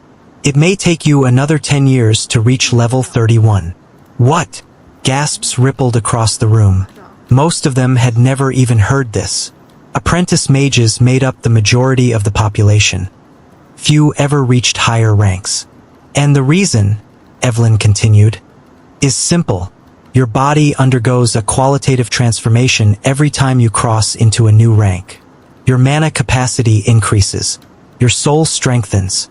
Your physical form adapts to channel spells of greater power. She lifted a warning finger. Yes, there are myths of mages casting spells above their rank. Do not, her eyes narrowed dangerously, entertain such thoughts. A heavy silence fell. It will damage your mana core. Her tone sharpened dramatically. Permanently.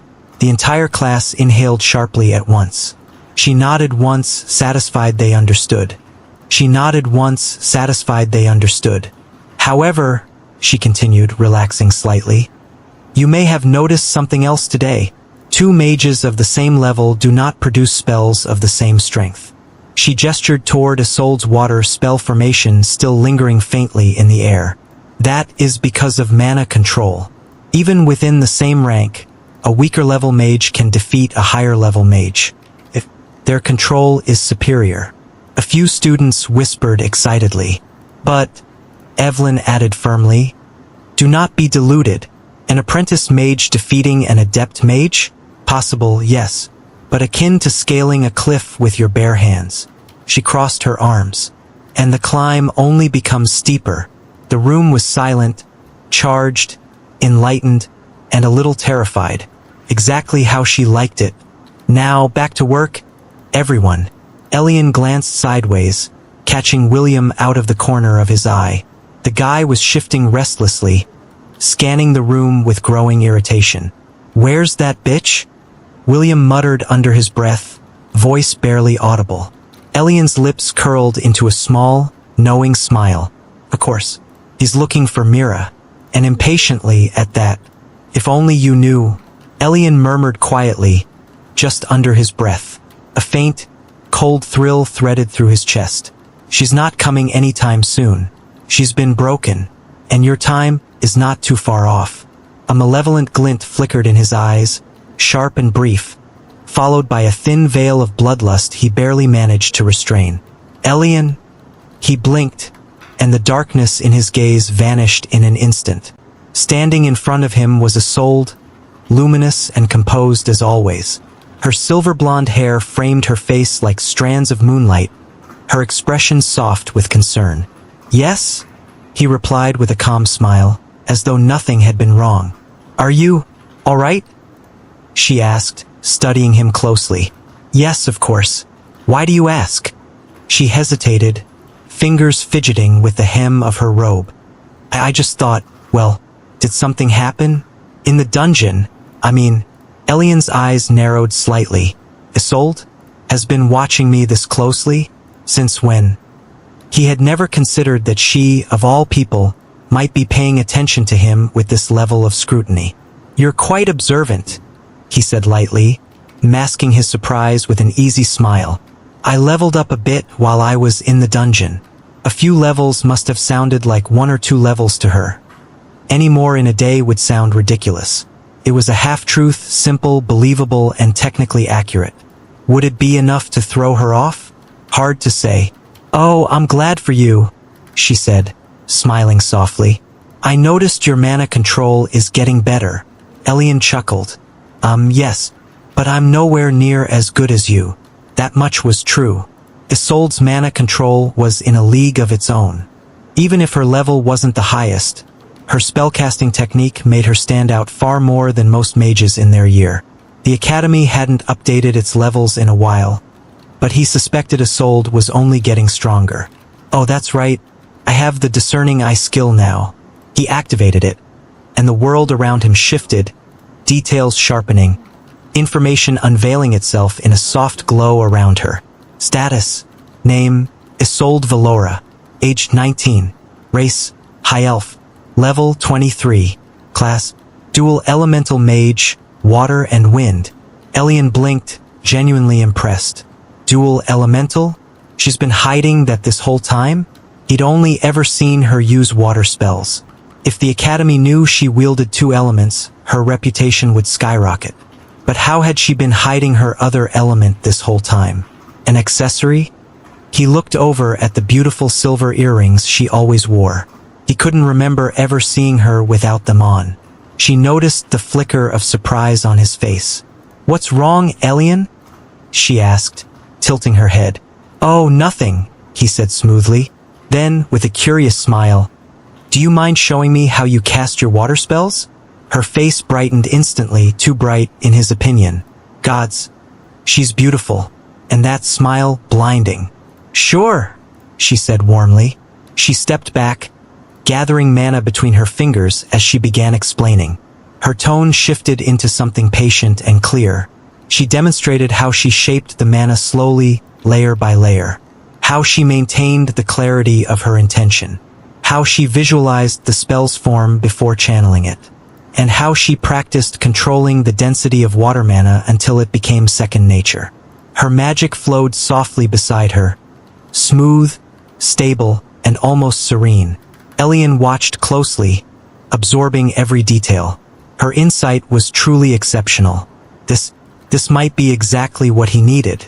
Despite the bout of inspiration from her insight, he found himself getting distracted. As Isolde guided Elian through the breathing patterns and mana flow routes she used, he truly tried, to focus on the instructions. But her presence was distracting in a way that had nothing to do with mana. Her voice was soft, her posture elegant, her hair glimmering faintly beneath the afternoon light. And yet, his gaze slipped, just for a heartbeat, downward, her chest, or rather, the near absence of one. Life really isn't fair, he thought. Professor Evelyn's jugs could drown a man, and Isolde, well, law of conservation, I guess. The gods giveth, the gods taketh away. He didn't even register that his eyes were lingering until Isolde stiffened. You need to let it coalesce, she stopped explaining, and looked at Elian's face, her eyes following his line of sight. Is he staring at my... Her cheeks flushed instantly, her hands snapping up to cover her chest. He pervert, she squeaked, glaring furiously. Elian blinked, jerking out of his daze. Ah, sorry, I was just... He coughed into his fist, turning his head away, touching his chin reflexively. And then, because fate hated him, he muttered under his breath. Not like there's anything to see there anyway. He knew the moment the words left his lips that he had messed up. Badly. Isolde froze. Her jaw dropped. A tremor went through her entire body.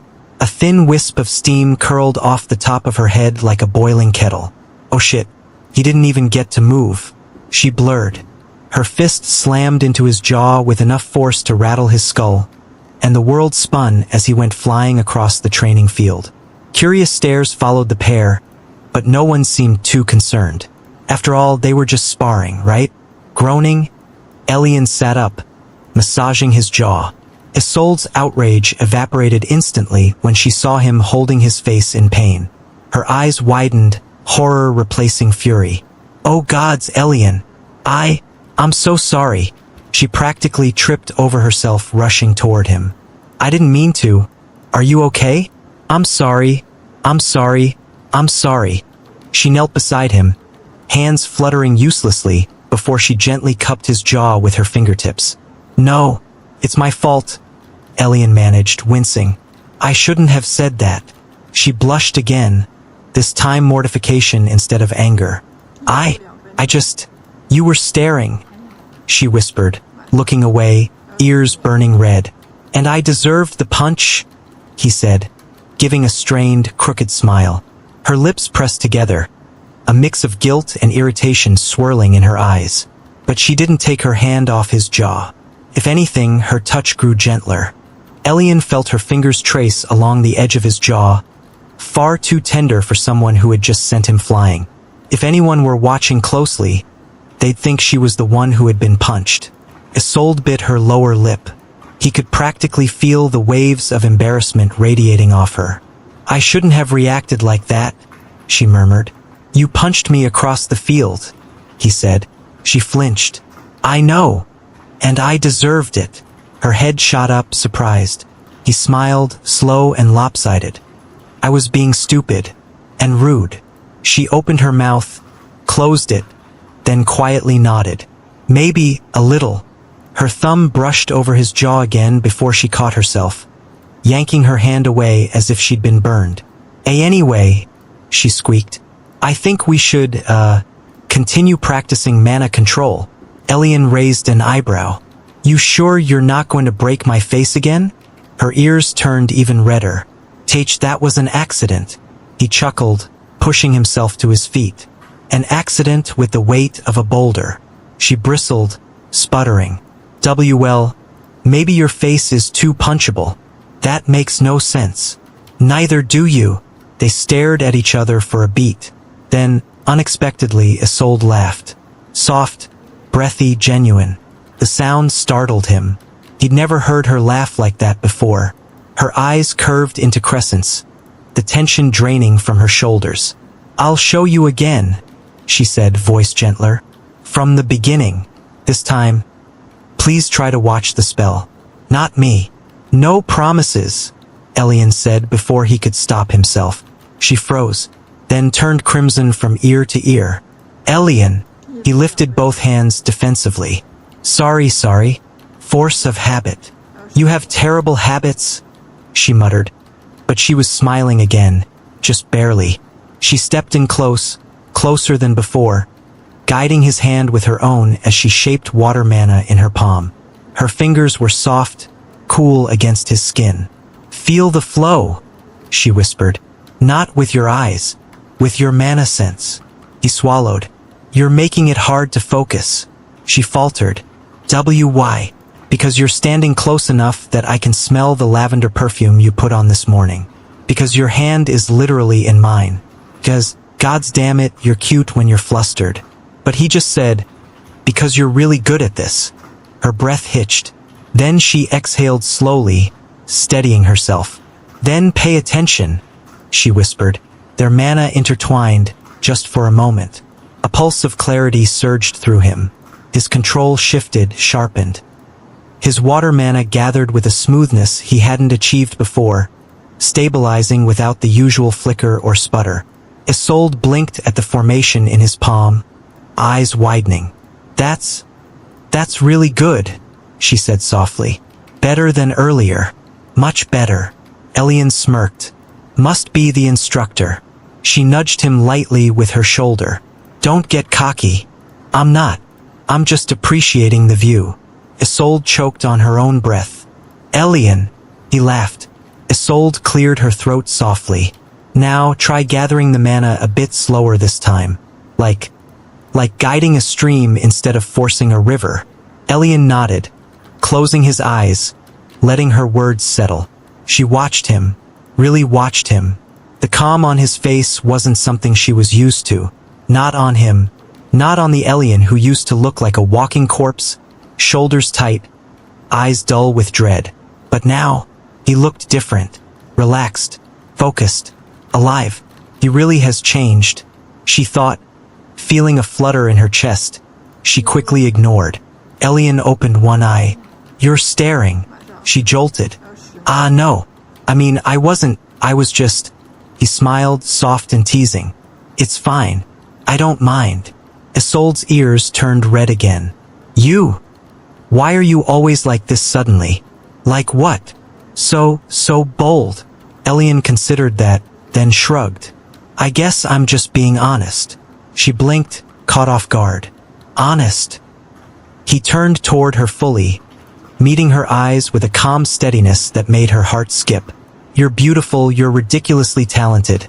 And you punch like a war bear. I'm just adapting. Her breath caught. That was too much, too direct. To him, but not the him she used to know.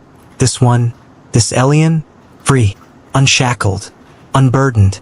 It was dizzying. Don't look at me like that, she muttered, glancing away again. Like what? Like you're seeing through me, he chuckled. I can barely see straight after that punch. She puffed her cheeks, then stopped smiling. I can't. You're making it hard. Why? Because seeing you flustered is adorable. She nearly short-circuited. Elian, he laughed. Not mocking, not cruel, just light, bright, the kind that felt like warmth sliding under her skin. Isolde found herself smiling too. A small, helpless smile. He's really different. Confident. Calm. Is this what he's like when William isn't dragging him down? The thought tightened her chest. She had always felt bad. Quietly, secretly watching him get pushed around, beaten down, humiliated. He had always looked so withdrawn, so defeated, like a candle flickering on the last bit of wax.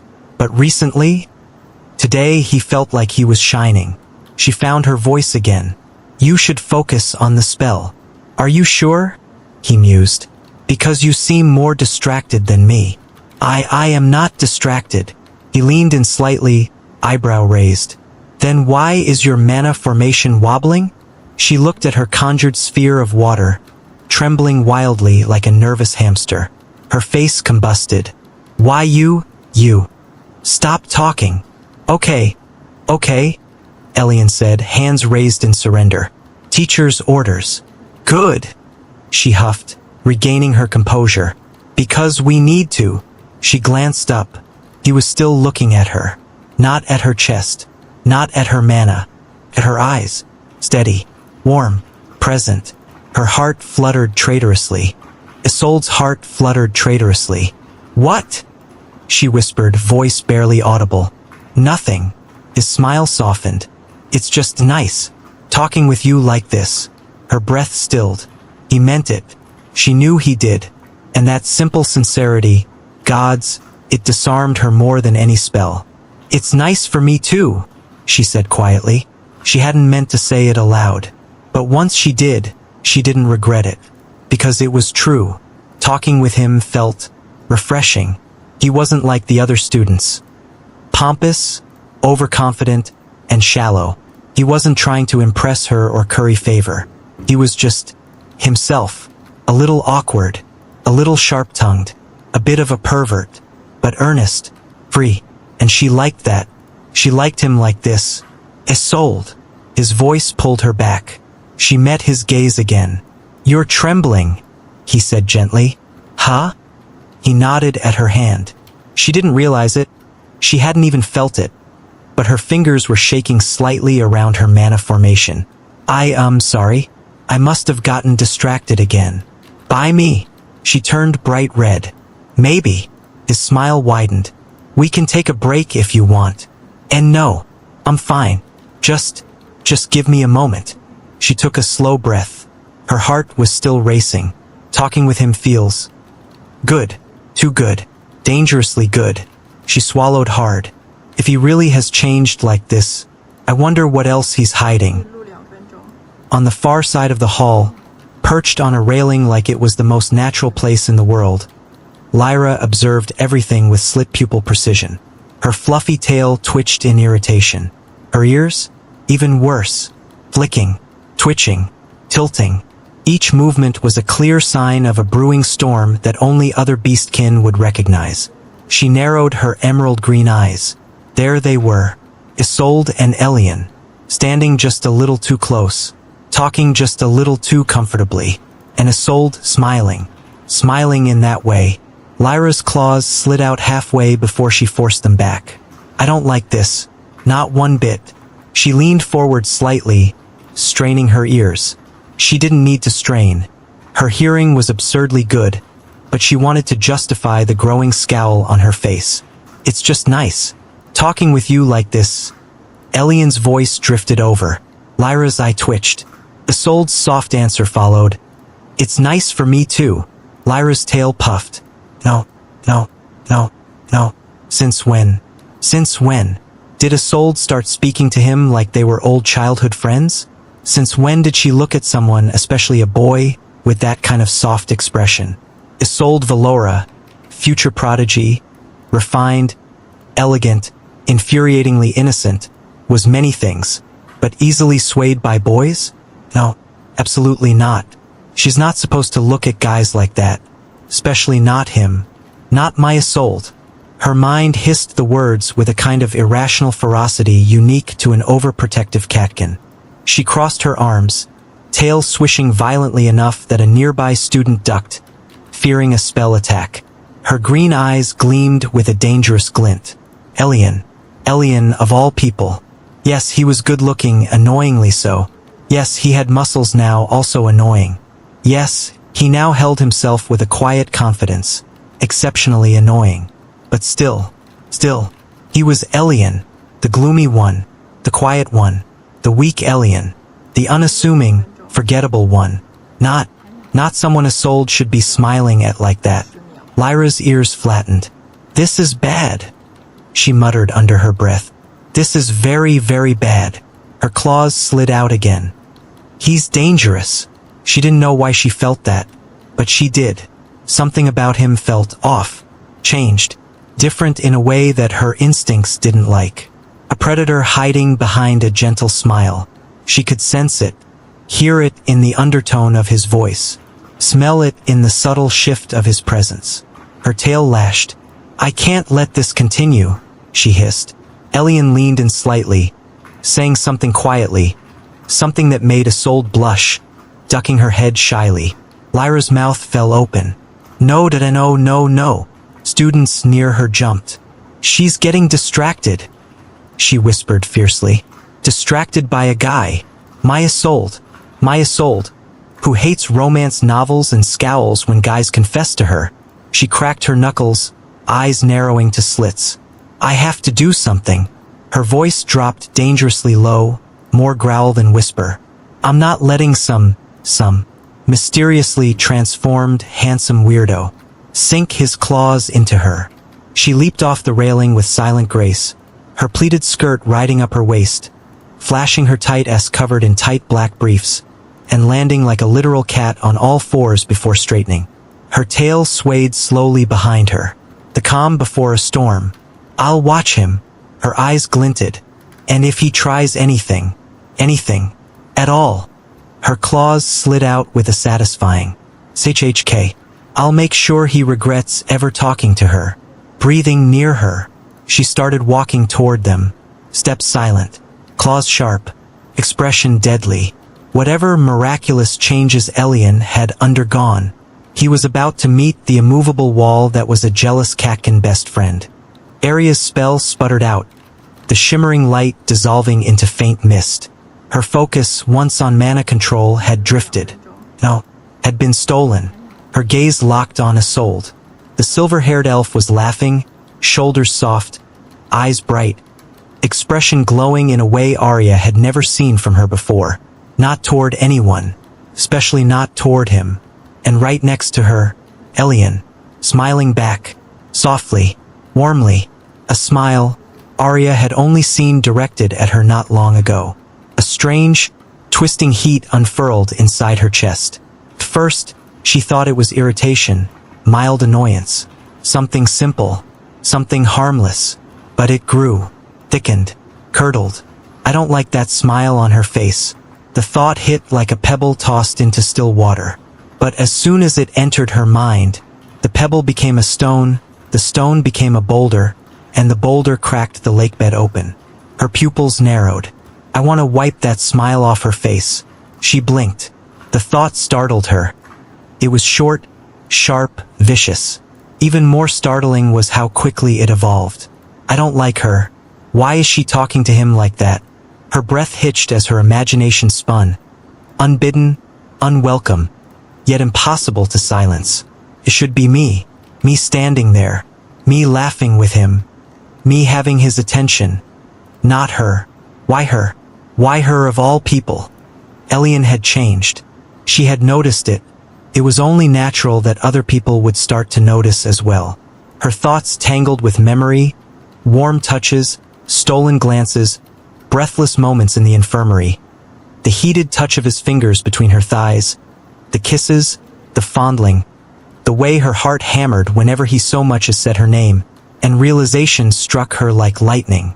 I've fallen for him, deeply, completely, irrevocably. Her hands trembled, and I don't like competition.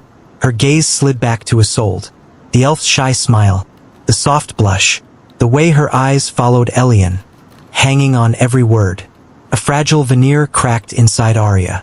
Her heart thudded once, twice, then steadied into something cold, focused, predatory. I want to wipe her out of existence. The clarity of the thought chilled her. No, thrilled her.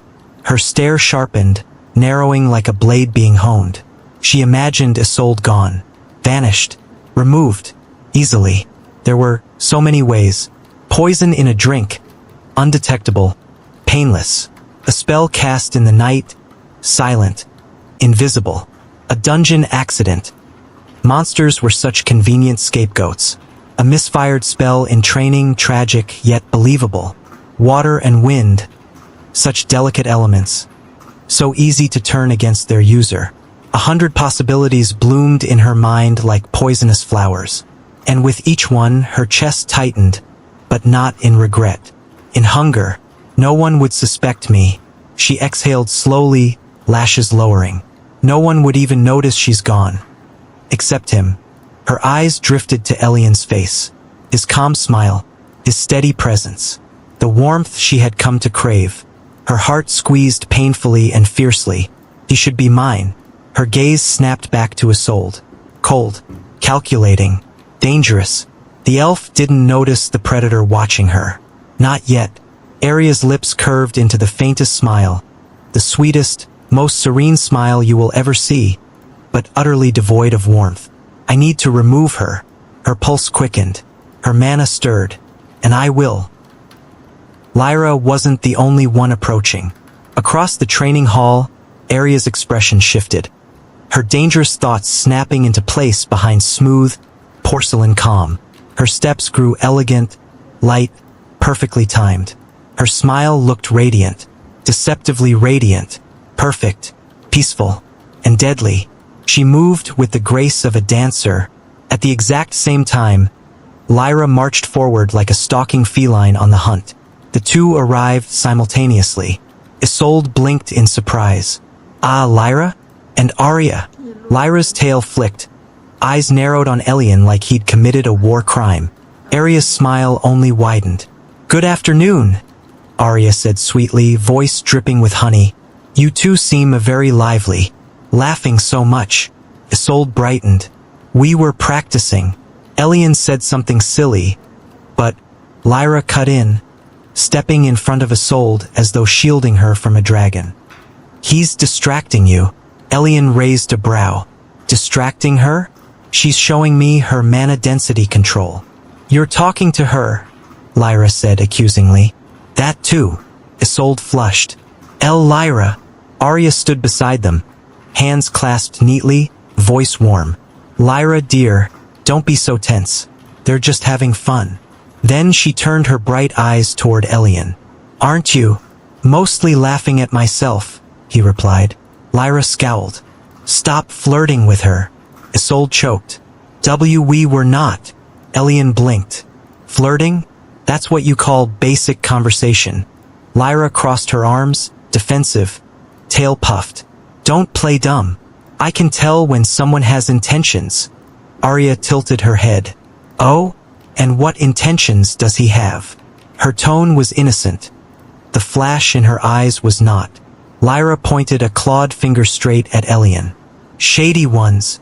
Elian stared at the paw-like finger. You're accusing me of having shady intentions with a finger that looks like you're about to open my stomach. Lyra's ears turned red. I was just... That's not... Oh, so you don't want to gut me? Elian mused. Good to know. Lyra spluttered. Why you? You're twisting my words. Arya giggled softly. Too softly. Isolde covered her mouth, trying not to laugh out loud, and failing. Elian smirked. Relax, kitten. I don't bite. Lyra went scarlet. I, kitten? Well, you hissed at me earlier, and now you look like you're about to scratch me. What else am I supposed to call you? You. Lyra stomped her foot so hard her tail fluffed into a full bottle brush. I'm not a kitten. Sure, Elian said mildly. Lioness, then. Lyra froze, then exploded. Sure, Elian said mildly. Lioness, then. Lyra froze, then exploded. I am leaving, she shouted, face red to the tips of her ears. Stupid Elian. Calling me cute. That's not what I said.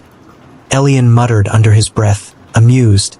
Lyra ignored him entirely, storming off with all the dignity of a drenched house cat, tail sticking out straight behind her. The moment she disappeared around the corner, Isolde collapsed. PFF. PFF. Ha ha ha ha. She bent over, clutching her stomach, laughter bursting out of her in bright, uncontrollable waves. Tears streamed down her cheeks. Lioness. Elian. Ha ha ha. Elian just raised a brow. It wasn't that funny. It was... She gasped between breaths. Her face. She fell onto her knees, wheezing. Elian's lips twitched despite himself. Arya watched the scene unfold, Isolde laughing herself breathless, Elian smiling at her reaction, Lyra fleeing in embarrassment.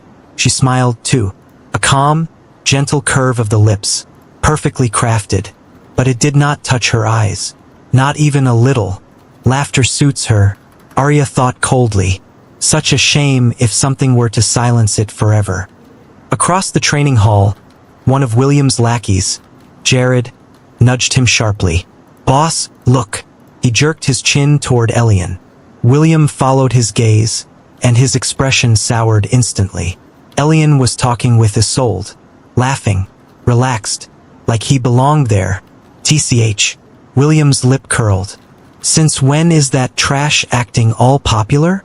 Another lackey leaned in, arms crossed. "He thinks he's hot stuff now? Just because he beat one person. Pathetic." Jared scoffed. "Boss, when are we gonna put him back where he belongs?" William exhaled through his nose, a slow, irritated sound.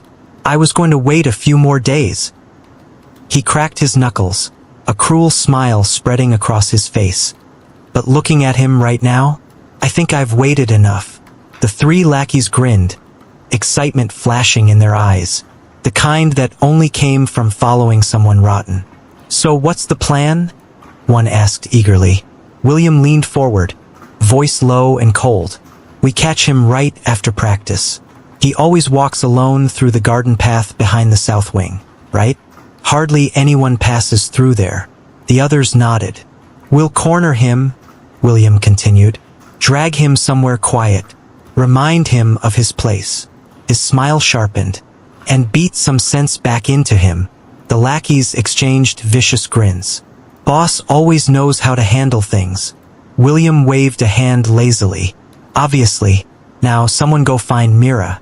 She's supposed to be here, not wandering around doing whatever she wants." Jared blinked. "You worried she's messing around?" William clicked his tongue. "No, I'm annoyed. I'm getting tired of her attitude lately." The lackeys laughed. "Boss, you always say that." "Yeah, well." William leaned back, eyes drifting across the training hall until they landed on someone else. His smile changed, darkened. "This time for real. Let's just say my tastes might be shifting. I'm getting tired of playing with her in bed anyway. Maybe it's time for some fresh meat. Boss can have anyone he wants. You know who I really want?" "Oh, who does the boss have in mind?" The guys leaned in, curious. William nodded in a certain direction, toward Isolde. His gaze lingered on her. Hungry, possessive, ugly. William grins wolfishly as he leered at her, his eyes glinting with hunger. He eyes her from the feet up, his gaze curving at the contour of her hips, his haze growing momentarily disappointed when it swept over her chest. "Her," he says, nodding in her direction, licking his lips like a predator. "I want her." The guys look at each other, then back at their leader, their expressions a mix of surprise and amusement. "The quiet elf?" Jared asks, clearly intrigued by Willia's choice. Willia lets out a low chuckle. "Yeah, her," he confirms, his gaze still fixed on Isolde. "I bet her moans are something else." He snorts derisively. "She may be lacking in the chest department, but her face." He trails off, shaking his head appreciatively. "It's on another level." The group bursts into uproarious laughter, the sound echoing through the hallway. William grins, his ego boosted by their reaction. "So, what do you say? Ready to help me claim my prize?" His lackeys exchange looks, then nod in unison, their smiles just as sinister as their leaders. "Of course, boss. Anything for you." Willia claps his hands together, his eyes gleaming with malice. "Good. I'll need a plan. I'm going to wipe that arrogant look of her face." A slow, pleased exhale escaped him. They snickered among themselves. "Boss really knows how to pick him." William smirked, eyes never leaving her. "Of course I do." Their laughter erupted again, loud and mean, blending with the noise of the hall, utterly unnoticed by the people they were watching.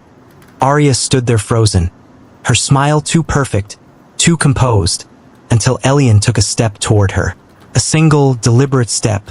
She stiffened, breath catching quietly in her throat. "Elian?" Her voice trembled, betraying emotions she was desperately trying to bury. Her hands lifted halfway to her chest in a flustered flutter. A bashful, girlish smile tugged at her lips, utterly unguarded. He didn't answer, didn't explain. He simply reached up, slowly, almost lazily, until his fingertips brushed her cheek. The touch was feather-light, barely there. Arya's entire body jolted as if struck by lightning. Her eyes widened, lashes trembling. Her shoulders tensed, fingers curling inward. A soft, involuntary sound slipping past her lips, half gasp, half whisper. Then his finger glided along her skin, trailing warmth, and gently tucked a loose strand of her shoulder-length light blue bob behind her ear. Her breath hitched. Her knees nearly gave out. The mask she wore so carefully, so expertly, cracked, then shattered completely. Her face turned rosy, then crimson, then glowing red, a helpless, girlish smile spreading across her lips. Her eyes softened, unfocused, dreamy. She looked like someone had stolen her rationality and replaced it with butterflies. Behind them, Isolde utterly malfunctioned. She looked from Arya to Elian, then back to Arya, her mouth slowly falling open. "W? What are you doing?" she choked out, pointing weakly, her entire body glitching like a dying puppet. Elian only chuckled, warm and maddeningly calm, fixing her hair. Isolde stared at him, horrified. Fixing you womanizer."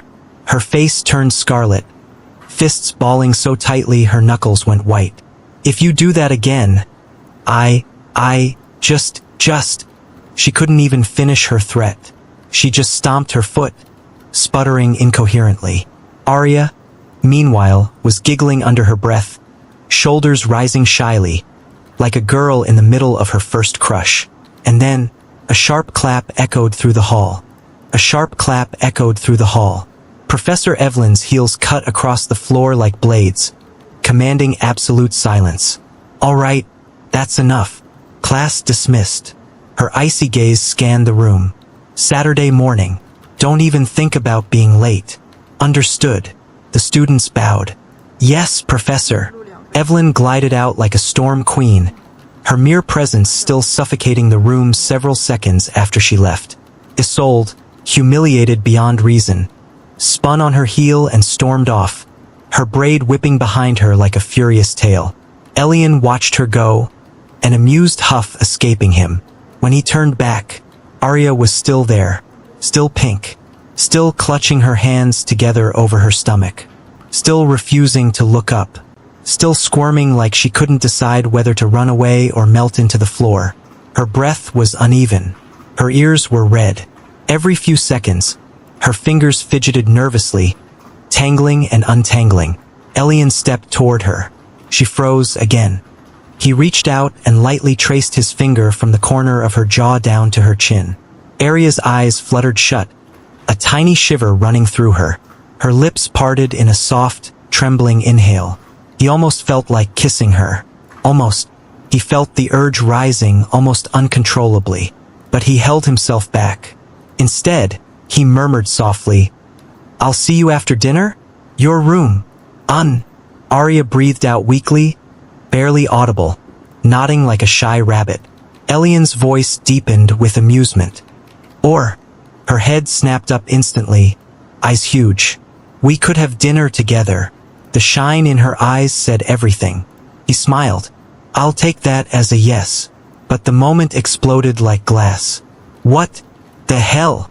Two figures stood behind them, jaws dropped so far that they might have hit the floor. Cindy and Lily stared like the world had ended. "I told you," Lily screeched. Told you, told you, told you. I knew something was going on." Cindy shoved Elian aside with zero hesitation, and he let himself be moved, mostly out of shock. "Arya, look at me." Cindy grabbed her shoulders. "What is this?" Arya immediately turned her face away, cheeks glowing, lips pressed together in mortified silence.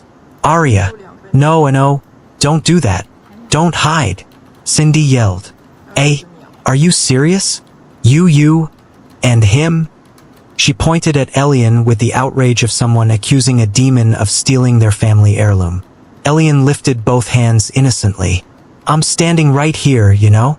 Lily marched straight up to him, grabbed his collar, and yanked him down. "What did you do to her? Talk." Elian's smile deepened. Why do you assume I would do anything to my Arya? The word echoed. Arya swayed on her feet. Cindy nearly fainted. Lily's brain shut off for 2 full seconds before rebooting with a violent squeal inside her chest. Why is he so handsome when he acts like this? Focus. Focus. This is for Arya. Not for you. Since when? Since. What? Lily stammered, utterly floored by his boldness. Elian gently removed her hands from his collar, stepping back with a slow, confident grace. Then he looked at Arya again. I'll see you later, he said softly. He turned to leave, pausing only long enough to add, I think you 3 have important things to discuss. Arya nodded weakly. Cindy and Lily closed in on her like interrogators preparing for war. As Elian left the hall, he felt dozens of gazes drilling into his back. Confusion, curiosity, envy, shock. He didn't bother to suppress the quiet smirk tugging at the corner of his lips. Things were about to become far more interesting than they had any right to be. The moment Elian stepped out of the hall, the air around Arya changed, like prey caught between 2 very hungry predators. Cindy and Lily slowly turned toward her, their gazes sharpening into something terrifyingly focused. Arya gulped. Girls? She whispered, smiling wryly. Cindy lunged first. Arya, start talking. Lily joined in with equal ferocity. Yes, talk, now, immediately, from the beginning. No pauses, no stuttering, no cute, shy blushing. We will not be distracted. Arya squeaked, taking a tiny step back, but Cindy and Lily boxed her in instantly. Lily leaned in, eyes narrowed to slits. Why were you blushing like a maiden in her first romance novel? Cindy pointed at Arya's chest accusingly. And why were your hands like this? She mimicked Arya's shy pose, intertwining her fingers over her stomach. Like you were holding a bouquet and waiting for a confession? Arya turned even redder. It wasn't. Cindy grabbed her shoulders. Arya, please, we love you, we will support you, but we need answers. Lily nodded solemnly. We are prepared to stay up all night if we must. Arya stared at them helplessly. Then she whispered, barely audible. It just happened. Both of them froze. What? Cindy croaked. It just happened, Arya repeated, cheeks burning. I don't know. I didn't plan it. He just touches me and I can't think straight. Her voice dropped to a whisper of pure mortification. I don't know what he's doing to me. Cindy and Lily stared at her. Then they slowly turned toward each other. Their expressions were identical. Understanding, resignation, the crushing inevitability of fate. Lily exhaled dramatically. Oh no. Cindy nodded grimly. Oh yes. They turned back to Arya. Arya, Cindy whispered with the seriousness of delivering a prophecy. Why him? Of all people. Why Elian? Not to be rude, but you know what I mean. Arya blinked. Her answer came without hesitation. Do you need to ask? Silence. Cindy and Lily looked at her, looked at each other, then in perfectly synchronized realization. Oh. They both nodded slowly, jaws loosening. Arya, Lily murmured, rubbing her forehead. You've fallen for a pretty boy. A dangerously pretty boy, Cindy added. Arya shrank, hands covering her face. I can't help it. Cindy sighed deeply, dramatically. Why do pretty boys cause so much suffering? Lily shook her head. Why are we even surprised? Arya always had a type. Arya peeked through her fingers. What type? The makes your heart race and your brain stop working type. Cindy shot back instantly. The type who lifts your chin with his finger and ruins your emotional stability, Lily added. Arya whimpered, sliding down to crouch on the floor, face crimson. I hate how accurate that is. Cindy and Lily crouched with her, patting her comfortingly. It's okay. We understand. We'll support you. And interrogate him later. Arya snapped her head up. No, You are not interrogating him, but it was already too late. The two girls exchanged a lethal smile, the kind that promised chaos. Oh yes, we are, Lily said. Absolutely, Cindy agreed. It is our duty as your friends. Arya groaned into her hands, energy draining from her soul. Why did first love come with so much suffering? Elian strolled through the corridor with a pleased smile tugging at the corner of his lips, the echo of Arya's shy expression still dancing in his mind. Ha! She was already wrapped around his finger. Claws sunk deep. Hook, line, and sinker. And Isolde, gods, she was just too fun to tease. The way she sputtered, flailed, and short-circuited. He struggled not to laugh just thinking about her face. He chuckled under his breath, remembering how red she got, how her voice cracked, how she sputtered like her entire system had crashed. Then there was Lyra, the feisty little cat girl who practically had "Need to defend best friend" written on her forehead. Her twitchy ears, her sharp green eyes, the way her tail nearly puffed up when she glared at him. So cute, he muttered with a snort. He stretched his arms lazily, rolling his shoulders. Well then, time to get ready to eat Arya up tonight, and farm some system points from her. He stepped out into the courtyard, sunlight washing over the stone tiles. A gentle breeze rustled the trees in the academy gardens. Then, a sharp chime sounded in his mind. Skill.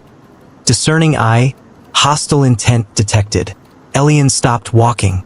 His head turned slightly. His vision sharpened. The world dimmed around the edges, shifting into crisp layers in his vision. And then, heat signatures flared to life in the distance. 6 of them, about 100 meters away, deep in the garden pathway inside the courtyard. All of them silhouettes he knew far, far too well. Elian's smile evaporated. His jaw tightened. William! He hissed the name like poison. There they were. William Dawncrest was leaning casually against a tree, hands in his pockets, smirking like he owned the world. So the bastard finally decided to move. His mind spun rapidly. Running wasn't an option, not because he couldn't, but because he refused to.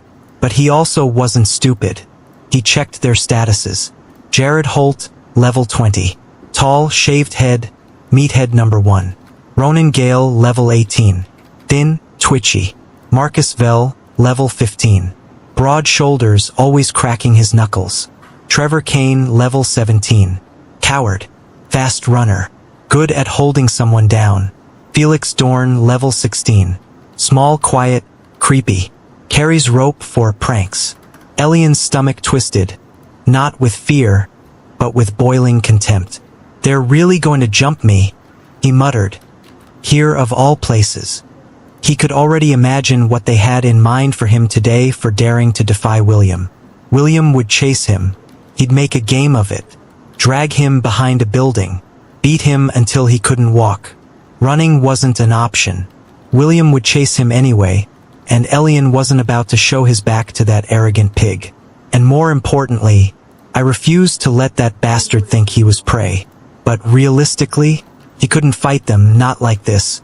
The current him was no match for William. William Dawncrest, level 25. William alone was strong enough to wipe the floor with him. Elian's eyes flicked to the status window mentally. Level 14. Pathetic. 6 against 1. And he was level 14. He couldn't win. He knew that. But he also knew he couldn't back down. His pride wouldn't allow it. His blood refused it. His instincts screamed for him to stand. He exhaled slowly. Think. He racked his brain, thinking of a way to get out of this situation on top. Wait. I still have system points. System, he murmured. Use all my points. Raise my level. A soft chime. Recommendation. Spend 300 SP to reach level 20. Forced breakthrough to novice mage stage. LVL 21. Requires seclusion. The host's body will undergo changes and will be vulnerable for the duration of the breakthrough. Oh, he blinked once. Then do that. Ding. Converting system points to XP. The surge hit instantly. A tidal surge of raw power exploded through his body. Elian staggered. gripping the railing beside him as an invisible force rushed through every muscle fiber, tendon, nerve, and bone. His breath escaped in a low groan, half pain, half exhilaration. Heat rushed up his spine. His vision blurred, then sharpened.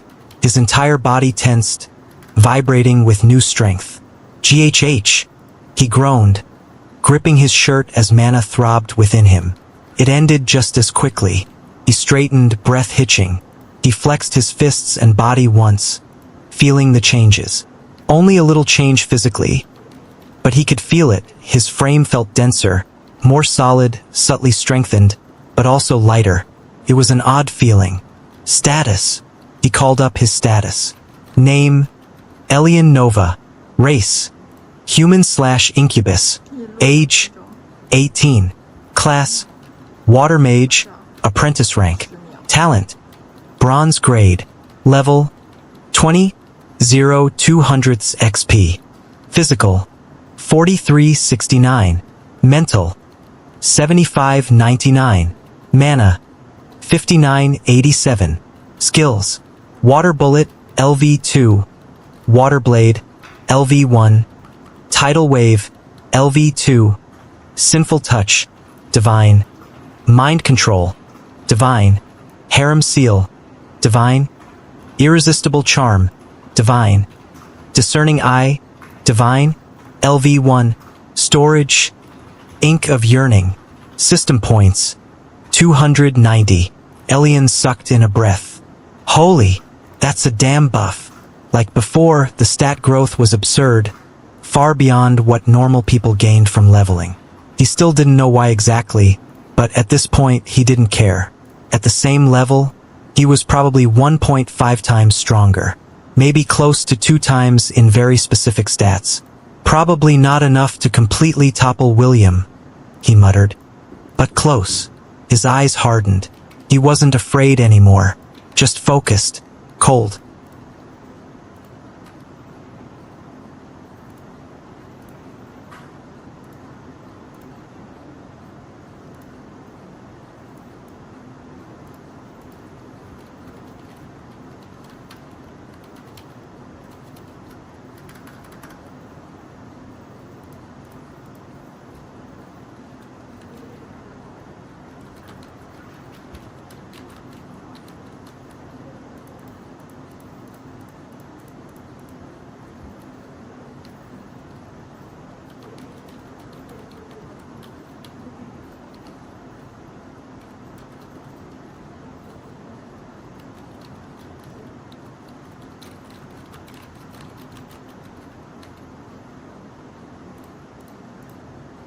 可以录2分钟，